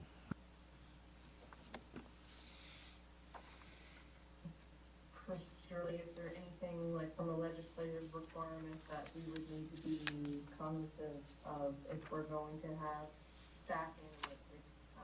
I don't know if there are actually any other comparable municipalities who do that. So I'm just wondering if there's still time for staff to check into that before they bring it back. That's just a thought on my end, or a question rather. Absolutely. To my knowledge, there is nothing that prevents that. That said, if it is council's wish, I can certainly, during the process, if there does appear to be a requirement, I can bring it back to council before bringing forward a bylaw. Madam Chair, just a point of order, perhaps if there, or a suggestion, if it's the will of Councillor Jenkins as the mover of the motion for a friendly amendment to just add to the language of the motion, unless, unless prohibited by a legislation or statute.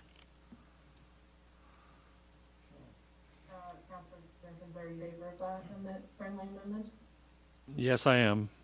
Fully. Okay, and Alicia was looking for that? Who seconded it? Councillor Carver seconded it, and she's indicating that she's. Yes, I'm fine with that. Okay, is there anyone who wishes to speak to this further? Or anybody who would like to argue against it being resolution of council instead of staff? I'm seeing none. Okay, thank you for that. Councillor Wenzel called the question. I'll call the question. Yeah. All those Yeah, so all members of council indicated that they're in favor. Thank you.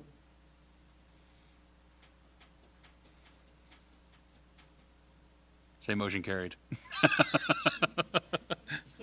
Sorry, motion carried. This is clunky.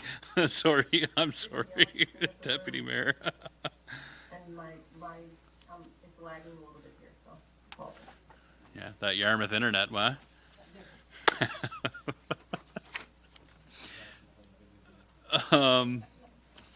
Okay, so the last recommendation, just around the conflict of interest.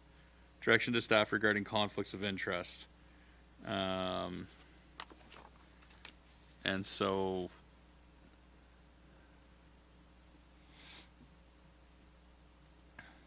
I note here that this could be alternatively addressed at a future bylaw review once the program is established, to avoid adding complexity during the initial implementation.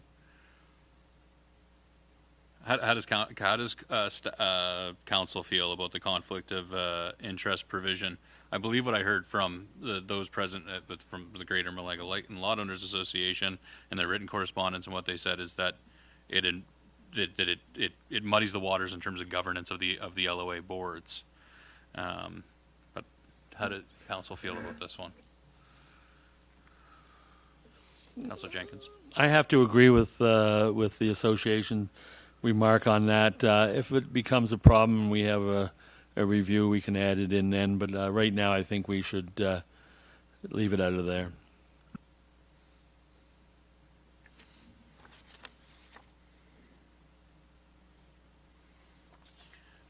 Other members of council?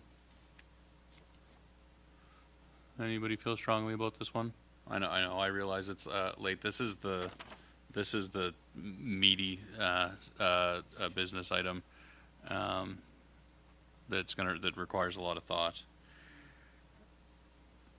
Does anybody, how do others feel on this one?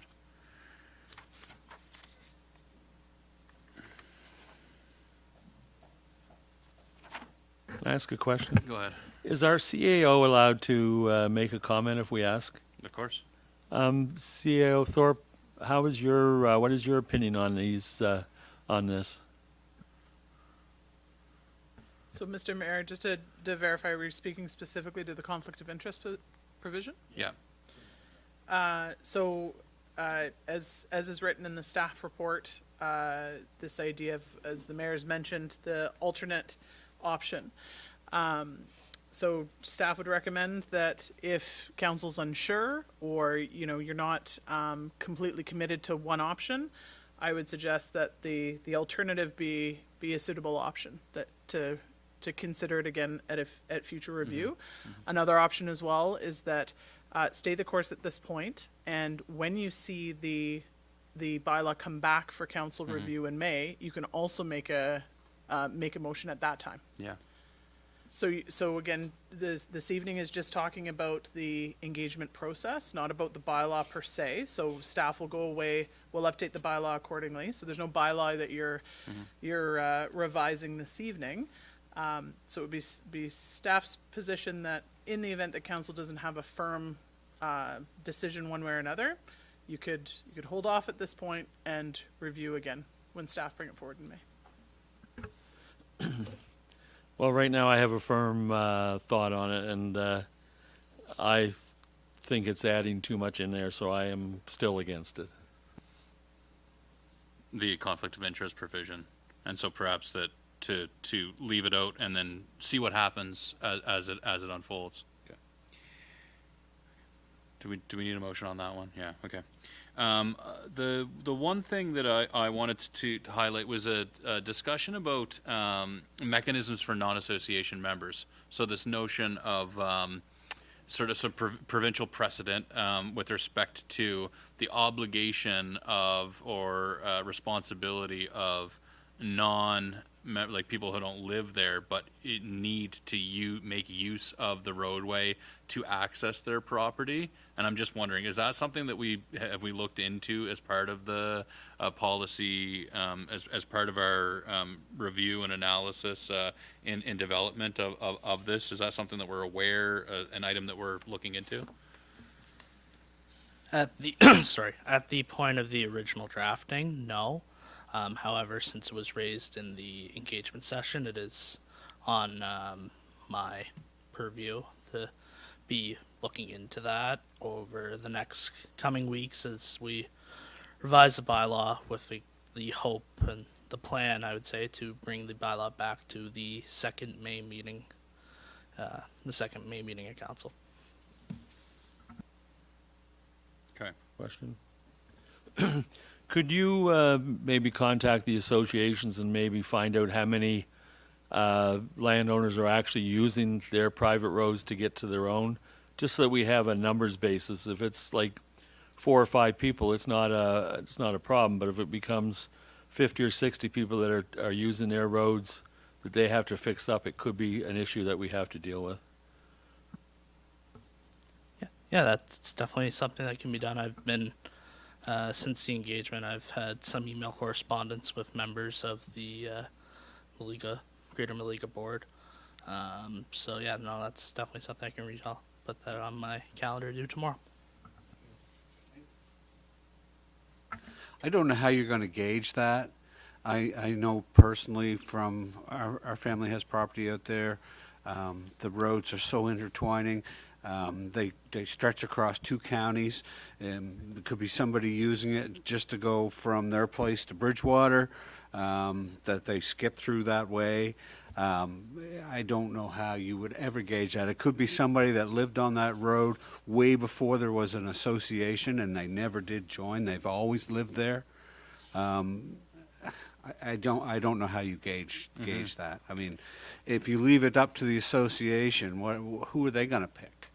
Yeah, I'm just wondering. Under what bias, right? Well, I'm wondering if there are properties though that the only access point is to go through one of these private roads, but they don't actually belong to one of the lot owners association. I don't know if that when they brought that up, I thought that was the example that they're talking about, a property that isn't within the jurisdiction or the boundaries of a lot owners association, but the only way that they could access that property is to drive through one of the private roads that is maintained by one of the lot owners associations. That's kind of the way I was interpreting it. The problem is there's many roads that do have access. I believe there's the Harry Freeman Road. Yep. Then there's the Narrows Road. There's the North Shore has a lot, and some of those roads get torn up really bad in the seasons where it's wet and muddy, and somebody else foots the bill for fixing it. So I think that's why that's come forward. Right. But I guess it would, like, to do it equitably, you'd have to know which property, which motorist is impacting which lot owners association with certainty, presumably, yeah. So anyway, but if you could look into it and provide us with some recommendations, with respect to that, yeah. I do agree with some of the, just with respect to inclusion of respondents who indicated that they don't live on a private road in the region of Queens, and their exclusion, those respondents being excluded from the analysis, to me makes sense. I'm not sure if there was a justification for inclusion of those responses, or if they were in fact included in the analysis, or if those 6 respondents were filtered out and excluded from the analysis. Yeah, Mr. Mayor, if I may, the survey, that was a qualifying question to the survey, so if you click no, it ended the survey. Right, that's what I thought. So that's actually a filter question, and so those 6 respondents were not included in the remainder of the analysis? Okay. Yeah, I think, so that, great. Thank you. It's good to have that clarified. I would suggest that it's a stronger approach to use of percentages for the qualitative survey responses is not the best approach. I wouldn't quantify the qualitative responses. I think 8.1B, I think that was a main concern of that was a concern that was addressed tonight, was the use of percentages in the open-ended responses. If we could, I think it would be good just to remove those and just speak to what emerged in the qualitative responses without quantifying it. If that makes sense. But any other feedback or direction that council wants to see? The last thing I heard was just with respect to the 2.5%, and I don't know if that's also something that is really. This seems to me like that's going to be a really tricky one to land in a balanced spot in terms of trying to make something that fits different size lot owners association, but really my understanding of the will of council with respect to this initiative is that this really be a cost recovery model, not a revenue generating, and I don't know how we go about establishing a fee structure that achieves that. But what I'm hearing from some of the feedback is that we're still working through trying to figure out what a balanced approach looks like there. Yes, so the fee structure, so looking at other jurisdictions, primarily I think when looking at this bylaw, it's important to look at the District of Lunenburg as, probably the bylaw that it mirrors the most. They charge a 5% fee. Chester charges a 5% fee. Recently, I want to say within the last year, maybe year and a half, Chester decreased theirs from 10% to 5% holdback fee. As noted in the Loma response, they did suggest a cap. This is something that could be looked at. Would be something I would appreciate council's maybe direction on.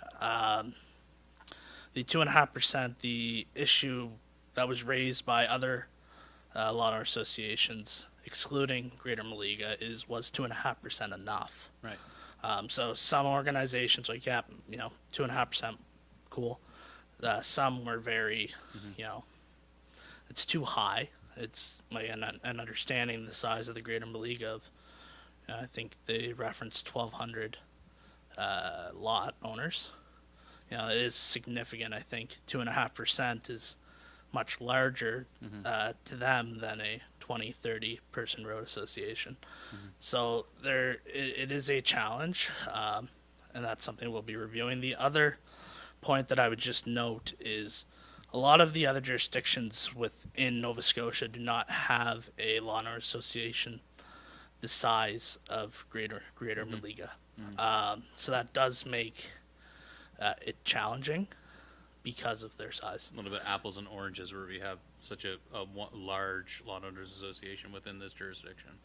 Yeah, exactly. So it is hard to find a true comparative, Right. because of the pure size of it. Understood.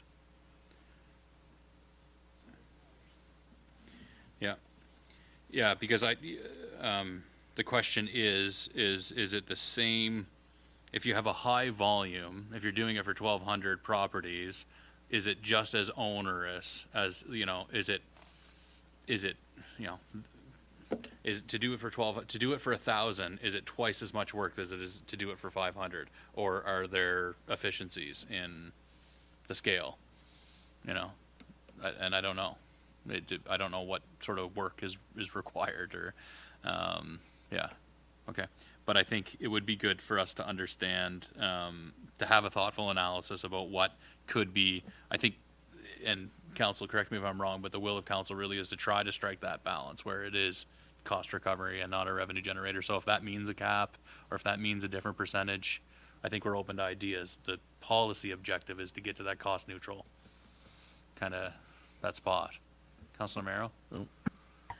Or possibly, if it's too much, maybe we could put in a reserve for that lot owner association that has paid too much.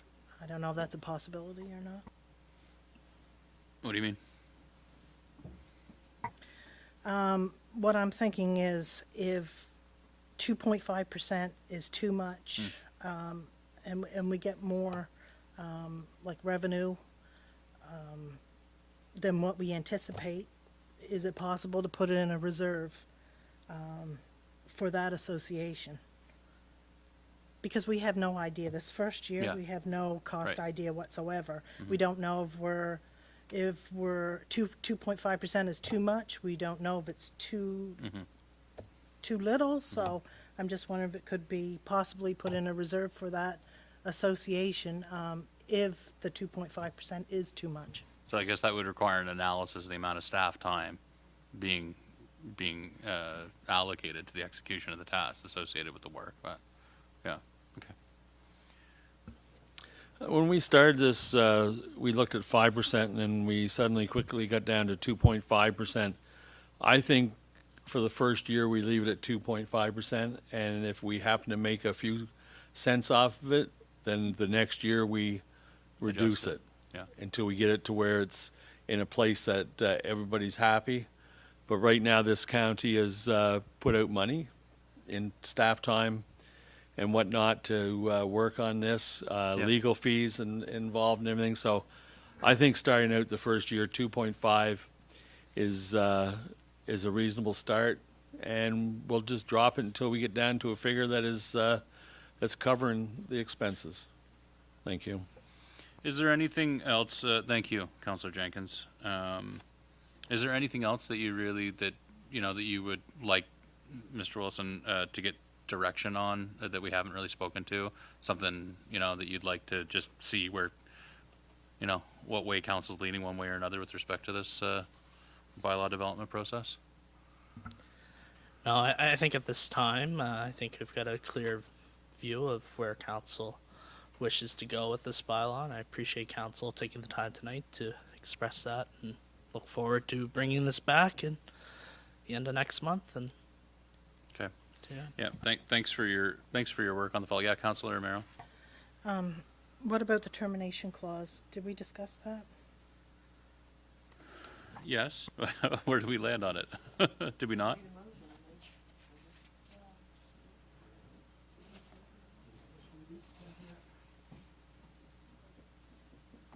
I think Mr. Wilson had said he would do a little more digging and bring back some information about what their specific costs look like in other municipalities, remembering correctly.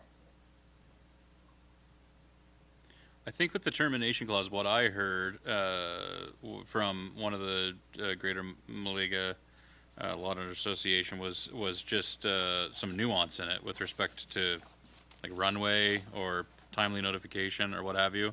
I'm not sure how it currently reads, and again, it's tough to know because I'm not sure, Mr. Wilson, what we're planning with respect to a termination clause after having heard the feedback, like what your suggested revisions to the termination clause would be.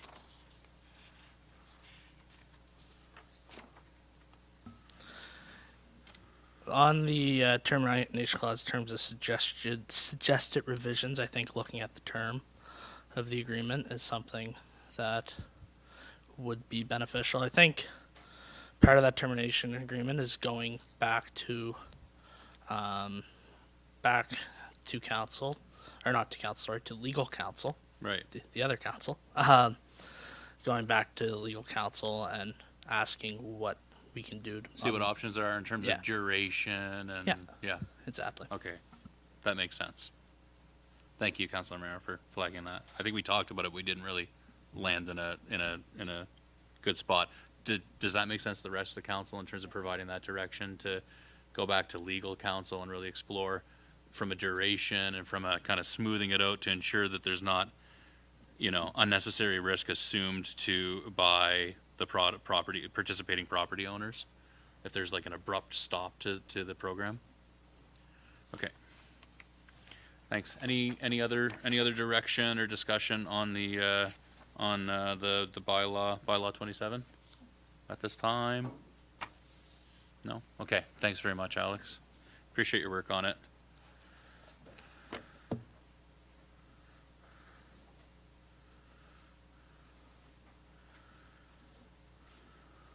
All right.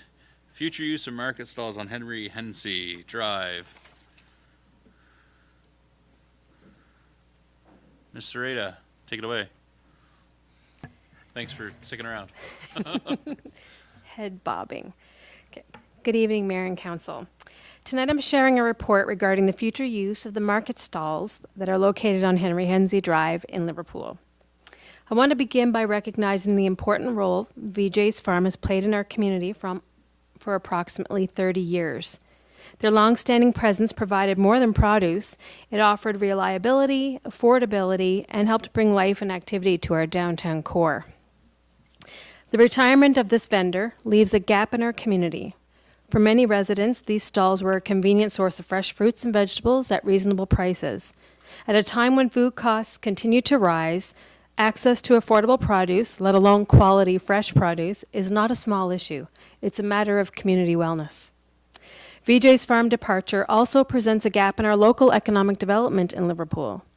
A well-frequented market stall partner contributes to foot traffic, vibrancy, and creates opportunities for local entrepreneurs and producers. This report is recommending that Council direct staff to develop and issue a request for proposal for the seasonal use of market stalls in Liverpool, indicating that preference will be given to vendors who can commit to providing consistently available, affordable, regionally sourced farm produce for the local community. Extending an RFP allows the municipality to move forward in a fair, open, and transparent way, while also setting clear expectations for potential candidates, and allows us to prioritize consistent operating hours, affordable pricing, locally or regionally sourced produce, and a dependable seasonal presence. This creates an opportunity to not only fill a vacancy, but to intentionally shape the type of service we'd like to see in that space. This would also serve as a low barrier entry point for a new farmer, family business, cooperative, or community nonprofit who's looking to establish something here. Sometimes small spaces can create meaningful economic opportunities. So in short, this is a practical step that supports food access, local agriculture, small business growth, and downtown vibrancy all rolled into one in a timeline that makes sense for the fast approaching season ahead. Thank you. Thank you, Ms. Sereda. Council, any questions on the staff report on this one? Go ahead, Councilor Wenzel. No questions, just what a wonderful idea, and I hope we don't take forever to pass this. Any other questions? Like actual questions? Yes, Mr. Mayor. Okay. The question I have is the recommendation is to develop and issue an RFP. What timeline are you looking for that, and the timeline to get an answer back? Because it's already May, in a couple days. I'm thinking it would go live in time for the end of this week on the province's website. I'd like to put it on the provincial procurement site, like we did with the Beach Meadows one, and probably have like a week and a half turnaround time so we can get those suggestions back, create a bit of sense of urgency, because they're going to want to have the same timeline, I'm sure. Great question, Councillor Jenkins. Yeah, that was a good one. Any other questions? Any other clarifying questions? Okay, is there a motion? Okay. Councillor Amaro, do you have a motion? I move the council direct staff to facilitate the selection of a new produce vendor through an RFP process. Is there a second to the motion?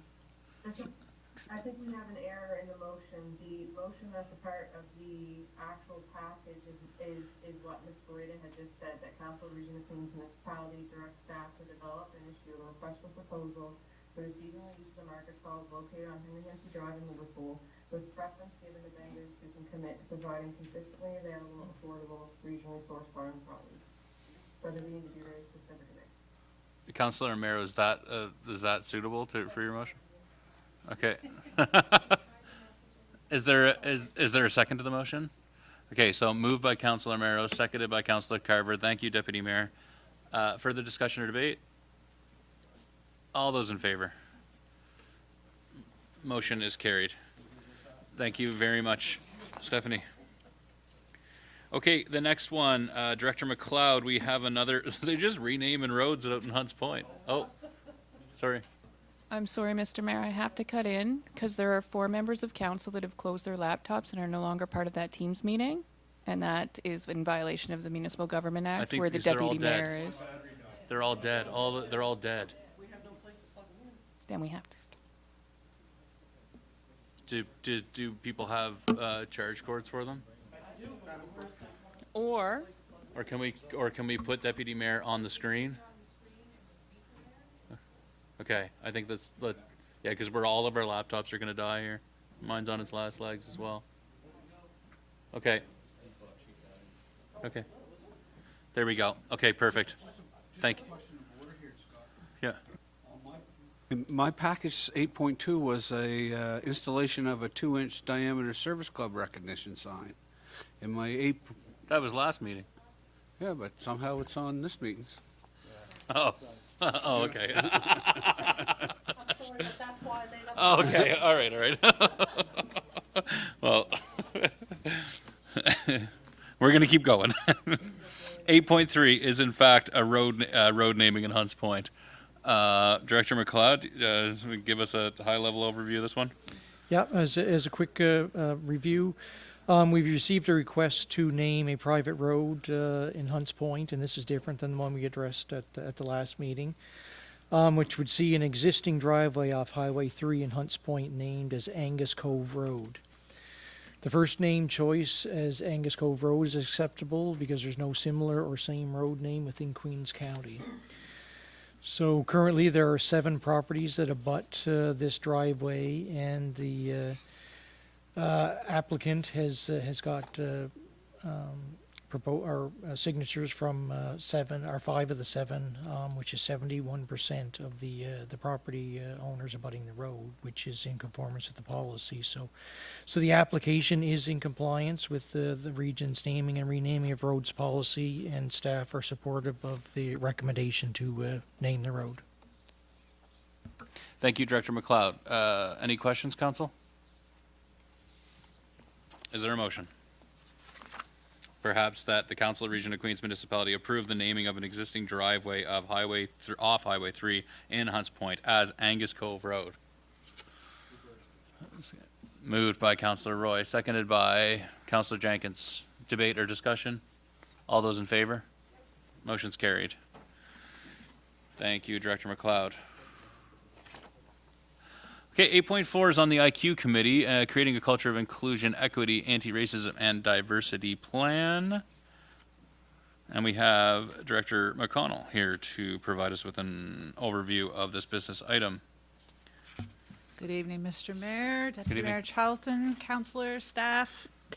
I'm here as the staff liaison for the Inclusion Queens Advisory Committee to talk about the creating a culture of inclusion, equity, anti-racism, and diversity plan 2025 to 2030.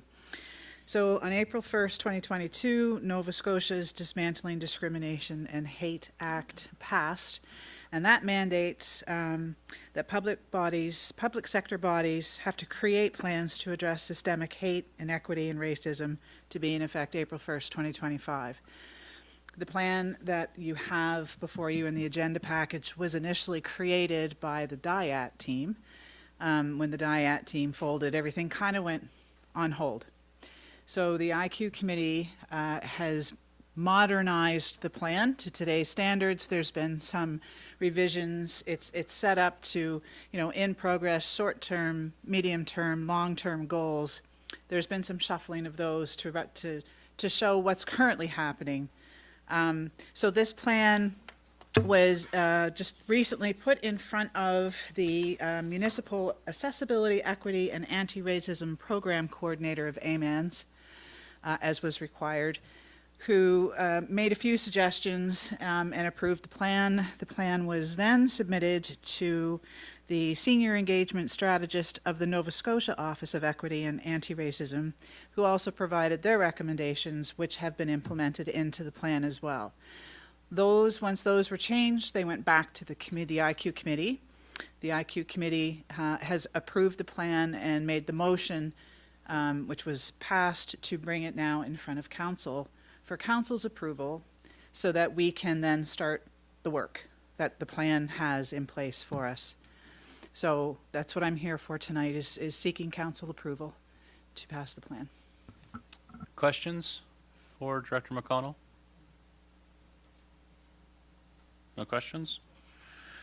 The recommended motion is that the Council of Region of Queens Municipality adopt the revised Creating a Culture of Inclusion, Equity, Anti-Racism, and Diversity Plan 2025-2030. Moved by Councillor Wenzel. Is there a second to the motion? Seconded by Councillor Carver. Debate or discussion? I'm just gonna say, so I'm the chair of the IQ committee. Just a big thanks to all of those on the committee who have, it was a thoughtful process, a lot of review, and so I want to thank the previous members of the DIAT, our previous inclusion coordinator who advanced this work in the previous term of council, and then the current members of the IQ committee who've given a lot of thoughtful contributions to modernizing and updating the plan. I think it's important and exciting work. Anything further? All those in favor? Motion's carried. The next one up is the terms of reference for the same IQ committee. Director McConnell is the staff liaison for that as well, so take it away. Yeah, there you go. Just hit your microphone. There you go. Yes, the terms of reference, those have been redone, modernized, because the DIAC committee was an action committee. The Inclusion Queens committee is an advisory committee to council. So there were a lot of things, well, not a lot of things, but there were things that needed to be revised so that the committee fully understands that they are not to act on anything until we have council approval. So these terms of reference lay that out. They talk about, our mandate and responsibilities. They talk about the education, the training, the culture change. They talk about community engagement and voice, and some of the things that the committee has put together that they want to do within that based on the terms of reference. So again, I am here seeking council's approval to adopt the modernized, revised terms of reference for the IQ Advisory Committee for Queens. Any questions for Director McConnell on the terms of reference for the IQ committee, the proposed terms of reference?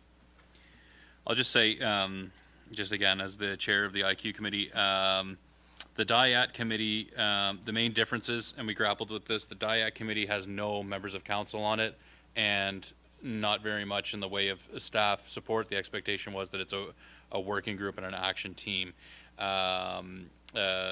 We made the decision, the committee made the decision to go the advisory committee route, to retain membership from council, to retain staff support, But what they give up in that, or what's the kind of trade-off, is that they don't have that same sort of decision-making authority or ability to act sort of autonomously, and that's reflected in the authority where the committee is advisory only, doesn't have decision-making or spending authority.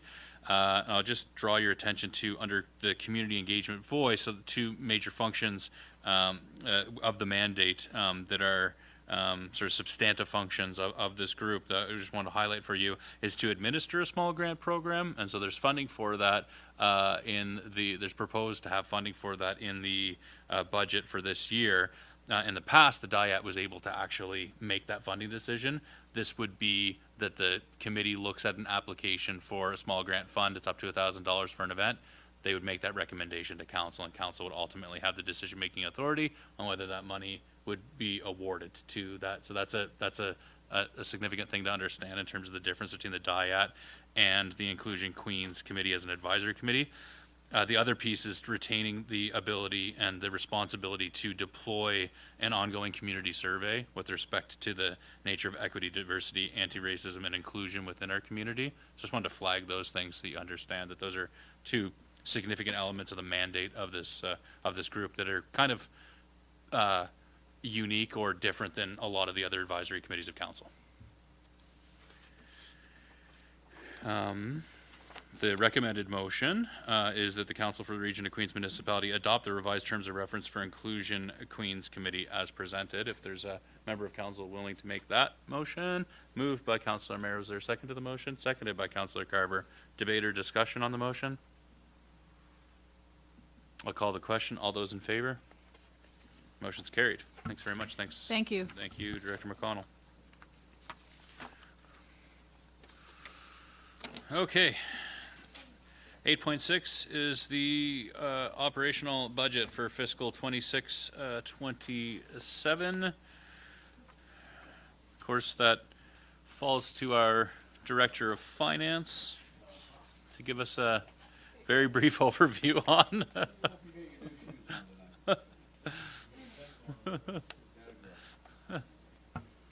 Good evening, Council. So my report tonight introduces the final draft of the 26-27 operating budget for Region of Queens Municipality.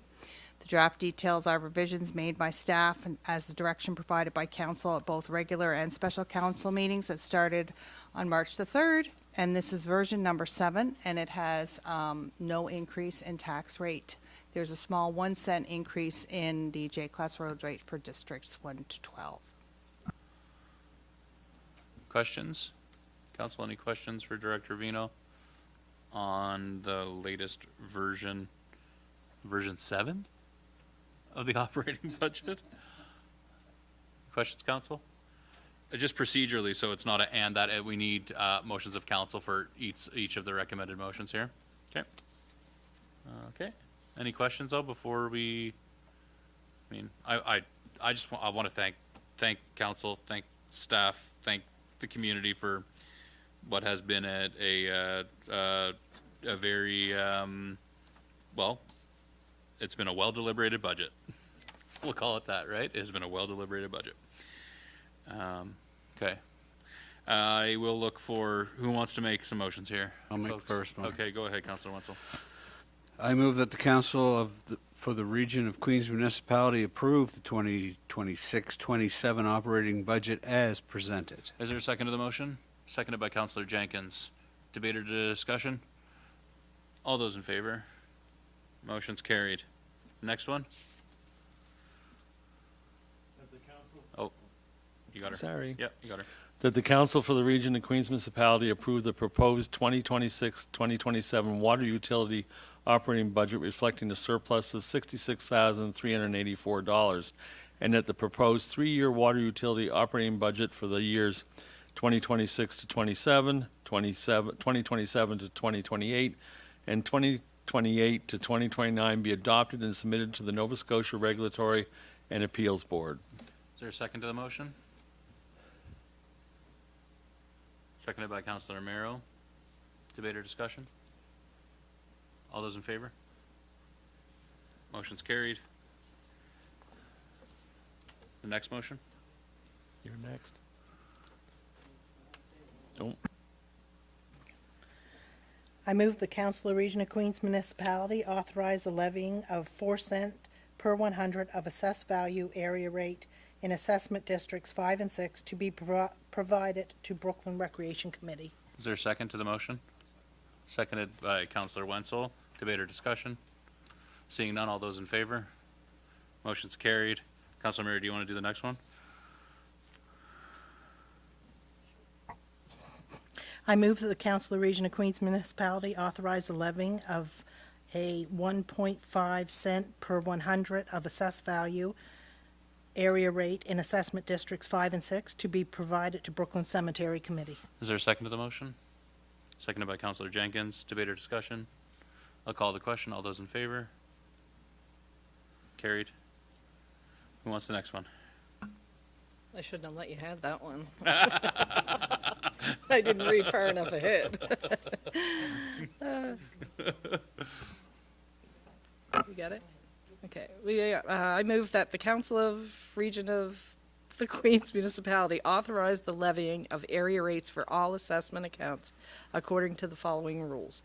Assessment districts 1 to 12, excluding assessment account numbers 101-48820, 104-62223, 110-29230, and 00132-837, a road levy charged of 75% of the provincially mandated road charge, as well as those properties in assessment districts 1, 3, 5, and 6 that are connected to or have the ability to connect to Liverpool's water utility hydrant charges at 100%. Assessment District 13, as well as assessment account numbers 110-29230, 101-48820, 104-62223, and 001-32837. Debt charges for Assessment District 13 at 100% roads, streets, and sidewalk expenses at 75%, engineering and public works equipment expenses at 75%, Liverpool street paving expenses at 100%, and Liverpool water utility hydrant charges at 100%. Is there a second to the motion? Seconded by Councilor Carver. Debate or discussion? I just want to highlight that there has been discussion that it's the intention of the council to take a look at reviewing the allocations of fees associated with this motion. All those in favor? Motion's carried. Who wants the next one? It's a doozy. I think Councilor Fancy's willing to do it, I think. I'm in line. I so move that the Council of the Region of Queens Municipality authorize the levying of the following tax rate for Assessment District 13, as well as assessment account numbers 110-29230, 101-48820, 104-62223, and 00132-837, effective April 1st, 2026. Residential and resource base rates of $1.04 per $100 of assessment plus an area rate of 87.5 cents per $100 of assessment for those properties connected to or have the ability to connect to Liverpool's water utility, or 76 cents per $100 of assessment for those unable to connect to Liverpool's water utility.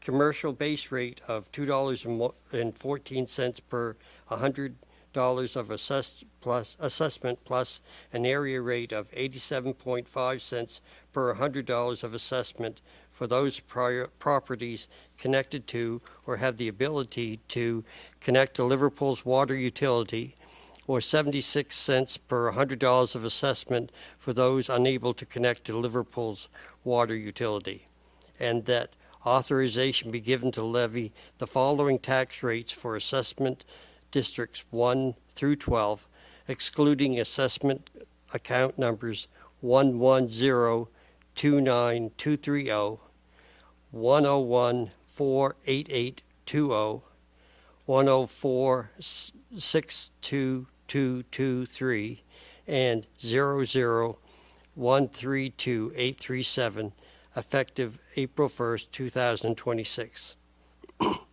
Residential and resource base rate of $1.04 per $100 of assessment, plus an area rate of 3 cents per $100 of assessment for the provincially mandated road charge and all assessment accounts in assessment districts 1, 3, 5, and 6 for those properties connected to or have the ability to connect to Liverpool's water utility, 11.5 cents per $100 of assessment.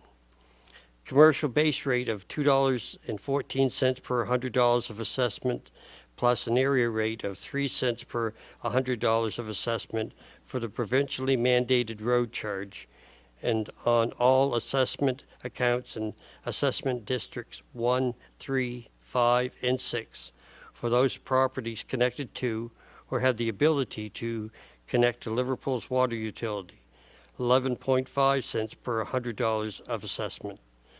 Commercial seasonal base rate of $1.60 per $100 of assessment, plus an area rate of 3 cents per $100 of assessment for the provincially mandated road charge. Is there a second to the motion? Seconded by Councillor Jenkins. Any discussion? Seeing none, I'll call the question. All those in favor? That motion's carried. Oh, sorry, Councillor Fancy. I thought that was supposed to be read. That the Council of the Region of Queens Municipality established June 1st, 2026 as the due date for all property taxes, with no interest being charged for any taxes being paid on or before June 30th, 2026. Is there a second to the motion? Seconded by Councillor Wenzel. Debate or discussion? All those in favor? That motion's carried. Deputy Mayor, do you want to take us home? Sure. How loud am I, though? You're good. Okay. I move that the Council of Region of Queens Municipality authorizes the continued allocation of funds to the operating capital project reserve for the purposes of funding smaller capital projects by transfer from the accumulated surplus of $500,000, and that authorization be given for the creation of a District 12 reserve funded by any overage of revenues from the J-Class Road actual expenses during the fiscal year, and that authorization be given for the creation of a water access improvement reserve funded from the accumulated surplus in anticipation of forthcoming bylaw in the amount of $250,000. Is there a second to that motion? Seconded by Councillor Jenkins. Debate or discussion? Seeing none, I'll ask the question. All those in favor? That motion is carried as well. Thank you, Director Vino. So that's it for staff reports. We have first reading of a bylaw, number 29 on the accommodations levy. Mr. Lane, thanks for staying with us. I'm going to ask that you come up and provide an overview of your staff report on the proposed bylaw. Thank you. Good evening.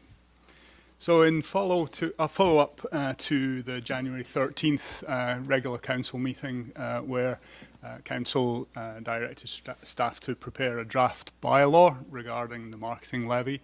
That is what you have hopefully in front of you, unless your laptops have died and you can't actually see it.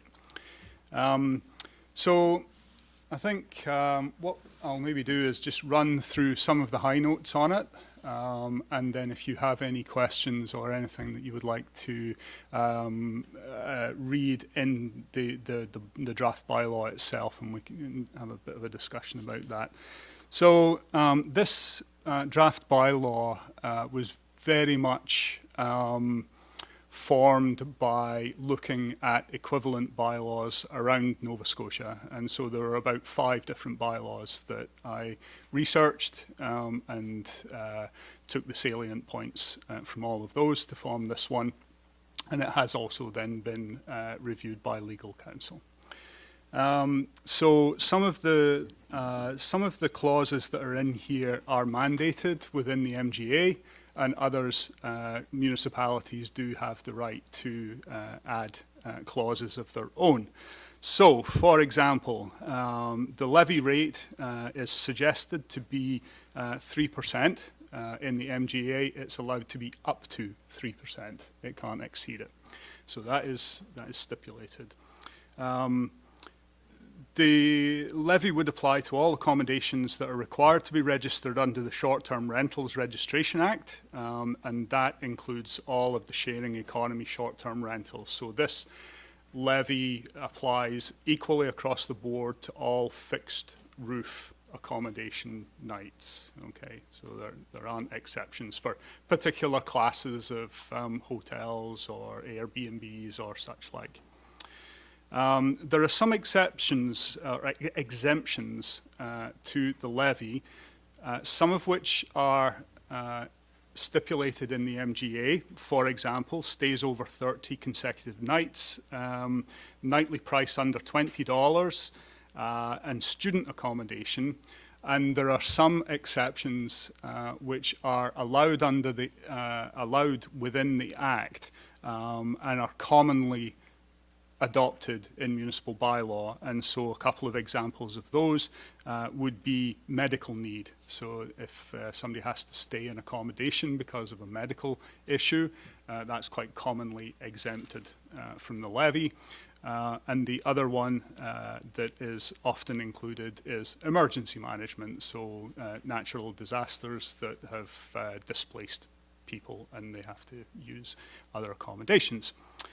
Another salient point is the effective date. So in the paper, there's a recommendation to have an effective date of this bylaw as October 1st, 2026, which would give enough time to work out systems of collection. One of the issues that I've heard from operators, which I did promise to raise, is the fact that in some markets for tourism, the price that people are expecting to pay is actually set quite a long ways out. So particularly the German market, where a lot of visitors use a travel agent, and they might be booking a year or more in advance and actually paying for that accommodation. And so there is an exemption allowed in here, which says that for any nights that are any accommodations that have been purchased after the effective date that have already been paid for, those would be exempt. But any bookings that are made that haven't been paid for by the effective date, the levy would apply to. But that's something that council can certainly have a think about, and whether that's in terms of the effective date. There are some operators that were requesting that this bylaw didn't have an effective date until sometime in the future, even as far as 2028, to give enough time to make sure that all of the travel agents and so on know exactly the price that would be charged when they come and stay. So just not included in the bylaw. There is no description or definition of the method of collection or remittance. There's a fairly clear path that we could adopt, which would make it as least onerous to the accommodation providers as possible, and that was certainly one of the aims of this. One of the great fears when we did a consultation exercise was that it was going to be a bureaucratic overload for small operators. We can do our best to make that as easy to administer as possible. Where else? There's no reference made in the bylaw to the disbursement of funds. again, the council may want to consider the creation of an advisory committee. I know that's something that accommodation operators are very keen to see. So there would be a committee which council could strike that would make advice on how that money would be spent. Bear in mind that this money can only be used for the promotion of tourism, and that's written into the MGA. I talked about bookings already purchased for future dates. I'll make mention of there are no specific clauses included to cover the situation where platform operators collect and remit their levy directly to the municipality on behalf of the accommodations listed. Now, there are some municipalities that predated the Act that had already made agreements with platform operators, and by that I mean organizations such as Booking.com, Airbnb, VRBO, where you can book accommodations through that platform. And those municipalities made agreements for the platforms to actually collect that money and remit it directly to the municipality.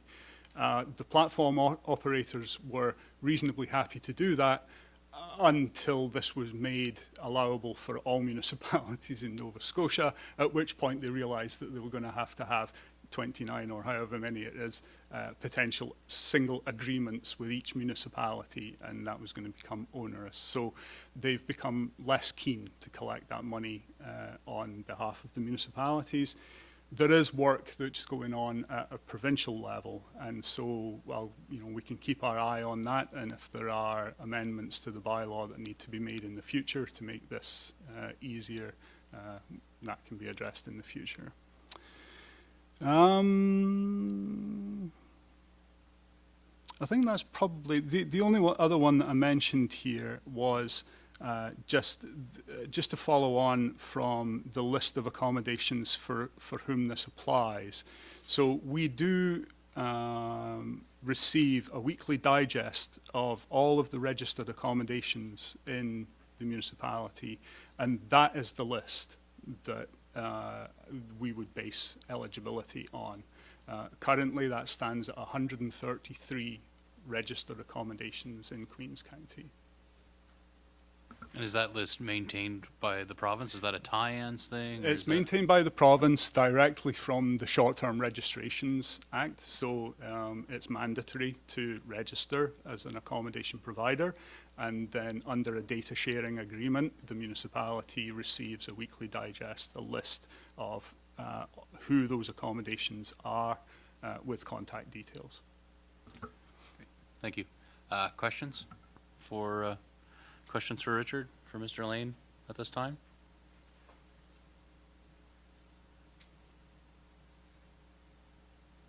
Any questions? Oh, sorry. Okay, go ahead, Deputy Mayor.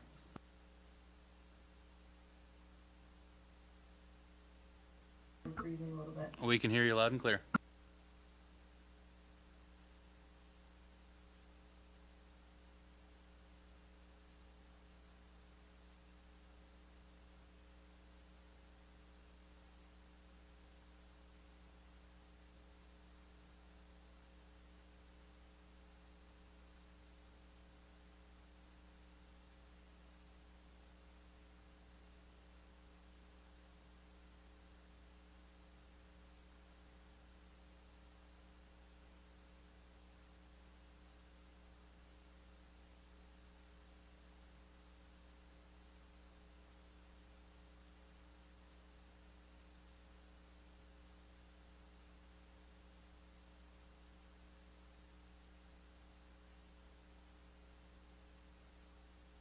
I'm sorry, I'd need to dig through my notes to find out the clauses that are in Town of Bridgewater's bylaw.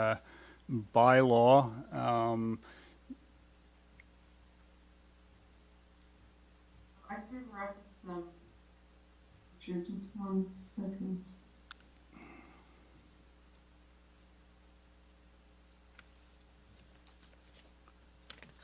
There's got it here, under the actually. Town of Bridgewater, they have an inspection, audit, and assessment, And it references that an inspector appointed by the town may enter at any reasonable time the business premises occupied by a person or the premises where the person's records are kept to determine whether it is a short-term rental, being complied with, etc. And so I believe ours has that as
Yeah, I think the point being is that this bylaw isn't a carbon copy of any one municipality's, and so the fact that there are clauses in some another bylaw but not in this one.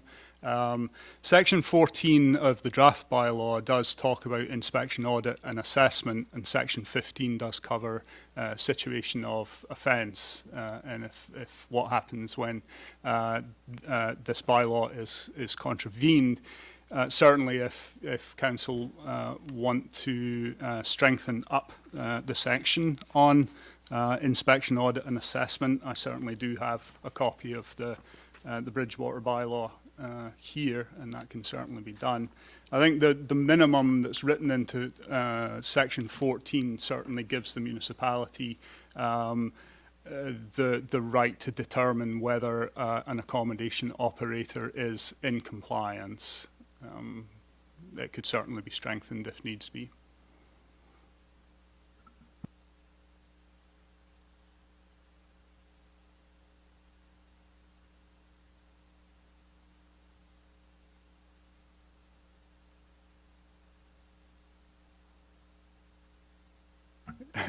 It's in the MGA as 30. I believe that 28 is probably an error, in fact.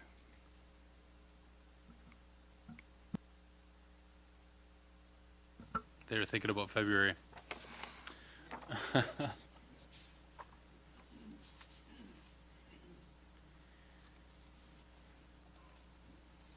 Okay, so I'm just thinking, Deputy Mayor, just with your comment about, so my understanding is that some other municipalities have mechanisms to hold the accommodation operators to recover fees that haven't been remitted, versus our approach would be if we find a contravention to the bylaw, that there's fines associated with it, as opposed to recovery of fees not remitted. And so I'm just wondering, is that something, Deputy Mayor, that you're looking to have amended prior to moving the readings of the bylaw forward? Thank you. Yes, I guess it just appears to me that most municipalities are using that. I think because Colchester created, is my understanding, they're using that, I assume, because it works well, but maybe that's not a fair assumption, but I guess it would be helpful if our staff could reach out to those, like our neighboring municipalities who have those extra provisions, just to get some insight, because the town of Bridgewater adopted theirs last February, and it was effective for April 1st, so I had a quick turnaround. One thing I did notice in reading on their website about their particular marketing levy is that they said they would use it, well, obviously they'll use it for tours and things, but they're going to do it in consultation with accommodation providers and that they were making a plan to do that. So maybe it would just be helpful if we had, just a little more context, and because maybe some of theirs don't work that well, and maybe there's some lessons learned there. So, I mean, recognizing that 10 o'clock is very late, those are just the things that I was curious about, and how do we, the other one I was curious about was how do we give the accommodation providers notice that the levy is in place, like written notice. I think the other ones also reference that as well, notice of effective. And so I'm not sure what our approach is with that. Perhaps I may have missed it, I'm not sure. Yeah, so I think that is certainly something that would need to be addressed, but whether it's written into the bylaw or whether it's more, if council want to move forwards with a marketing levy, after the first reading, there's going to be a lot of work to do, both in terms of educating accommodation providers, giving them the tools, making sure they're educated on how we expect the levy to be collected and remitted to the municipality. And so rather than writing that into the bylaw, I think it's important to get council direction on simply moving forward and the broad strokes on how a bylaw like this might work.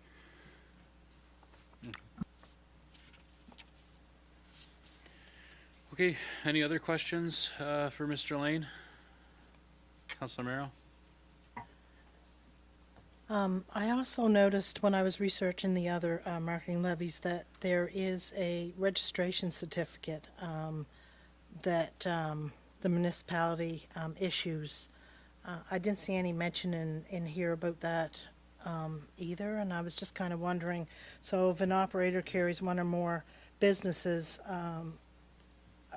or at one more place, I should say, they should obtain a certificate for each place. And it also said about the registration certificate shall be displayed in a prominent place on the premises. If the operator changes addresses or discontinues the business, that they should return it to the municipality within 15 days. I just think that this would ensure that these establishments is legit and is collecting and remitting according to the rules of the municipality. So I'd like to see something like that included as well.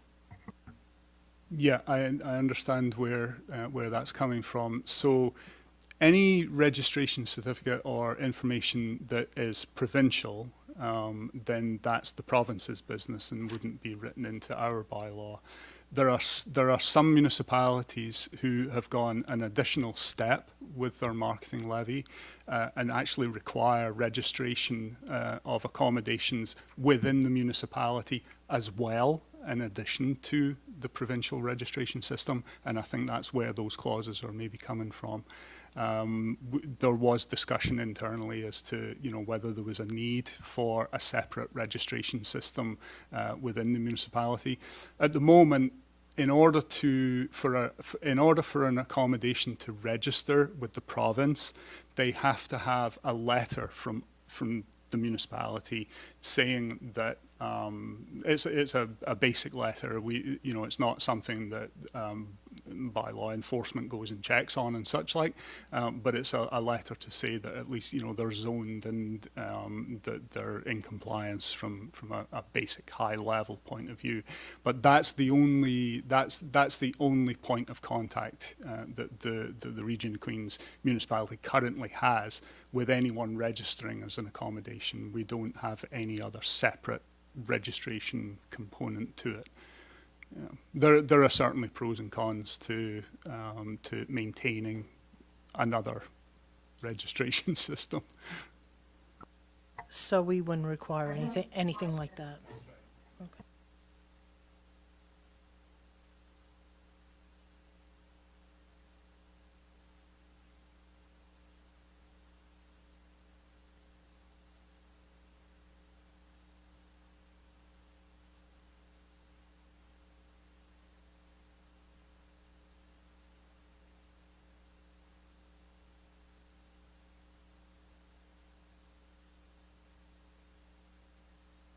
that not being considered? I'm not No. sure if I'm understanding correctly. Yeah, no, that we don't give that. Compliance is probably the wrong word for me to use, really, because it's not. It's a much higher level letter that they get, that an accommodation provider gets. The region currently doesn't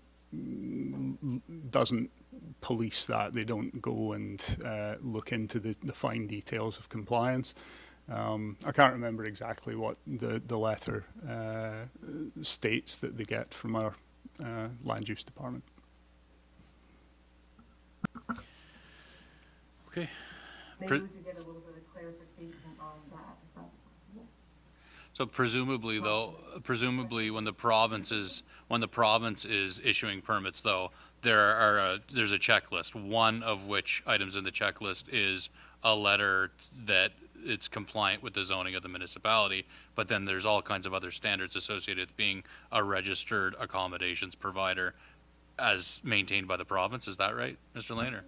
As far as I know, no. Okay. There isn't another checklist. Okay. As long as the municipality says that they're zoned appropriately, Right.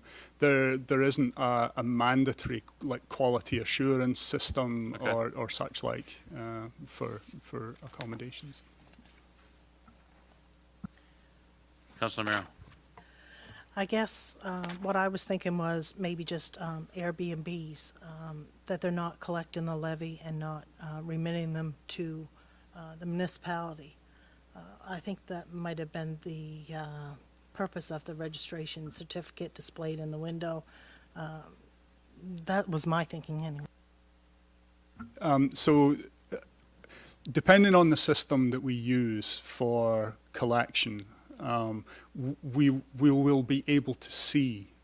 So we have a list of registered accommodations, and in the collection system, we're going to be able to see whether those accommodation providers are remitting or not.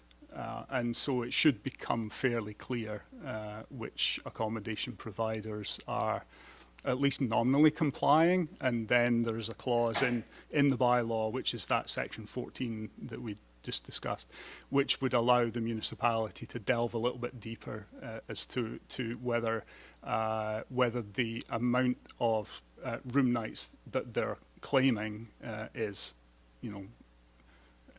I must say, I mean, it's not going to be an exact science, but yeah. But the non-traditional accommodations like VRBO and Airbnb, those are captured in the list that are maintained by the province. Yes, absolutely, they are. Yeah. Well, they have to register in order to be able to list themselves on any of these platforms. They require a registration number, and they can't list without that registration number. If they can't list, it's quite hard for them to have enough visibility to have customers. Again, it's not an exact science. Right. Okay, realize that we're getting very late into the evening here. Anything further on this? Just procedurally, if it's the will of council to introduce and read a first time, there's still opportunity for substantive amendments, or does that have to keep coming back for first reading? It has to keep coming back for first reading for amendments, substantive amendments to the bylaw. Okay. Okay. And so so what is the will of council? Are there outstanding amendments that council would like to see and direct staff to look into prior to the first reading of the bylaw? Or is the bylaw in a place right now where we'd be comfortable introducing and reading it a first time?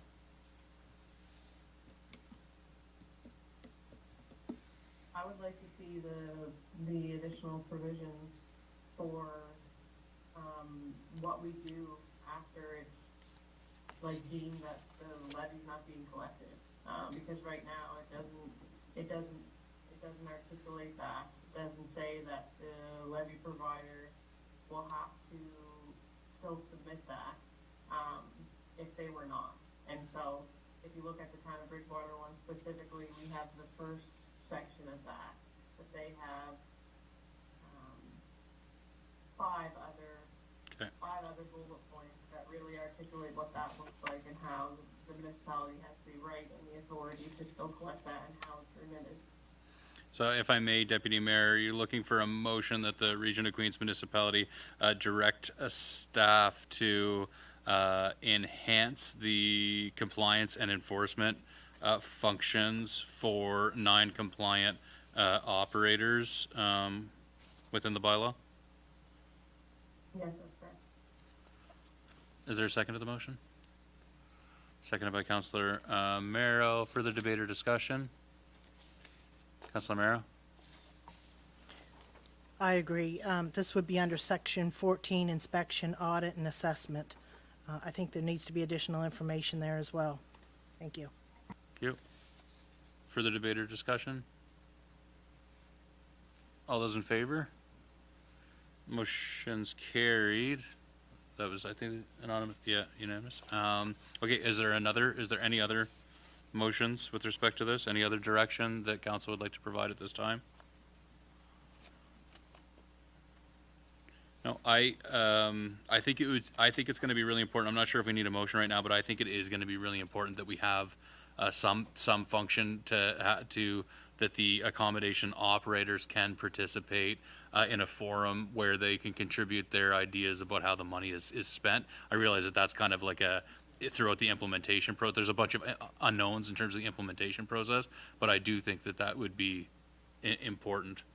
And so maybe it would be appropriate to get a motion to direct staff to explore the creation of a committee or group of accommodation operators to recommend a use of revenue collected through the accommodations levy during its implementation. Yeah. And municipal representatives, yeah. Is there a member of council be willing to make that motion at this time? Councillor Marrow, is it clear, Madam Clerk, the intent and nature of the motion? Okay. Seconded by Councillor Carver. Further debate or discussion? All those in favor? Carried. Anything further? Any other direction? Thanks very much, Mr. Lane. Thanks for your work on that file. Okay. There's no correspondence for action. There's no correspondence for information. There's no report from in camera.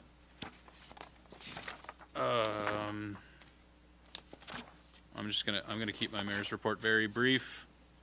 Very brief. I'm gonna I know I say that every time.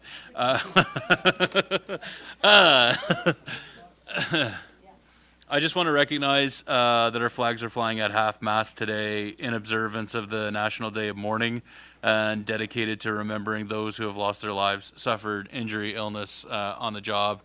And at the RQM, we've committed to improving our safety program and implementing a modernized safety program to ensure our staff safety is paramount in how we go about delivering programs and services. I think it's important to mention that on given what today is. So just really quickly, a couple things in the last couple weeks. April 15th, I was joined by our incredible community economic development staff to sit down with the head librarian at the Thomas H. Radall Library. We discussed lots of opportunities for collaboration to enhance the programming and remove barriers to that space. April 20th, I had the opportunity to go to the North Queens Community School. I was joined by other members of council and staff, and we advanced continued the conversation around supporting North Queens youth. Next steps on that project are to do school-based and community-based youth engagement, as the group feels that the youth voice is crucial to determining how this initiative should take shape. So that is, if council remembers, we heard really impassioned plea during our town hall up at North Queens Fire Hall with respect to the need to do better with respect to youth engagement. And so that initiative, there still continues to be momentum and progress on that piece. April 21st, I was the South Queens Chamber of Commerce AGM.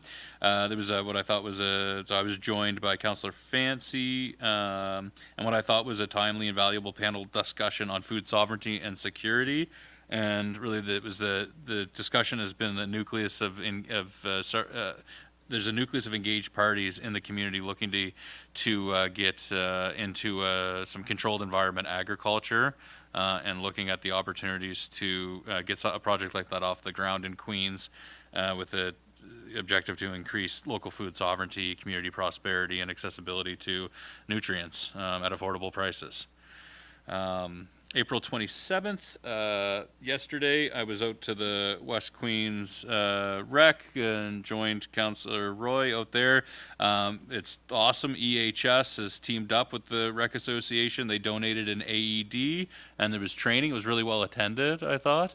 And this is just great. There's more and more AEDs. I know that as part of our safety program, we also have a lot of new AEDs at the municipal buildings online. And we learned that you basically, the survival rate for cardiac arrest, if you can get someone to an AED in the first few minutes, you increase the likelihood of survival by like 500%.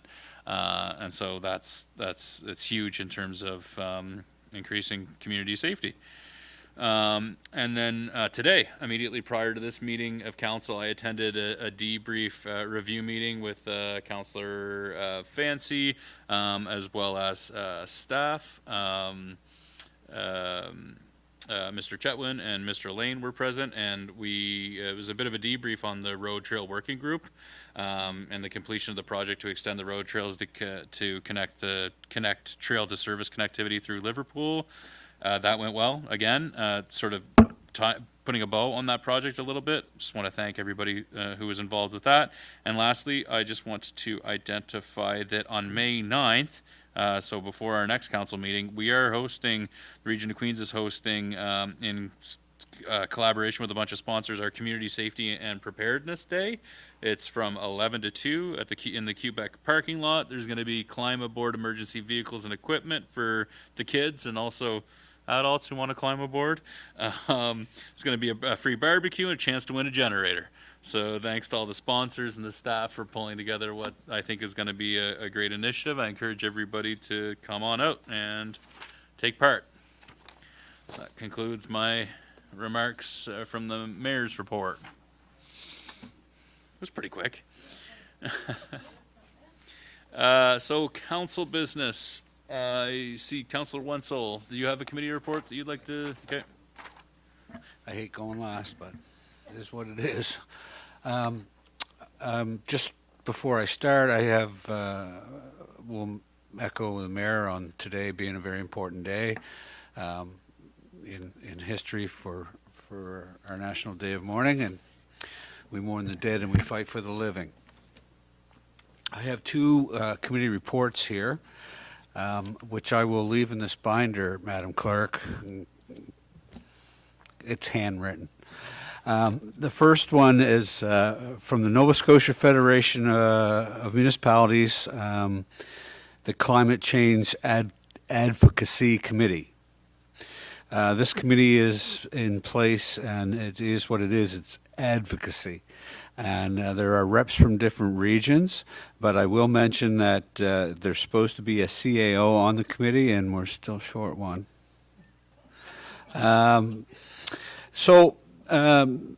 It's to advocate community needs, but it also needs, when you pick a subject to advocate, for instance, it has to be a motion or a resolution of council, and then it passed on to them before they start to advocate.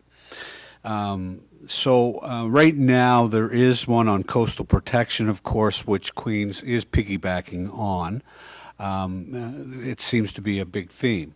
So we need to pick one, and we're not going to do that tonight, but it's worth a conversation. You know, whether we want to talk about drought or flood mitigation or water supply or green energy or net zero, we have to pick a lane, I guess, is what I'm trying to say, and then we need to pass it here as committee, and then I take it to this group, and then they start to advocate for us. I would encourage any delegates here, and Maddie, you're already there in Yarmouth, to reach out to that committee. That Climate Change Committee, I believe, is going to have a presentation or two there. And I would look for them there. So the second committee is also Climate Change Committee, which I am part of the Atlantic chapter of the Federation of Canadian Municipalities Climate Change Committee, and we've met a couple times now. And usually these are, of course, they are Zoom meetings or webinars or whatever you want to call them.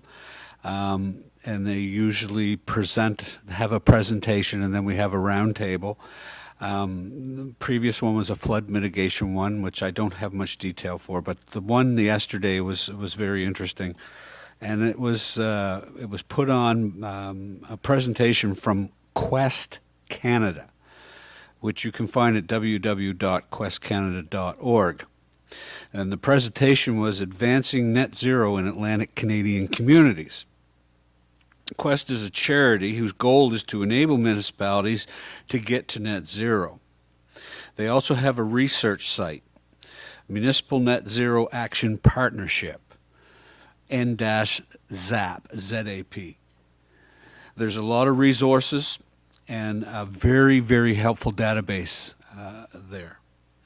There is a pilot project that just started in the province of New Brunswick through municipalities called Smart Community Accelerator Pilot Project.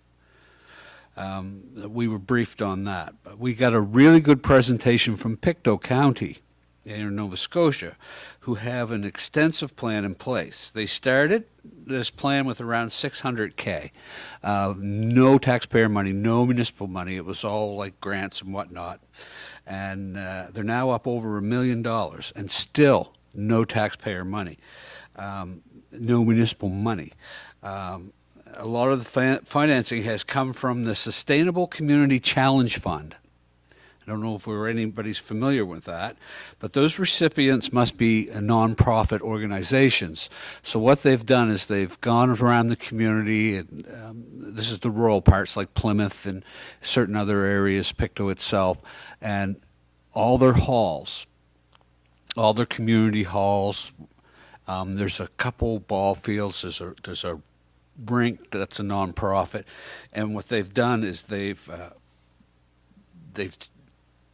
got them, trying to get them to net zero, solar panels, heat pumps, insulation. They've turned a lot of community centers into year-round uses, which they never were before. They've gotten rid of mold. They've done great work.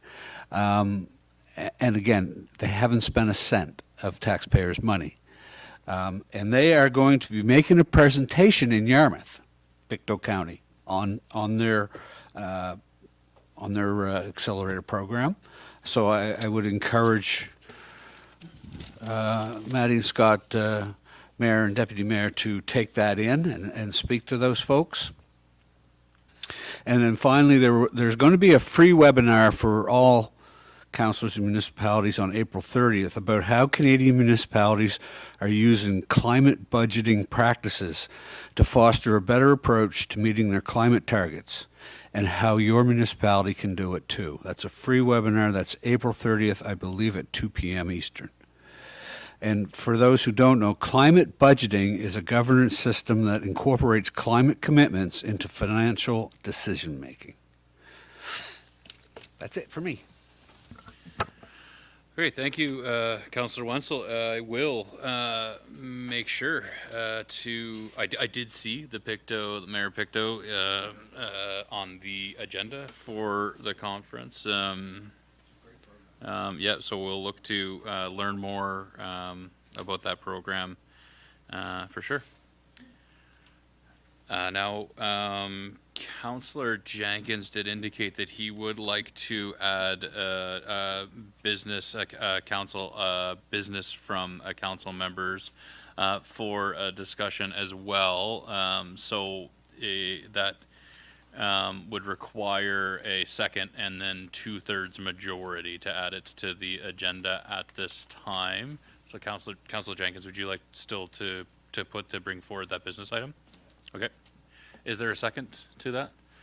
Okay, Councillor Carver, and then just a vote of council. All those in favor of hearing the business item? Yeah, Sorry. yeah. Are we able to hear what the business item is? Sure. Or are we voting on adding it? I'm confused. It's addressing the gray box garbage problem we're having. Okay, so a discussion on the gray box, on the gray boxes. So is that, you still the second hold? Okay, so it's seconded by Councillor Carver. Thanks, Deputy Mayor. All those in favor of a discussion on the gray box at this time? Okay, all those opposed? Okay, one opposed, motion carried. So we'll add it. So 14.2, a discussion on gray boxes. Take it away, Councillor Jenkins. I think the simplest way to get this discussion started is to make a motion. So I would like to make a motion that the council for the Region of Queens direct staff to immediately start the cleanup of gray box sites in North Queens and continue through to South Queens until the garbage boxes are in a manageable condition by the current collector. And I'd like to have this start within 48 hours. Thank you. Is there a second to the motion? Seconded by Councillor Carver. Debate? Discussion? Do you want to speak to it further? Councillor Jenkins as the mover of the motion. This problem has been going on for too long. It hasn't been addressed by staff, directors, or anybody else. I've witnessed rats running around on the garbage. I've witnessed people drop garbage bags because they don't want to go near the garbage boxes. We're not getting proper cleanup of our recyclables like we had before. Spring cleanup did not take care of the furniture and the stuff that was dropped off in front of these boxes. It's been ignored totally. So I think it's time that the taxpayers in this county see the level of service that we've directed for them, and they actually get some benefit of that level of service. So something has to be done. It has to be done quickly before we start getting more problems with this. Councillor Roy? I saw, and I wish I would have took a picture of it. There was a picture on Facebook where the region had been at the garbage box, had straightened everything out, had put the gravel all level, and it was perfect. And that was just within the last, I want to say 2 weeks. That, and I wish I would have screenshotted that to have, because it was done. So, just putting that out there. Further debate or discussion on this one? Sorry, Councillor wants. We'll jump in here. Is this motion telling staff to clean it up or telling GE to get their shit together? What are you mentioning here? What's your intention with this? Well, obviously, since GE has been in those sites a few times and they haven't cleaned it up, I want us to direct staff to do it. It's happened in the past, and it can't be left there and carry on a discussion for weeks while we try to get GE to do something. This is neglect, and it's not safe, and it's just a problem that has to be cleaned up, and maybe by us doing it, then we can manage it in the future. But right now, nothing's been done, whether it's with GE, Circular Materials, or anybody. It's still, the crap's still there. But now we have rodents in there and stuff like this. People don't want to open up the garbage boxes because they're not sure what's going to come out. So yes, we have to do something. We, as a council who directed a level of service that these people that are taxpayers back in those areas that pay quite hefty taxes and not getting anything for it, well, they're right. They don't even get garbage pickup.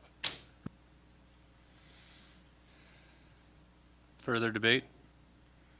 Further debate or discussion on this? Councillor Merrill? I really don't think this should be the responsibility of the Region of Queens.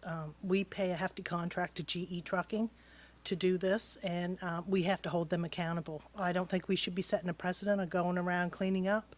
Then they'll expect us to do that. So I think that our staff need to hold GE Trucking responsible for this, and if not, be on them hour by hour, day by day, whatever it takes.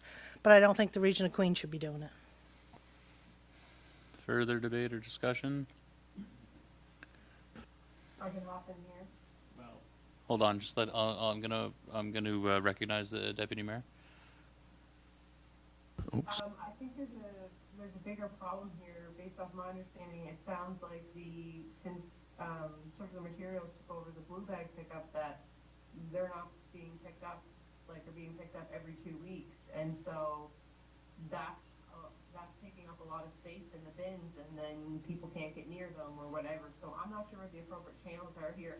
I do know that we have a contract that our staff absolutely can hold collectors to, but I think there's another conversation here where we should allow staff the opportunity to sit down with Circular Materials, and if our mayor has to advocate to our provincial partners to say that, this is not working well with the pickup for the blue bags because it's now making our problem worse, then I think that we should kind of start there. I'm not discrediting Councillor Jenkins' concerns. I have seen some of the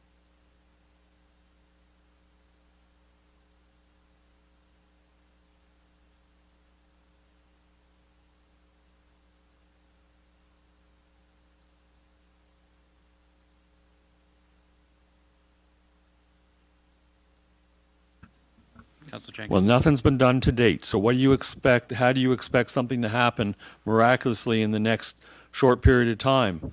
I continuously get phone calls. I go to church and people see me in church. So now I don't go to church now because I have to listen to people bitch about their garbage that's not being picked up, and they're paying $7,000, $8,000, $9,000, $10,000 property taxes a year, which is a lot more than a lot of people in this room pay. So guess what? We have to do something. Those people are paying us. Then we pay Circular Materials, or not that, but GE to get it done. But their money is coming to us. It's not floating around in the air somewhere and hopefully somebody cleans it up. Obviously, nobody's dealt with it yet. So if nobody's dealt with it yet, then we have to. Level of service is what they expect. Further debate? Go ahead, Councilor Carver. Yeah, what I've seen the last 2 weeks, since it's supposed to be spring cleanup, it's not to do with the blue bags. It's all the garbage they put out and it hasn't been picked up. Like everything, furniture and everything, it's still there, mattresses. Councilor Wenzel. I've also witnessed it. I was out that way not so long ago, and it's pretty gross. The one on LaBelle, the one on the Narrows Road.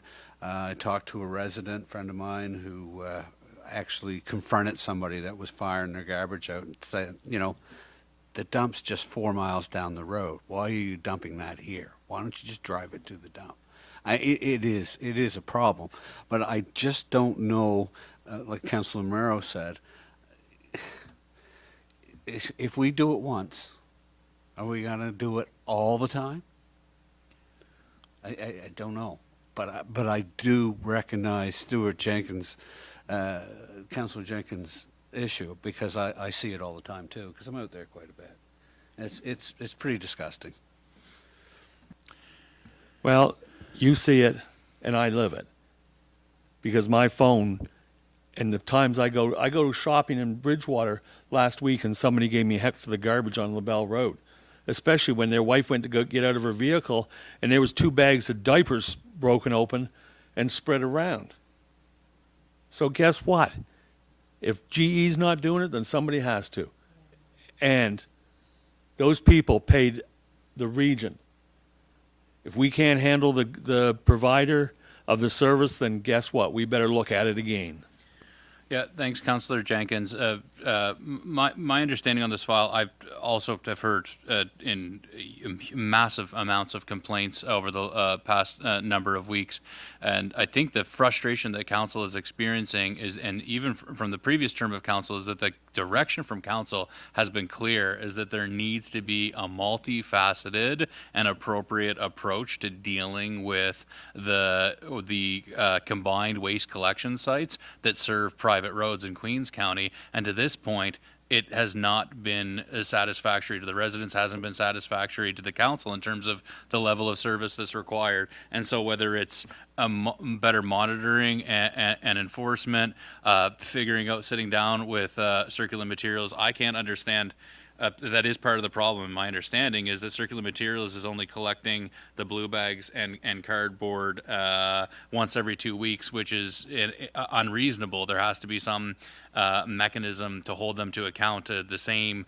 level of service that we provided in the past, and that also that we need to hold the GE as our contractor accountable here. So I don't know, Madam CAO, if you can provide us, I don't know what the availability of resources in terms of our internal team and our equipment is to deploy to dealing with the situation, but what I'm hearing from Councillor Jenkins and what I'm hearing from other members of council and from the residents is that there's an urgent situation that needs to be addressed, and to this point, we have not, whatever staff have tried to this point it hasn't worked. It has not worked. And it was quite clear, the expectation that the staff were given advance notice to say, okay, realizing there's going to be consultations about the gray box sites, but that we need a plan for this spring, because in the springtime is when everybody goes out to cottage country and this turns into a huge mess, and this is probably the worst mess that this is the worst it's ever been. And so the expectation of council is clearly not met here, so we need urgent prompt action from the organization, whether it's holding GE to account. Well, I think it's all holding GTE to account, holding Circular Materials feet to the flame to deliver quality of service that we expect, and just figuring it out. And to Deputy Mayor Charlton's point, if we sit down with Circular Materials, if staff sit down with Circular Materials, and frankly, I believe this should have happened already, or if Circular Materials is non-compliant and not willing to engage us appropriately, then it's on me. That needs to come from staff to me as the elected official, to reach out to my counterparts in the province and demand better, to reach out to John A. MacDonald, to reach out to the relevant counterparts, to have that elected official to elected official discussion about, because the province are the ones who delegated the authority for the extended producer responsibility to be the delegated authority for Circular Materials. And so I think it's multifaceted, but what I'm hearing, it's clear there's an expectation of this council to have urgent and immediate action to deal with this situation that is presently it's not satisfactory to anybody, I think. And so I don't know if you have a suggestion on what route we could go here to get urgent, immediate attention and action to this, because there is significant widespread examples of waste that has not been collected appropriately. So I'm not sure what because I think it's, we can make a motion to deploy trucks within 48 hours. I don't know if we have the staff or equipment or to be able to execute upon that is my challenge, but I absolutely hear what you're saying, Councillor Jenkins. Okay. I'm not sure, CEO Thorpe, if you want to speak to that. So, Mr. Mayor, staff have met previously with Circular Materials before the program was implemented. I believe you'd attended some of those sessions as well. Yeah. So hearing this now this evening, if it is the direction of council that you're seeking staff to take it into our own hands, for our operations staff to do that work, I can provide that direction to staff. My recommendation would be that myself as the senior member of the staff team would reach out to those organizations and deal with the situation. However, if the direction from council is you wish to engage our personal or our organization's resources to do that work, we'll do that as well. Just a second. Councillor Winslow. Just so we don't get off track, plastics and paper and cardboard are not the issue. They're part of the issue. GE is the issue. Okay. But they're part of the issue. We've heard from residents that that all of the bins at these group collection sites, at some of the gray box collection sites, if they fill up with the recyclables and they're only being collected every 2 weeks, then all the garbage ends up in front of them. So it's part of the issue. I'm not saying it's completely the issue, but it's definitely part of the issue. Could we get clarification on if something has changed that is making all these big items, like, you know, the stuff that go to the landfill, like mattresses, etc. If something's changed, because it was my understanding when the contract came forward for solid waste and gray boxes, that we were beefing up things to have better service there. And so can we just clarify that that is what happened? And then to the point of Councillor Jenkins and his frustration, if it's not being done, then we very easily can hold a contractor accountable for that. That's the whole point of the contract, and there'd be provisions around that. So, but if there's an issue there that the level of service that we're talking about isn't in the contract, then we have a different issue. And I believe, CAO Thorpe, that you had confirmed that that there is an obligation within the contract for those large items to be hauled away. Is that right? That's correct, Mr. Mayor.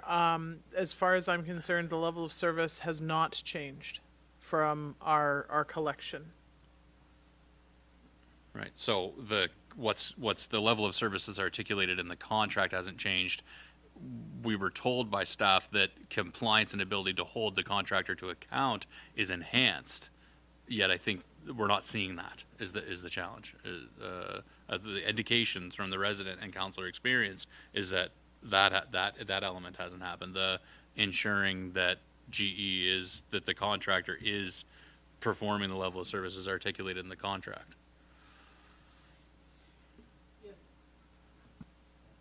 Yes, Mr. Mayor, I understand. And when we have daylight hours where I can follow up, I'd be happy to do that.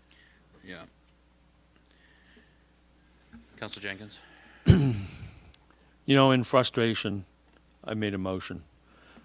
And then I did it so that I wouldn't get frustrated, and I got frustrated anyway, so I was a little bit snitty.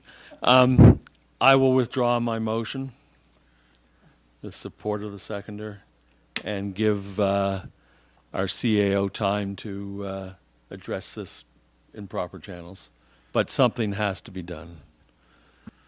Just procedurally, a motion to withdraw doesn't need the consensus of the seconder. Just motion to withdraw, just the mover of the motion. Okay, I think it is. I appreciate Councillor Jenkins. It is a meaningful. To this point, we need urgent action on it, and I think that message has been received. Yeah. The problem I'm getting from people is they don't like seeing the garbage, but it's not safe and it's not healthy. And I think that has to be put forward to the collector. It's so anyways, thank you, CAO Thorpe. Thank you, Councillor Jenkins. I think that's it. We're trying to set a record here. I will adjourn the meeting at 10:44 with thanks to everyone. Thanks.